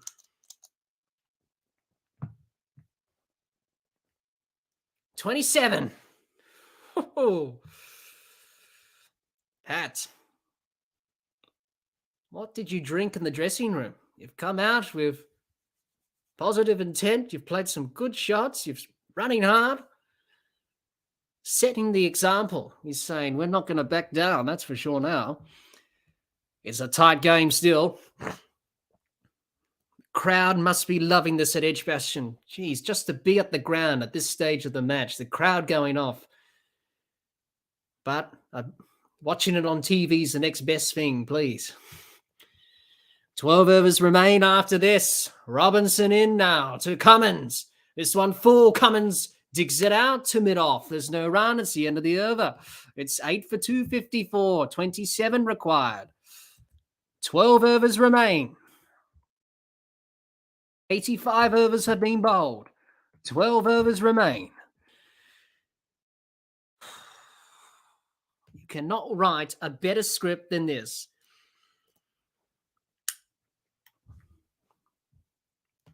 Let's get to the comments. Jihan says it came off the head. So leg buys or buys. Jihan says, I couldn't sleep. That's understandable, Jihan. Jihan says, these close games rarely go Australia's way of late, though. 4 more sixes, please, Jihan says. Jihan says, if only Headed or Green could have hung around a bit longer. Yes. All right, so Ben Stokes has taken the new ball. The second new ball has been taken. I don't know why England didn't take the new ball earlier. But they've said, let's take the new ball. That's a bit of a risk because runs can be scored off the new ball. It's hard. It's new. Nathan Lyon. He's a very nervous cricketer, Nathan Lyon. He has mentioned that he does get very nervous before games of cricket. He'll be nervous inside, but it's all about channeling the nerves and just being relaxed, playing the ball on its merit. As it comes out of the bowler's hand, which it will, out of Stuart Broad's hand in a moment. The field is attacking for Lyon, so he could be going short. Nathan Lyon should expect that and be prepared for that. Broad in to Lyon.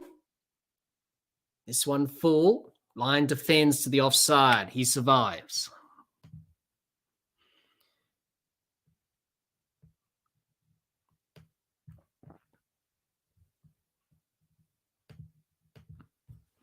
Stephen says, rant warning. That's all right, Stephen.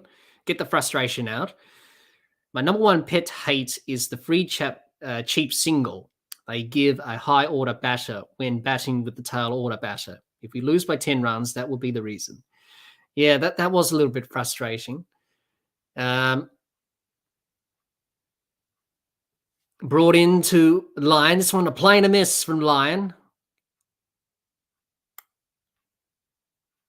There was an appeal for caught behind, but no one was really convinced. It missed everything. Thanks for your comment, Stephen. John says, Border and Thomas last wicket stand in the 80s didn't end either. No, it didn't.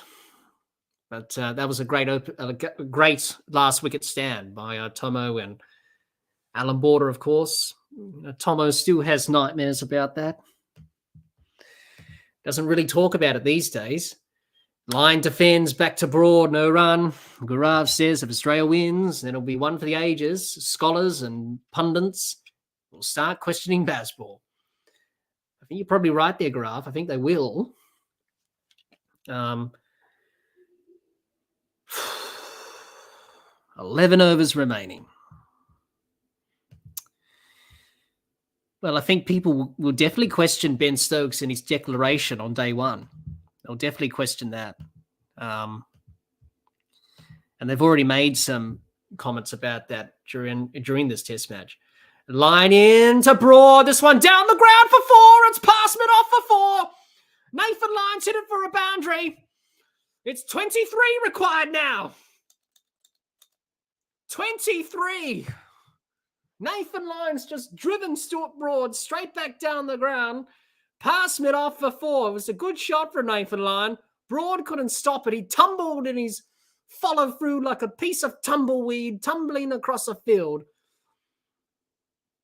He's got long levers, Broad, but he couldn't cut that off. Murph Hughes and Jeff Marsh applauding that in the crowd. 23 required with 11 overs remaining. This one, a swing and a miss from Lyon, outside off stump. Through the keeper.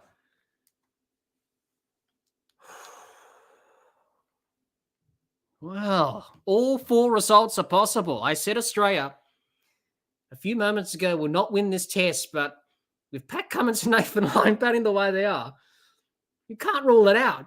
Brendan McCullum, he's not even breaking a sweat. He's not even panicking. He's just calm. He must be inside. He must be. After all, he is human. Broad into Lyon. Leaves it outside off stump. There's no run. It's the end of the over. It's 8 for 258. 11 overs remain. My word, what a test match this has been. 11 overs remaining in the day's play. It's going down to the last session, last day. It will go down to the last over and last ball.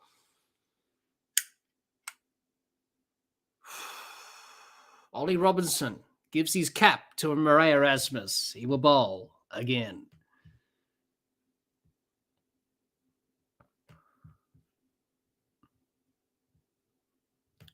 Stephen says, Chuck and Nasiki, lucky Jihan will sign off certificate for me. All good.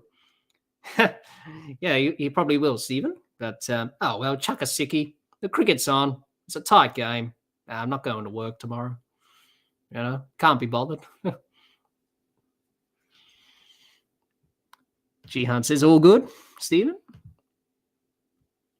Jihan says, doesn't this show that Australia, despite clearly being off their best, can stand toe-to-toe with Bazball?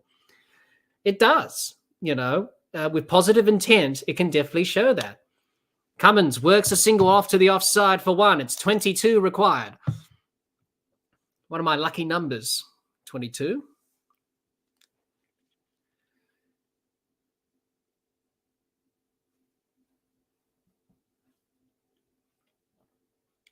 Ten overs remaining. 22 runs required. Going back to your comment, Jihad, probably yes. Where was this from the top order? Show a bit more of that intent, Tail enders and Cummins and Lyon showing you that intent, That's a bit embarrassing, actually. Lyon works it down to fine leg for one. 21 required. The field is spread. Ben Stokes, he's getting a little bit on edge now. He's got the field spreading back, protecting boundaries. He's worried. He's probably worried inside, Ben Stokes. He's not showing it, but he's probably worried. Ollie Robinson, for some reason, is wearing two different bowling shoes. Two different shoes on two different foots. He did have some problems with the ankle before this Ashes series. That's why he didn't play in the Ireland Test. The crowd are on edge. They've got their hands in their heads. Hands underneath their chin, leaning forward out of their seat. Ollie Robinson steaming in to Cummins, who drives. Pass through the covers for four, is it? It is four. Will it get there? No, it won't. Oh, it does. He knocked it in. He knocked it in. He knocked it in. Oh, my word. Crawley knocked it into the boundary rope. It's 17 required. He knocked it in, Crawley. He misfielded it. Oh, my goodness me. It's all happening, as Bill Laurie was saying. Where's Bill Laurie when you need him to commentate this game? Oh, Crawley, he saved it and he knocked it into the rope. What was he doing? Cummins has hit another boundary. It's 4. Murray Erasmus signals 4. It's 17. 10 overs left. Cameron Green's got his jumper over his face. He can't even watch. Oh, my goodness me. Robinson to Cummins. He drives to mid-off and there's no run. I've done the voice. Jeez, I'm running on adrenaline. Oh, my God. It's probably one of the best test matches I've ever watched in my time of watching cricket. It's definitely worth up staying late for. That's all I will say. Oh, my word. Pat Cummins, what are you on? What did you drink in the dressing room? It must be a little bit of Dutch courage or something. He's come out like Superman. He's defended this onto the offside. There's no run. It's 8 for 264. 17 required. 281 to win. 10 overs remain. Brendan McCullum, is he showing signs of worriness? He doesn't look like it, but I think he's worried on the inside. John says, even a misery 15-run lead in the first innings was easily doable. It will be over. A saved me an ulcer. Jihan says, just makes me think with a bit more clear thinking, we could have won this match quite comfortably. Yeah, Jihan. Bloody hell, it's tight now. Cummins works it down to fine leg for one. He retains the strike. It's 8 for 265. 16 required, 8 for 265. 10 overs remaining. Australia back in this now. I'm pretty sure I've woken up most of my neighbours. in the early hours of the morning. It's nearly 3:30 where I'm from in Australia. I'm pretty sure my neighbors won't appreciate all this noise and commotion, but it's exciting stuff. The adrenaline, Australia are coming back into this match. It's 59-40 in favour of England. The draw is out of the question now. It's 59-40. England's still in front on WinViz. John says, a workmate of mine chucked a sickie after Australia won the Americans Cup because Bob Hawke said it was okay. And no one cared about yachting, babbling now. Yes, he did mention that, John. Oh, this test match has gone out of the wire now. Okay, here we go. Broad to Cummins. Cummins defends. The field is spread. There's no run. There's 9 overs left. There's 16 to win in 9 overs. That's doable. It's like a T20 situation now with the field spread protecting the boundaries. Stokes is not attacking. He's got all fielders on the rope. What is this, Ben Stokes? Where's the attacking fields? He's gone conservative now. He's pushed them out. We haven't seen that from Ben Stokes often in this new Bazball McCullum era. Broad into Cummins. He pushes it onto the offside for a quick single and he gets it. It's 15 required. Just imagine the English media if this game goes the way we think it's going to go. Jihan, you say, if Australia win, are you going to scream down the neighbourhood? Absolutely, Jihan. As you can tell, I'm pretty excited on adrenaline. I've had a lack of sleep for the last 5 days, and for this Ashes series, it will be even worse. It's nearly 3:30. Why am I doing this? Because I love cricket. This is one of the best test matches I've ever seen. Nathan Lyon drives to mid-off and there's no run. He nearly got a pass. Oh, 9 overs left.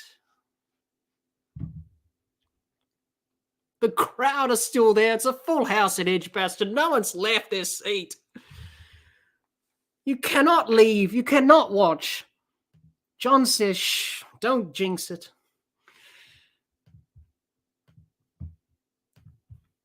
Broad to Lyon. 9 overs left in the day. Lyon drives to mid-off again. There's no run. Jihan says England look nervous. I agree, Jihan. I agree. We don't see them usually push the fielders back on the rope. But they've done here.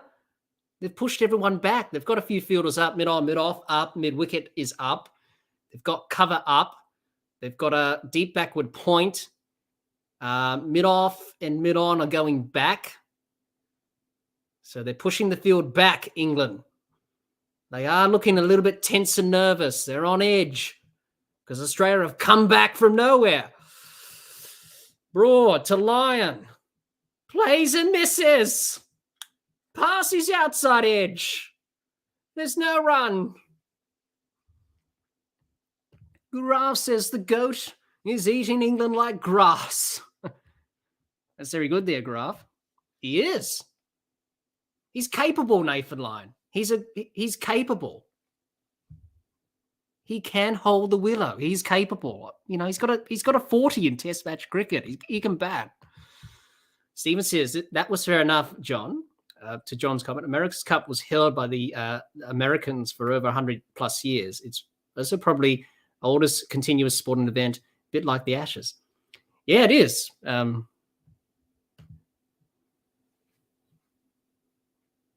He works it to the leg side, Lyon. He picks up a single. There's easy singles for Australia with the field back.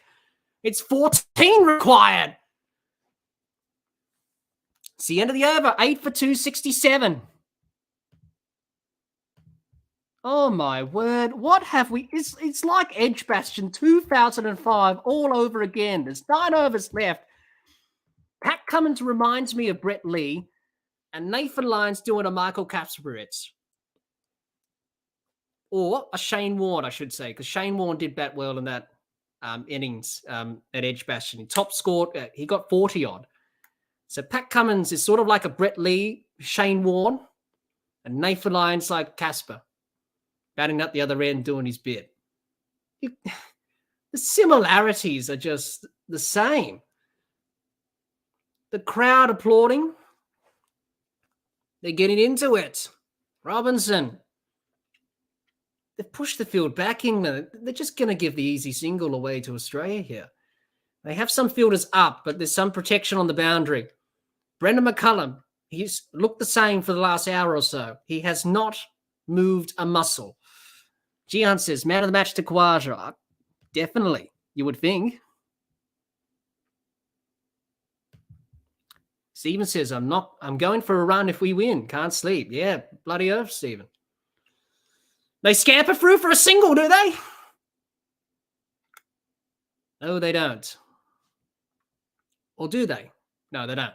Sorry, my mistake. They were thinking about it, Cummins and Lyon, but they said no. Pat Cummins is having a good laugh out there. He's saying, you know, we can do this, guys. That was the moment, the Ben Stokes catch. He got it off Nathan Lyon, but he dropped it. That could be the telling moment in this test match. We had a look on that on the replay just now. If you're watching at home, it was a big moment in this test, and it could prove to be. But, Stephen, yeah, you're going to have a lot of energy after this. Can't sleep. 8 overs, 14 required, 8 for 267. Lyon gets it to the leg side for 1, 13 required. It's 8 for 268. George Bailey, national selector, looking tense. The Australian team looking tense. Maybe laughing at the same time. I don't know.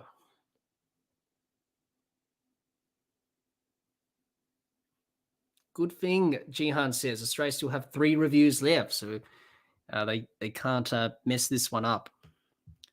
Stephen says, Hazelwood to hit the winning runs. Gurav says, England lack an express pacer. Somebody like Archer would be threatening in a situation like this. I agree with you there, Gurav. That's the problem on a pitch like this. Their bowlers are quite innocuous if it's quite slow.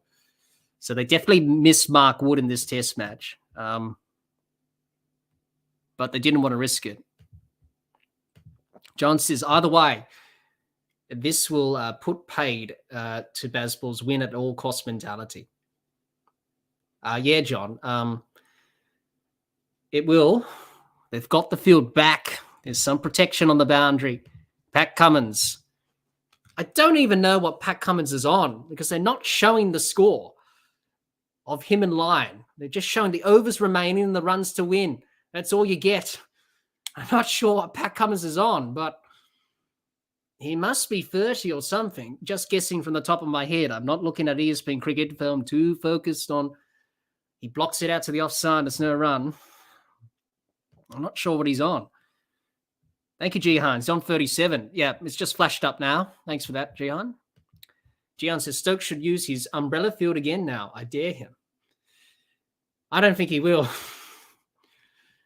He's saved everyone on the rope. Everyone's back. Robinson, ball in hand. He's at the top of his mark. He's bounding in past the umpire to Cummins. This one traps him on the pads. There's an appeal for LBW, but it was going down leg. They get the leg by. 12 runs required in 8 overs. Pat Cummins is the man. Pat is the man. Captain Pat. He must have had something in the dressing room before he went out. He must have had something. He must have drunk something. He came off the fire guard onto the leg side for a single. Jihan says, I hope this doesn't end up in a Hazelwood Stoiner situation again. Don't remind me of that, Jihan. I nearly lost it in that one day. So close. Lyon. Ian works it to the leg side. No, they wanted a single, couldn't get it. 8 overs, 12 runs off 8 overs is gettable. Just work it for singles and you'll get it. That's all you need to do. The crowd can't believe it. The English crowd are stunned. Steve Smith's having a laugh. Travis Head's having a laugh. Scott Boland as well. David Warner's spinning a ball in his hand. Same with Steve Smith. They're looking calm. Nathan Lyon's having some fun. Robinson into Lyon. This one a swing and a miss to end the over. It's the end of the over. 8 for 269. Singles. That's all Australia need. They'll get the 12 singles and 8 overs. The run rate's not a problem. 8 overs, 12 singles. It's doable. You never say never.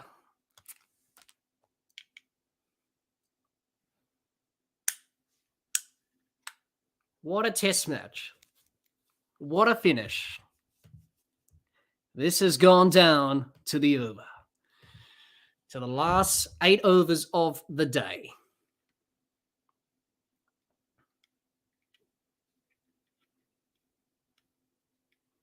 Easy singles for Australia. Just work it in the gaps. They've got the field back. Stokes is protecting runs. You think about it, it's only 2 good hits away. But singles is the key, Pat. Singles. Just knock it around in the gaps, please. Gian says 2 big hits. Stephen says, where is Mark Wood? Is he injured? Well, he hasn't played a lot of cricket, Stephen. So they decided not to risk him for this first test. He hasn't played a lot of cricket. He hasn't played a first-class match for a few months. He played in the IPL. So that's why they didn't play him in this test.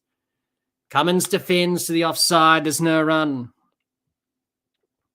But he'll definitely come back for Lords, I think. Gian says, no, they prefer the Robinson's Dibbly-Dobblies. Yes, Jihan, Dibbly-Dobbly, Wibbly-Wobbly sort of bowlers. And it's obviously the name of the podcast, of course. Garaf says, beauty of Test cricket. Even after grinding it out for nearly 5 days, the result is up in the air. Exactly right, Garaf. This is why we need to keep Test cricket going. You just don't get this in a one day. You don't get it in a T20. It's only in Test cricket you get this. Cummins playing a mess. Just get bat on ball, Pat. Knock it in the gaps. 12 runs in 7 overs is achievable. If you get a boundary away, well, it's like a T20 situation now. Pat said, well bowled. Stuart Broad looking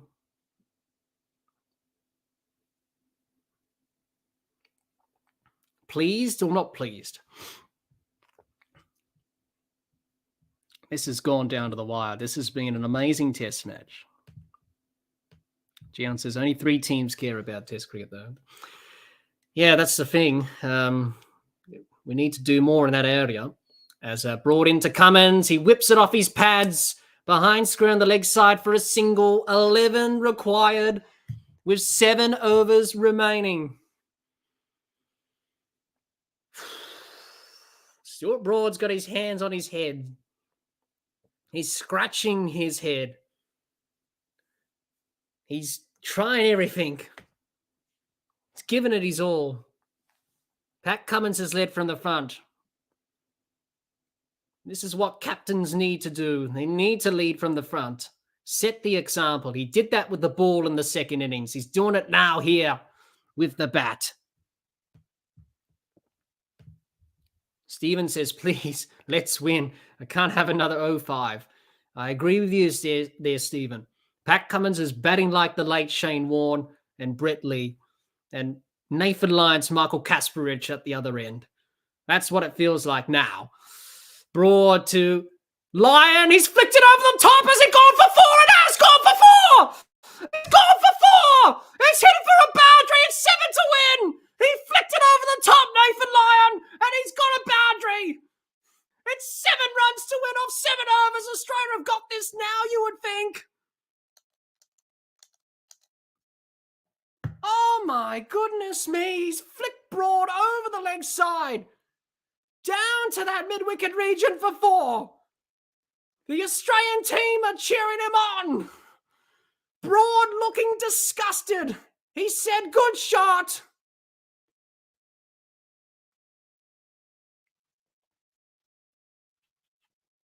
Oh my word. This test match, it's, oh my goodness me, it's, oh my word. I just can't believe what we're seeing. Line in, he whacks it through the leg side for a single. It's 6 required off 7. Oh, Australia. They managed to win some close games over the years. We all know that in Australian cricket history. This will go down as one of the great victories. The job is not done yet. 6 required. Garaf says the rest of the world is busy with the stupid IPL, Garaf. You say that? John says, no Harry Brook in this innings. No.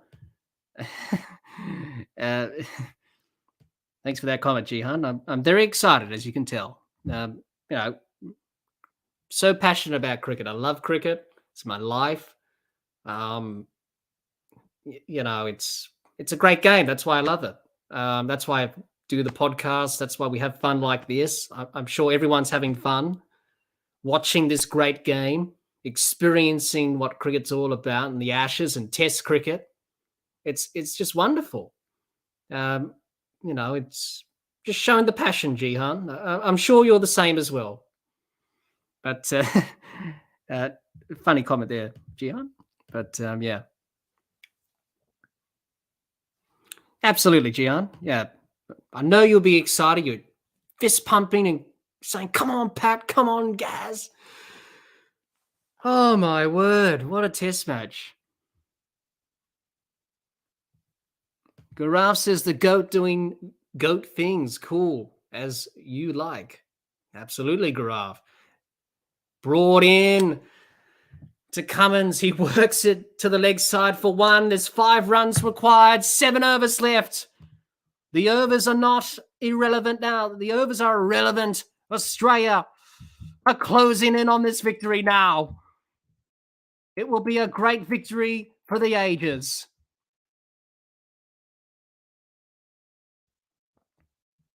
Gaurav says, glad to share the same passion as you. Absolutely, Gaurav. I'm sure you're passionate about cricket as well, Gaurav, and passionate about the great game, Test cricket. This is why we all watch it. This is why we love it, because it just creates moments like this. I've been very lucky to watch a lot of cricket in my life, and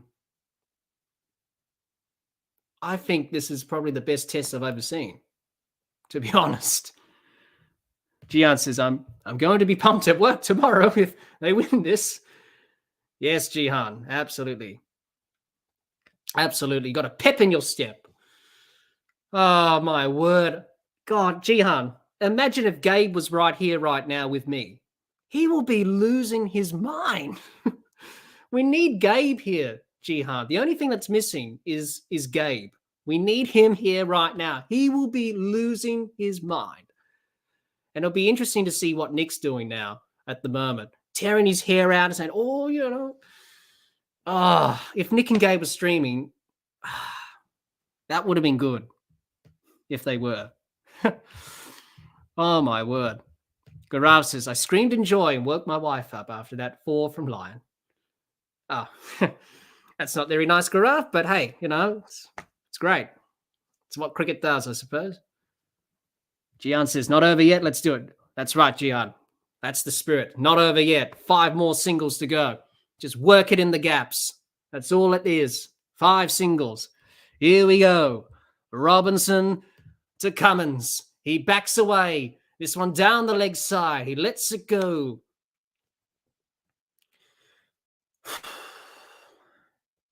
There's no run. He's on 39, Cummins, off 61. Lions off 15 off 26. People will question Ben Stokes and the declaration on day 1. But putting that to one side, This has been an incredible fight back from Australia. Gian says, what did Gabe keep screaming when we beat Pakistan in the T20 World Cup? Yeah, he did. Past the outside edge, short ball from Robinson. No run. Yeah, it was the semi-final, wasn't it? Not the World Cup last year, the one before that. That live stream that Gabe did, he was pretty excited about that. Cummins got the gloves out of the way of that. John says, let's finish it with an exclamation mark. Absolutely, John. Gian says, let's go, let's go. Yeah, absolutely, let's go. Let's finish this off. Come on, Pat. Come on, mate. You've done well today, Pat. You really have.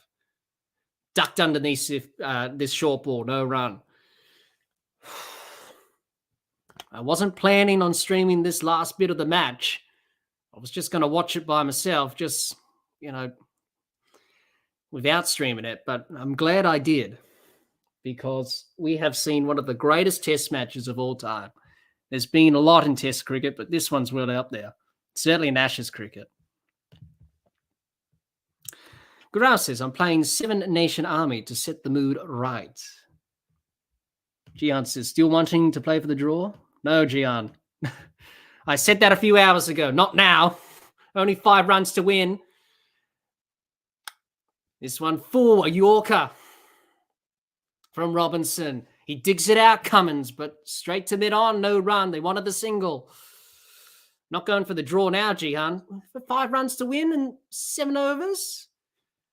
No, going for the win. Got to go for the win. Just knock it in the gaps. That's all you need. Just knock it in the gaps for 5 singles. It's all you need. Or hit a boundary, and that's the game done. Or pretty much the scores will be leveled. Jeez, we've only seen 2 ties in the history of Test cricket. 1961, 1960, 61 against the West Indies and Australia. 1986 against India and Australia and Chennai. That one's short down the leg side. Cummins lets it go. 5 runs required. Just 5 singles from 7 overs. From 6 overs, I should say, after this. Jihan says, amazing what intent does. This partnership in 49 is 49 in 10 overs. I think Kerry had the right idea. Well, you're looking back on it now, Jihan, he probably did. Just keep going hard and keep playing your shots. I think Australia's taken a leaf out of England's book. They're playing their own version of baseball. It's working. Here we go. Robinson, last ball of his over to Cummins. He's on 39. This one's short, outside off stump. Cummins leaves. There's no run. End of the over, 8 for 260. 8 for 276. Going to be Ben Stokes to bowl this over, I think. I just saw him take his cap off. He usually bowls in these. It is Ben Stokes. He said, give the ball to me. Give it to me, Brody. I'm the captain. Give it to me. This could be end. Needed the single, Jihan says. There. Max OP says, great win for Australia. Thanks for joining us. There's one England supporter with her shirt over her head. She can't watch. Now, for a moment there, I thought it was Ben Stokes bowling, but it wasn't. It's Stuart Broad continuing. My mistake. I did see Ben Stokes, probably going to... No, sorry. He was going to bowl Ben Stokes, but he decided to go with his instinct and say, I'm going to go with Broad again. Everyone is losing their minds. I'm losing my mind. Everyone's on the edge of their seat. Jeez, this could be done in this over. The match could be done. Cummins, short ball from Broad, just short of the short leg. He got it on the gloves line. It fell short of short leg. He just needs to bunt it into the gap for a single. There's 6 overs left, 5 of 6 overs is achievable. That's all you need to do. Good Ralph says it's not over yet. Jihan says it's just one boundary away. It is. Nathan Lyon did that to Stuart Broad in the previous over. Hit him for a boundary. He could finish it off here, Nathan Lyon. Be a hero. Broad to Lyon. Pulls it away. Just passes the short leg. And he'll get the single. Out of the reach of short leg. It went past him. Ollie Pope there. 4 runs to win. Oh, Nathan Lyon. You got the single, but geez. Just out of reach of Ollie. Yes. Very wide of Pope at short leg. He's in front of square. He wasn't on square. If he was on square, just on square, in front of square, he would have caught that. But he was in front of square, and he was very straight as well. Oh, John says 4 wides. I hope so, John. I hope. Oh, if Stuart Broad bowls a no ball here. Imagine if Stuart Broad oversteps here. He's bowled a few no balls in this test match, Stuart Broad. If he oversteps. Oh, 4 runs to win off. 4 runs to win now. There's 5 overs remaining. It's doable. Pat Cummins knows that. If he hits it away for 4, it's game done. Here we go. Broad to Cummins. He hits him on the body. They don't run. He wore that on the body, Cummins. He said no. You can cut the tension with a knife. Oh, my goodness me. This test match is like no other test match we've seen. The way that England are playing, they're entertaining. Oh, my goodness me. We've been live for 5 hours. Thanks, everyone, for sticking with us. It's nearly 4 o'clock in the morning in Australia, where I'm from.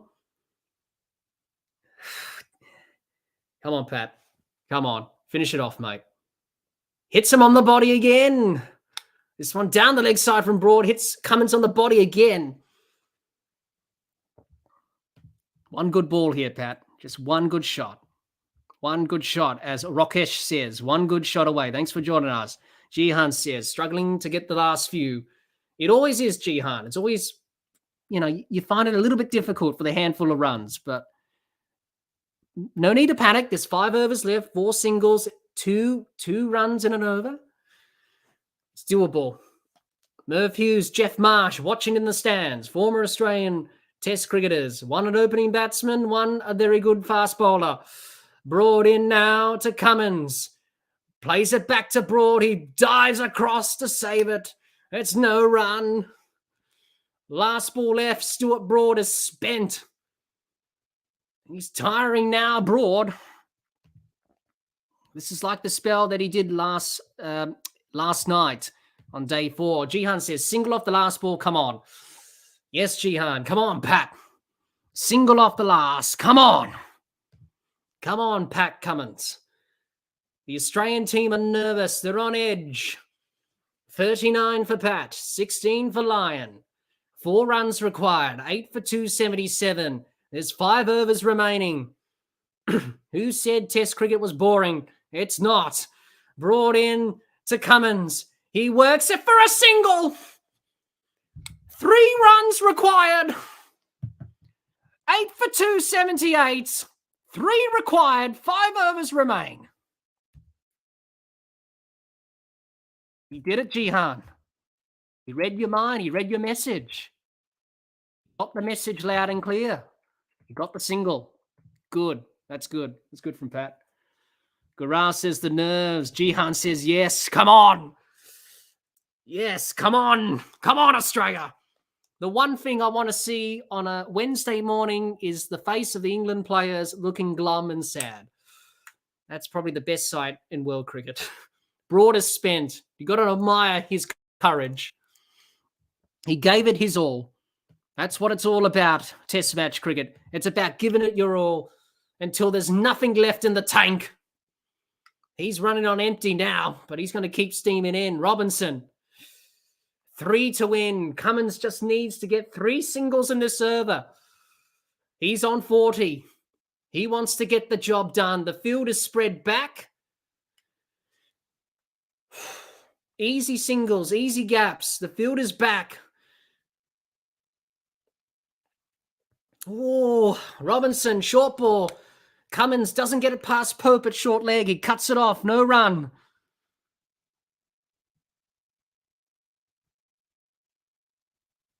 Jihan says, over this. I'm calling it. Jihan says, lol, me too. Enough of this baseball stuff. Garav says, also excited about the headlines in the English newspapers. Rakesh says, Lyon and Cummins are heroes with the ball, now with the bat. Yes, they are, Rakesh. Oh, my goodness me. Robinson to Cummins. Works it to the offside. Cummins points his bat to Lyon and says, no run. There's 5 overs remaining, 3 runs to win. A couple of hours ago, we said that Australia were going to bat for a draw. How wrong we were. Pat Cummins has turned this game on its head. We said it was going to be Travis Head that was going to be the X factor today, but it's Pat Cummins. 40 off 72. This Australian team never dies wondering. They always keep fighting from adversity. Cummins gets an outside edge onto the offside. They're coming hard for 2. It's running down to third man for 4, is it? It's 4! It's 4! Australia win the test match! Australia win by 2 wickets! Australia have done it! The voice is gone! I don't care, but Australia have won the test match from nowhere! How have they done that? I don't know! Oh my goodness gracious me, how have they won that? Oh my goodness me, he's hit it for 4, Pat Cummins, last ball down the third man. Oh my word. Oh. How have they done that? Pat Cummins, you are a legend. Take a bow, sir. Pat, you are the man. Oh my goodness me, how on earth Australia won that? I don't know. Oh my goodness me, Australia won. How on earth did they win that test match? They were gone. And they've won it by 2 wickets. It's Edgbaston 05 again. Pat Cummins glided it down to third man for 4. Moeen Ali the fielders came around. They couldn't cut it off. They knocked it into the rope for 4. The Australian crowd went off. Pat Cummins took his helmet off. He said, I'm the man. Oh, Patrick Cummins, you are a brilliant leader. Oh, my word. What a test match. What a test match. This is what test cricket's about. Oh. Breathe, everyone. Breathe. Calm. It's nearly 4 o'clock in the morning. It's 7 minutes to 4, nearly. Where I'm from in Australia, and this is unbelievable. I'm speechless. They were gone, Australia. They were gone. How do they win that? It defies logic. How do they win that? They were gone in this test match. They were gone. I can't believe it. They were gone. How on earth did they win this out of the bag? It doesn't matter. 2 wickets, we'll take that. What a start to this Ashes series. What a start to this series. Oh my goodness me, what a test match. Nathan Lyon, Pat Cummins, the partnership added 50 plus for the 9th wicket. They did something that Australia couldn't done in 2005. And they've finally done it. Fortress Edgbaston has been breached again by Australia. They won in 2019. And now they've won in 2023. Oh, Australia. This will set the tone for the series, that's for sure now. Australia are back. How on earth did they win this? We'll get through the comments. Where were we in the comments? I've lost it. Here we go. John says, breathe, John, breathe. Jihan's yes. Jihan says, amazing. Rakesh says, Aussie, Aussie, Aussie from India. John says, unbelievable. I just woke up the dog. Jihan says, vindication for 2005. It was. You know, Shane Warne, Brett Lee, Michael Kasparich nearly got us the job done in 05. They couldn't do it. But Pat Cummins and Nathan Lyon do it. In 2023, the Australian dressing room were jumping up and down. Pat Cummins lifted Nathan Lyon up like a WWE wrestler would. Pat Cummins punched the air. He said, come on. Oh, this is it, Australia. Oh, this is why we are World Test champions for a reason. We never die wondering. We always fight. We always come back from adversity. Wow. What a test match. Unbelievable. Chase says, wow. Jihan says, let's make it 5-0. Gaurav says, what a match. Fantastic. Australia won this game from jaws of defeat. Chase says, congratulations. Gaurav says, the GOAT's the man of the match for me. Rakesh says, teamwork did it. It did. It really did. John says, best 60th birthday gift ever. I'm buying at lunch. Absolutely, John. Happy birthday. What a birthday present. What a test match. I'm so glad that I was able to stream the last part of this test match with all of you joining us. Thank you so much, everyone, for joining us for the last 5 and a bit hours as we went through this run chase together. I'm speechless. In all my time of watching cricket, this is probably the best ever test match I've ever watched. It really has. It's unbelievable. Unbelievable. Steven says, I never doubted the team. Mohan, welcome. You say Ashes is the best test series, period. Absolutely. Gaurav says, happy birthday to John. Have a good one. Steven says, Paddy, man of the match. Rakesh says, now you can have a good sleep. Yes, I can. It's nearly 4 o'clock, but oh my word. What a win. What a win. It's beggars belief. What a test match we have seen here at Edgbaston. Oh my word. What a victory. Australia win by 2 wickets. 2 wickets.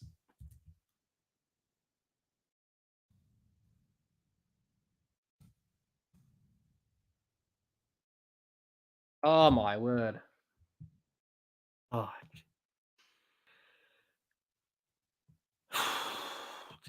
Jeez. Still speechless. Gaurav, you say, thank you for this live stream. No worries, Gaurav. Great to have you here. I hope you enjoyed the action. It was great for the last couple of hours watching this match with you. Enjoyed the great game of cricket with you and others in the stream. Absolutely. Thank you, Gaurav. Thanks for dropping by. Mohan says, it's not over till it's over. Geez, you're right there. It's not over to the last ball of this match, and it wasn't. It was an unbelievable test match. Australia were gone. They were gone. They were out of this test match, but they've managed to come back. Pat Cummins is what did he drink in the dressing room before he came out? It must have been something, because he just went off. He just went off, Pat Cummins. Beggars belief. A captain's knock if ever I saw run from Pat Cummins. What a test match. What a win. This would be talked about for ages. And yeah. What a test match. What a test match. Unreal. Well, there we have it. Australia win by 2 wickets. They lead the series 1-0. What an incredible finish to this first Ashes test from Edgbaston. It has been an incredible test match from start to finish. The way England have been playing with Bazball, and Australia coming back on the last day For a moment there, they were gone. They were out. I said bat for the draw. They didn't. They went for the win. They proved me wrong.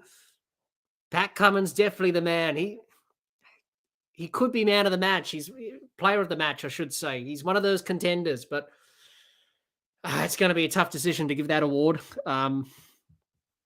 Mohan says, I was betting on England, but Paddy's grit, that's the captain stuff. Absolutely. It is. Captain's knock. Garaf says, come in and the GOAT showed Carey how to get the job done. He did, but I think in a way, Garaf, I think Carey had the right intent as well. Now, we don't know what Cummins said to Carey at the middle. I think Cummins said, just play your shots. Let's just go for the win. Let's not, and we're just having a look at the winning moments on the replay.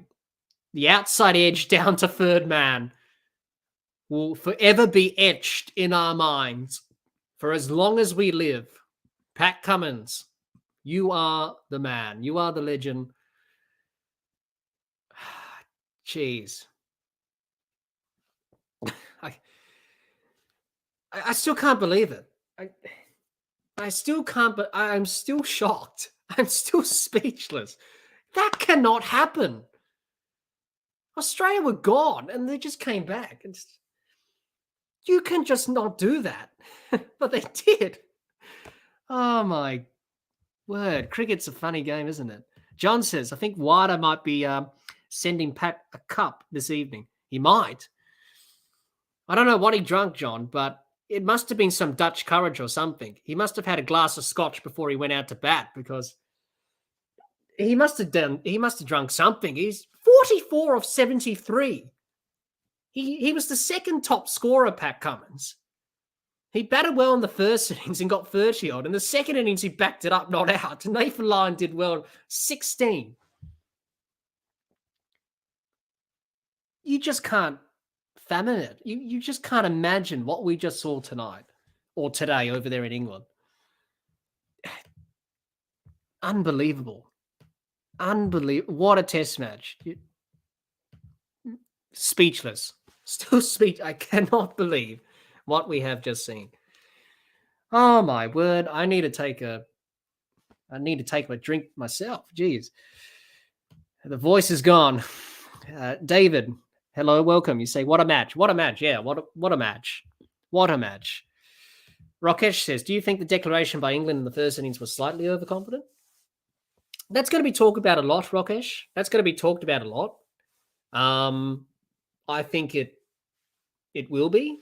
A lot of people will say probably he should have added a lot more runs than he did, Ben Stokes. He declared at 8 for 393. You would think you would want a few more runs than that.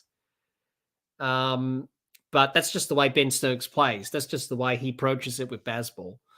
So in his mind, he thinks that's the right decision to make. And I think he'll back that. If he gets asked that question in the press conference, etc., he'll definitely be asked that question. So he'll definitely be grilled on that.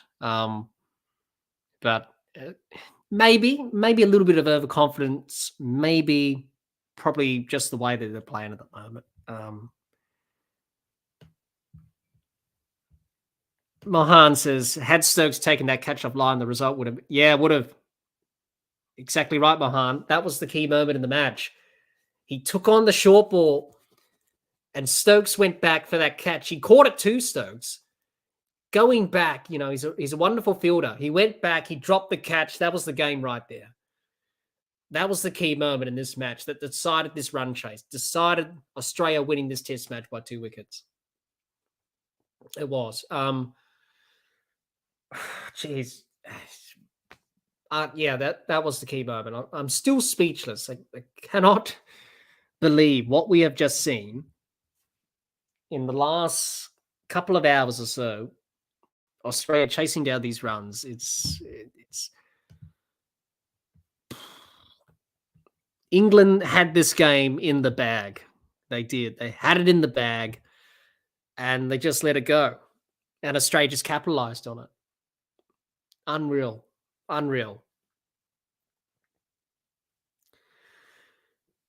Gaurav says probably slightly. England a little bit too overconfident. David says Root was teeing off when Stokes declared. Should have let Root do his thing for a bit longer. Root hit 2 back-to-back sixes just before the declaration. He did. 30 or 40 runs more. England 400 plus in the first innings. Would have been a good result from England. But that's just the way Ben Stokes goes about his captaincy. He's always looking for the attacking option. He's always looking to push the game forward. And with the way that England scored at a fast rate, he certainly did that. Excuse me. John says Stokes was completely predictable about the declaration. He did lose his bottle towards the end. Yeah, he was put under a little bit of pressure there towards the end. He pushed the field back. There were easy singles, protecting the boundary, saving those, and obviously not wanting to, concede boundaries here, not taking the attacking approach. So, yeah, for Stokes, yeah, definitely.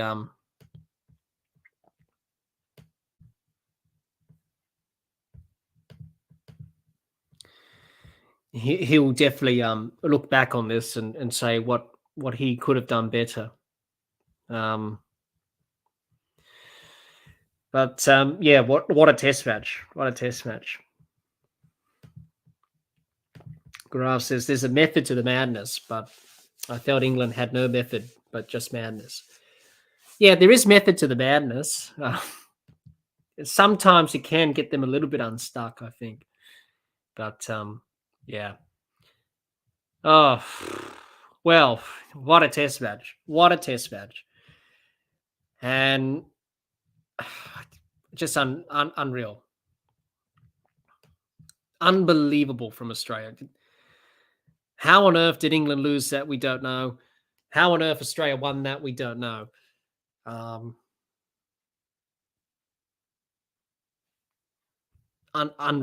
Unreal. What a test match. Still speechless. Can't believe it. I'm going to sleep well tonight. Pat Cummins again. Look at him. Jumping up and down for joy. Look at that. What it means. Look at that from Pat Cummins. Lifting Nathan Lyon up. It was a captain's knock today. He delivered, Pat. He delivered, the skipper. Gian says Australia still need to seriously look at their strategy in the field going forward and need to show more intent with the bat. I think they can get well ahead of England with a bit more proactiveness. That's right, Jihan. I think Australia, yes, they won. There's some areas to look at and to improve on going forward. So they'll definitely make those changes going forward. John says, now we mustn't get complacent for the rest of the series. That's right, John. Usman Khawaja is the player of the match, and well-deserved. Usman Khawaja played really well. He deserves the player of the match award for his century.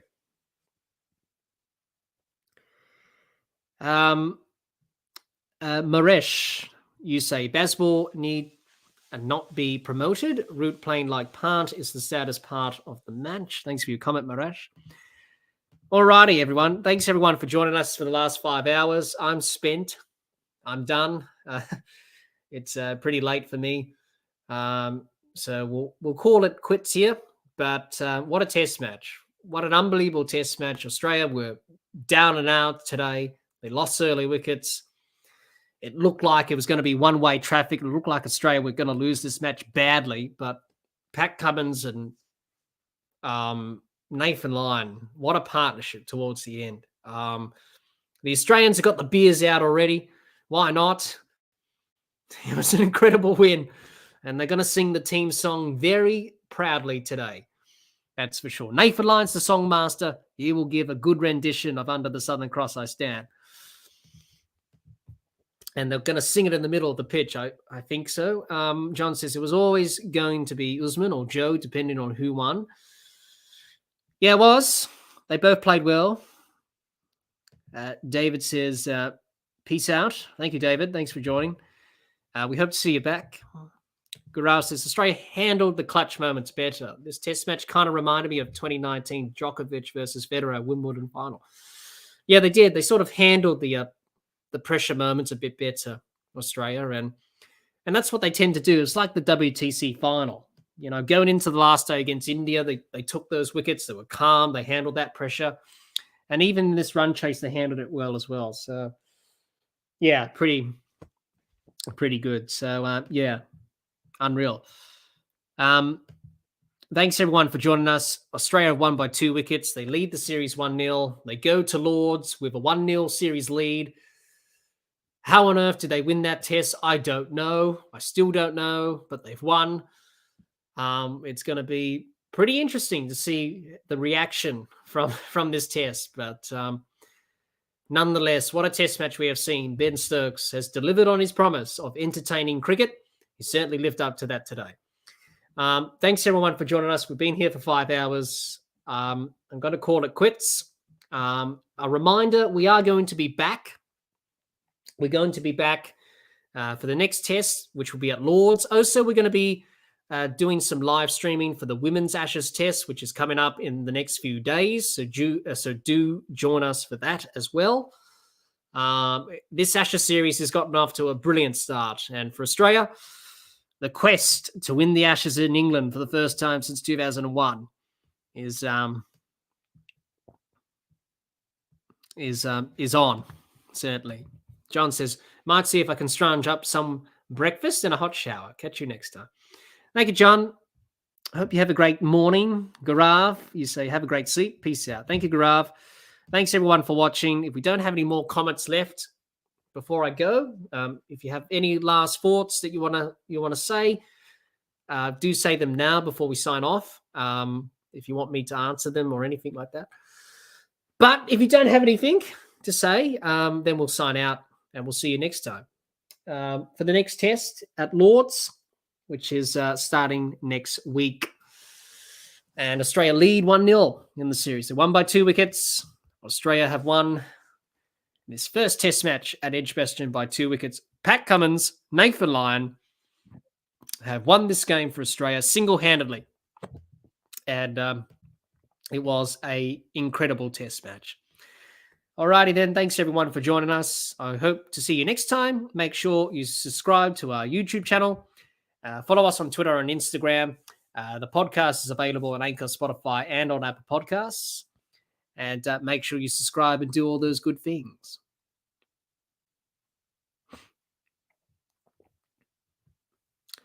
Yeah, Gaurav, it's already out. So if you go to our YouTube channel, Gaurav, you will see the next live streams pop up. So if you go to our channel, you go to the channel page, you will see on the bottom, live streams upcoming. So, but we'll definitely remind you for when we do have a next live stream coming up. So Gaurav, make sure you click the bell. Notification bell is good. Click that. Make sure you subscribe to our channel. I'm sure you are. So you don't miss out on those notifications for the stream. But it will be on our channel page, and just look at our channel page. You'll see the upcoming streams there. So that's where our streams will be posted there for any reminders. So, yeah, do join us for that, Gaurav. And I hope that's answered your question there. But just going back to what I said, make sure you subscribe to our channel, YouTube channel, support us on there. And if you want to come back and experience these live streams with us, then more the merrier. No worries, Gaurav. No worries. Take care, and we hope to see you back here soon. Thanks, everyone, for watching. What an incredible test match. Australia win by 2 wickets. They lead the series 1-0. It's an exciting Ashes series, and you can catch all the Ashes action from the men's and women's Ashes on the Dibbly-Dobbly podcast. Until next time, keep safe, and bye for now.